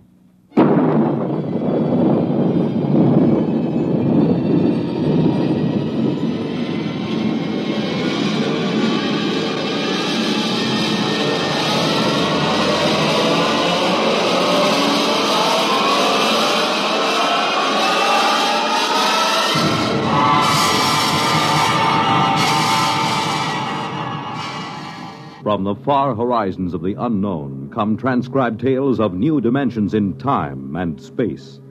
These are stories of the future, adventures in which you'll live in a million, could be years, on 1,000 maybe worlds.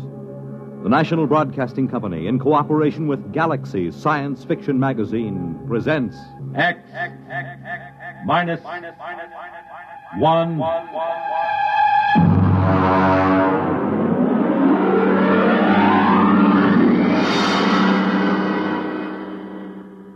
Tonight, Project Mastodon by Clifford D. Simak.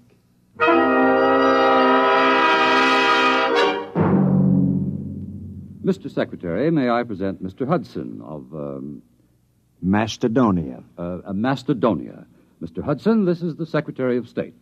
Honored, sir. Now, as Chief of Protocol for the Department, I've informed All him... right, Mr. Kingston. I haven't much time. I'm due at a meeting of the Senate Foreign Relations Committee at 2. If you've passed Mr. Hudson in, I'll assume everything is quite proper. Now then, Mr. Hudson, I understand you've been here several times seeking recognition for your, country. Well, that's right.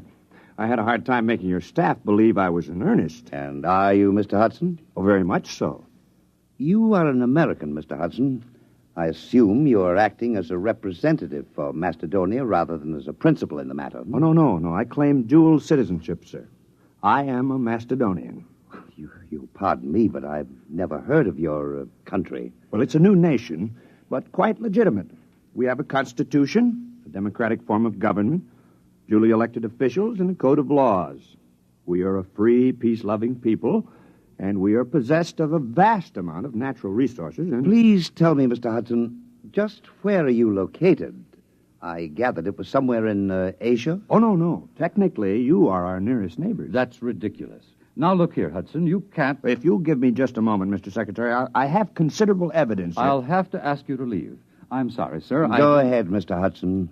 You've submitted a document signed by a certain Wesley Adams. Well, he's our first president. You see, we'd like to establish diplomatic relations. After all, we are a sister republic. We'd like to negotiate a trade agreement, and, of course, we'd be grateful for assistance under the foreign aid program. Naturally. Who wouldn't? Mr. Secretary. All right, Kingston. We're prepared to offer something in return for, one thing. Sanctuary. Sanctuary? I understand that in the present state of international tensions, a foolproof sanctuary is not something to be sneezed at.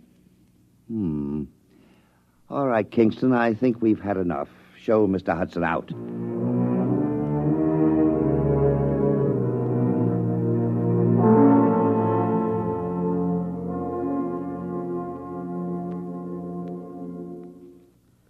All right, let's have the story again. Look, mister, I don't want any trouble. Just tell the story again. You want to cooperate with the FBI, don't you? Sure I do. Sure, but I just don't want any trouble. All right, start over. You found the briefcase in the booth. Yeah, that's right. I brought my beer over from the bar, you know? And this fella just went out a minute before, so I figured he must have left it. I run after him. You didn't see him, though? No. So I just kind of looked in the briefcase. You know, I mean to identify it. That's all. I don't steal. Then you came to us. Yeah, that's right. I mean, after all, when I saw that stuff, well, I just figured I was way over my head, you know? All right. Don't say anything about this, do you understand? We'd rather you just forgot the whole thing. Oh, sure. Listen, some things I don't want to remember. You know?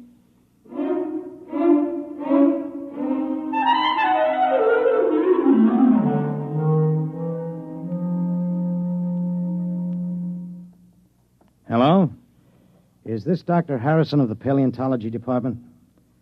This is Mr. Jenkins at the Federal Bureau of Investigation. We have some movie film we'd like you to look over. Huh? Oh, we acquired it. Big shaggy elephants and tigers with teeth down to their neck.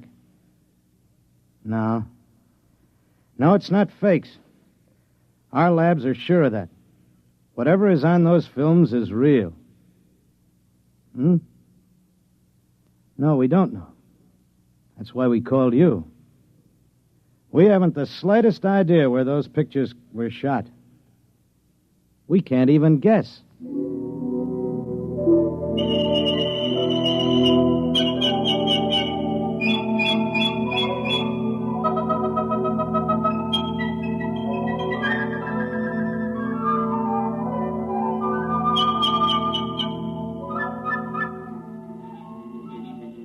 Ow! What's the matter, Coop? One of those flying hypodermics. This is a fine, healthy spot. Mosquitoes as big as hummingbirds. Oh, careful, son. You're knocking the climate of the capital city of Macedonia. Yeah, some capital city. One palm tree and a Boy Scout pup tent. Wes, this is the wildest thing we ever did. What if Chuck can't get back? Chuck Hudson is a man of many parts. Have faith. Supposing they're putting him in jail, or something might happen to the time unit or the helicopter. We should have gone along. Do you think they'll do it, Coop? Who? What? The United States. Do you think they'll recognize us? Not if they know that Macedonia is the United States 50,000 years ago. That's why we have to get legal recognition first, otherwise it wouldn't be safe. Well, there goes that mastodon again. Good old Buster. Where is he? Right there. Over by the grove, see? He's lonely. What? He probably is. He must have been run out of the herd by some younger bull. That's why he hangs around like some homeless dog. One thing worries me, Wes. I know you dreamed up the time unit, and we all chipped in for the helicopter, but can you just claim territory on your own like we did? Why not? We found it, it's ours. Hey, Buster's coming this way. Give me the right. No, wait. Maybe he's only bluffing. If that mastodon comes through here, he'll stomp everything flat. I'll give him 3 steps more. It'd be such a shame to plaster him. He's such a nice old monster. One more step and he gets it. Hey, that's Chuck. He's back. I wish he could fly that helicopter better. He might wreck it. Well, anyway, he scared Buster off.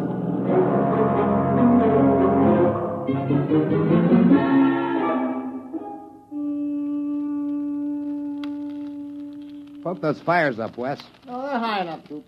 You don't want a saber-tooth waltzing through here, do you? Well, we better get a stockade up. Some night a herd of mastodon will come busting in here, and if they ever hit the helicopter, we'll be dead ducks. We'd never get back. We'd be stuck back here in the Pleistocene age. I won't feel safe till we get another helicopter. Those mastodons carry a lot of ivory. And the mammoths up north. Oh, sure. And get socked in the jug for smuggling ivory? The only way to cash in on the time unit is to get diplomatic recognition for Macedonia. We've got a good case. You said so yourself. What, a saber-tooth? Down by the grove. I don't like that. Sounds closer. Hey, poke up that fire, will you, Coop? Oh, well, that's Buster. There he is. He's tangling with a saber-tooth. I'll lay 3 to 5 on Buster. Cat's drawing blood. I'll take $5 of it. Come on, Buster. Roll on him, will you? Cat's on his head now. Hey, he's coming this way. Look out! Wes, turn him. Shoot.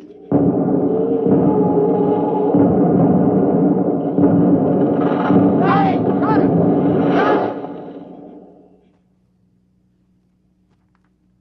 Is he dead? Yeah. The tiger's gone. He won't get far. Neither will we. Oh, no. Yeah, good old Buster. Trust him to drop dead right across the helicopter. Well, we can fix it, can't we? We probably won't even be able to roll Buster off of it. The rotor blades are twisted, and the frame is a mess. A total mess, gentlemen. We are in trouble. Macedonia faces a crisis.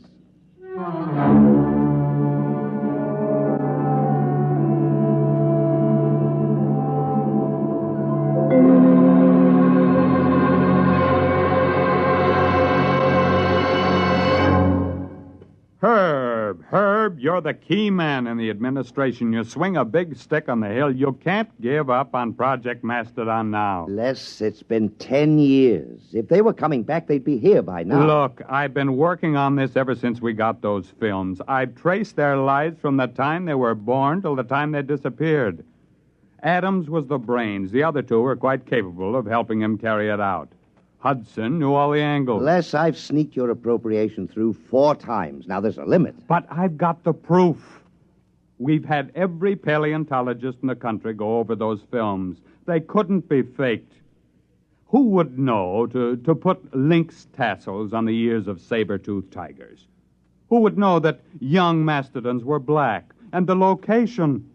We tracked down Adams' farm just from landmarks in the prehistoric landscape in those films. We've got to contact them. Look, Les, even assuming it's all true, a planet has only a grand total of resources. If we get Adams' device... Time machine. If we exploit resources of prehistoric America, won't we be robbing ourselves of our own heritage? Look, Herb, I've been over all that with the AEC. There's a lot of lead in southwestern Wisconsin. If we go back far enough, we can catch it when it's uranium. The whole research project hasn't turned up a lead on Adams' machine, if it exists. We've got to keep watching that farm. They might return. We've got to keep looking for them, no matter how long it takes.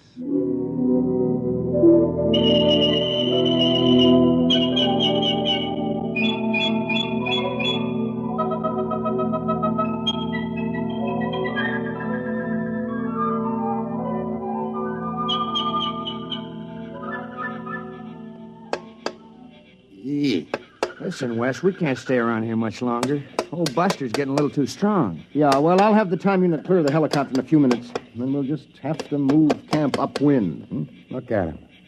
It's only 2 days since he dropped dead, bless his heart. Already those vultures are half into him. I'll have him picked clean inside of a week. Give me the hex wrench, will you? Wes, is it all right? The time unit? Well, we won't know until we try it, Coop. And then, of course, it's too late. Well, either does or doesn't. Problem is, how are we going to use it without the copter? Couldn't we take a chance on using it on the ground? No, we have to get up in the air. You don't want to take a chance of arriving in the 20th century about 6 feet underground. Wait a minute, Wes. It's got to be higher here than in the 20th century. Look, these hills have stood here since the Jurassic era. They got to be weathered down. Yeah, I know. The only safe way is to build a platform about 12 feet high. That should be enough to clear us. But suppose we come out on the other end 2 feet higher. Well, we fall. Which would you rather do? Take a chance on a broken leg or stay Yeah, here? okay. Now, what do we build the platform out of?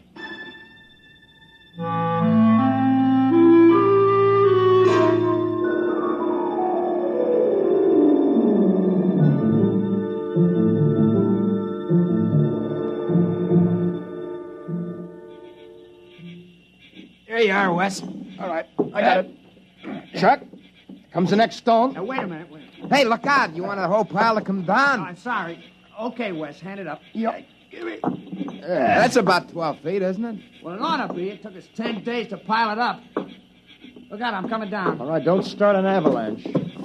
Well, pretty soon we'll be able to start all over again. Mm-hmm. If the unit works. Yeah, that isn't all. We don't have any proof we've been back here. We'll be stone broke. Another helicopter would cost $30,000. Can't walk into a bank and borrow $30,000 to take a short trip to the Stone Age. Wes, where do you figure we are? I mean on the farm. Well, I think we're clear of the barn and the silo. I hope so. The way I figured, we're astraddle that barbed wire fence at the south end of the orchard. Well, we might as well give it a try. All right, I'll get the unit. You two climb up on top of the pyramid.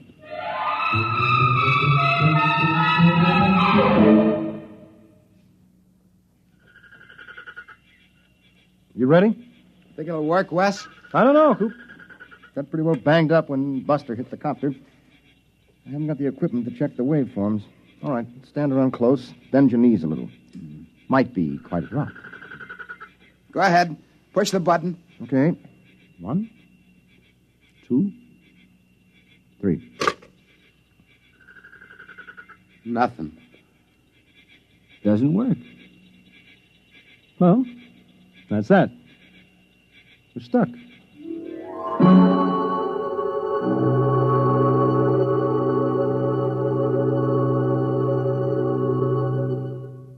I'm sorry, Les. There's nothing you can do, Herb.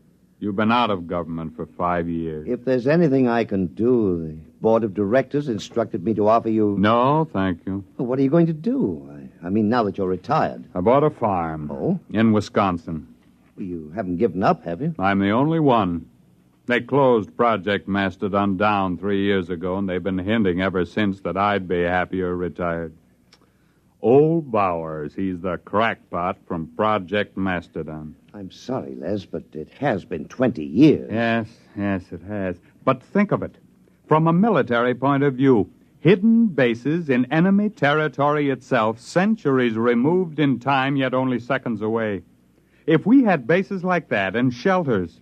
Relax, Les. It's all over. Sure. It's all over.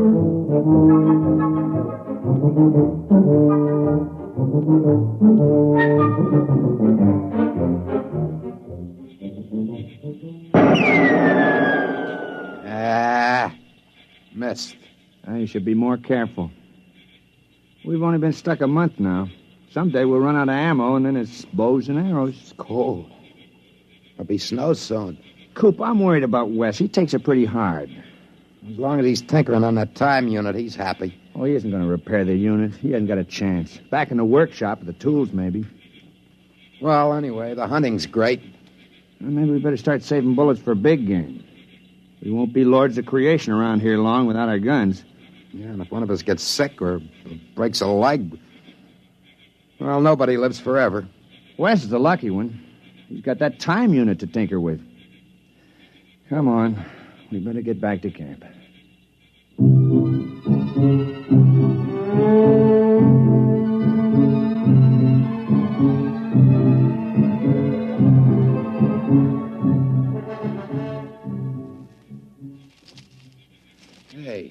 Hey, Wes! Come on. Wes! Wes! There's no sign of him. Wait, there's a note on the door. Wes! Never mind, listen. Dear guys, I don't want to get your hopes up again and have you disappointed, but I think I may have found the trouble. I'm going to try it out. If it works, I'll be back to get you. Wes. What, a fool? That unit can't work. He must be off his rocker. Wait a minute. Coop, look, that pyramid. It took us 10 days to pile those stones up. It's gone.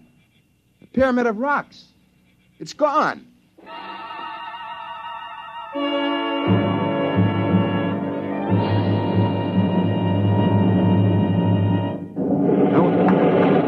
Oh, what the... Of all the confounded... Oh, what's going on out there? Rocks? Who dumped those rocks? My car, who's out there? It's all right. Don't you move, mister. I got a 45 pointed at you. Well, I can explain. Well, you better. There was a brand new car where you dumped that load of rocks. Who the devil are you? My name is Wesley Adams. Adams? Man, where have you been all these years? Well, I don't suppose you'll believe me, but the fact is... I've been waiting for you for 25 years. The others all gave up. I'm sorry about your car. Oh, never mind. I'll be right down. Now, don't touch a thing. Don't go anywhere.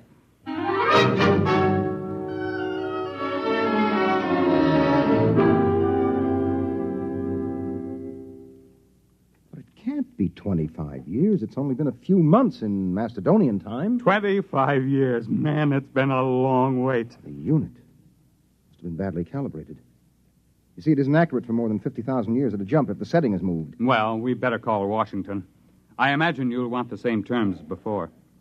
Terms? Recognition, economic aid from Macedonia, defense pact. Listen, Adams, you've got those saps over a barrel. You can get anything you want now. The unit. I'll have to calibrate to the day to go back for them. Oh, don't worry about it. You can have every scientist in the country working on it now. Oh, you've got them right where you want them. Hello? Long distance. This is Major General Leslie Bowers, retired. I want to put a call to the President of the United States, White House, Washington. You can tell them I'm placing the call for the President of the Republic of Macedonia.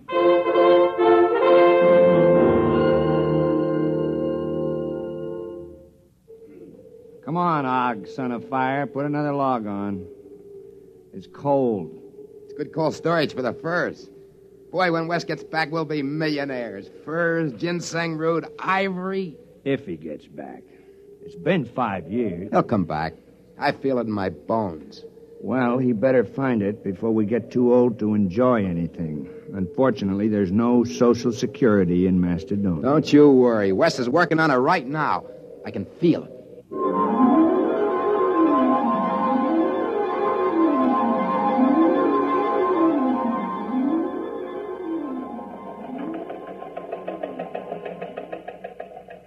Hello, Charlie. Some just came through on the ticker. I want you to get a background story on it. And we just recognized Macedonia. What? How should I know where it is? Look it up in the encyclopedia. Huh? No, the item says formal recognition was delayed 5 years until communication could be established. Certain technical difficulties. What? I don't know. Wherever it is, I don't see what difficulties could hold up 5 years. It stands to reason wherever the place is, you could walk there in 5 years. Nah, it's not important. You know these postage stamp countries. Monaco, Luxembourg, they're all alike. What's so different about Macedonia?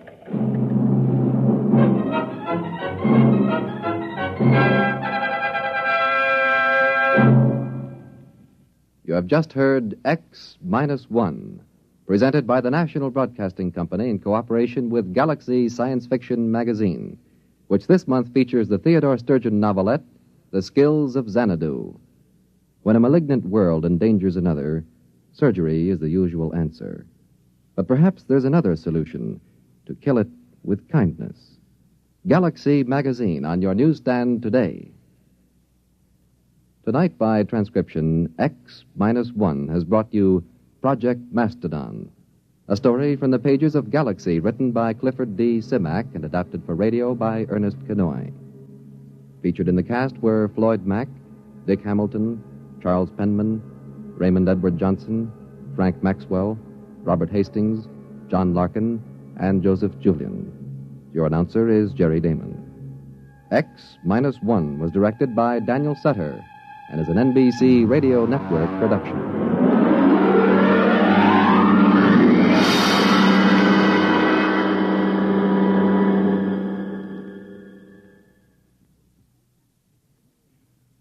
Listen next week for the Murray Leinster story, If You Was a Mocklin, a tale in which the childlike natives of a strange planet pull a real switch on a red-headed female witch, and everyone doubles in brass. That's next week on X-1.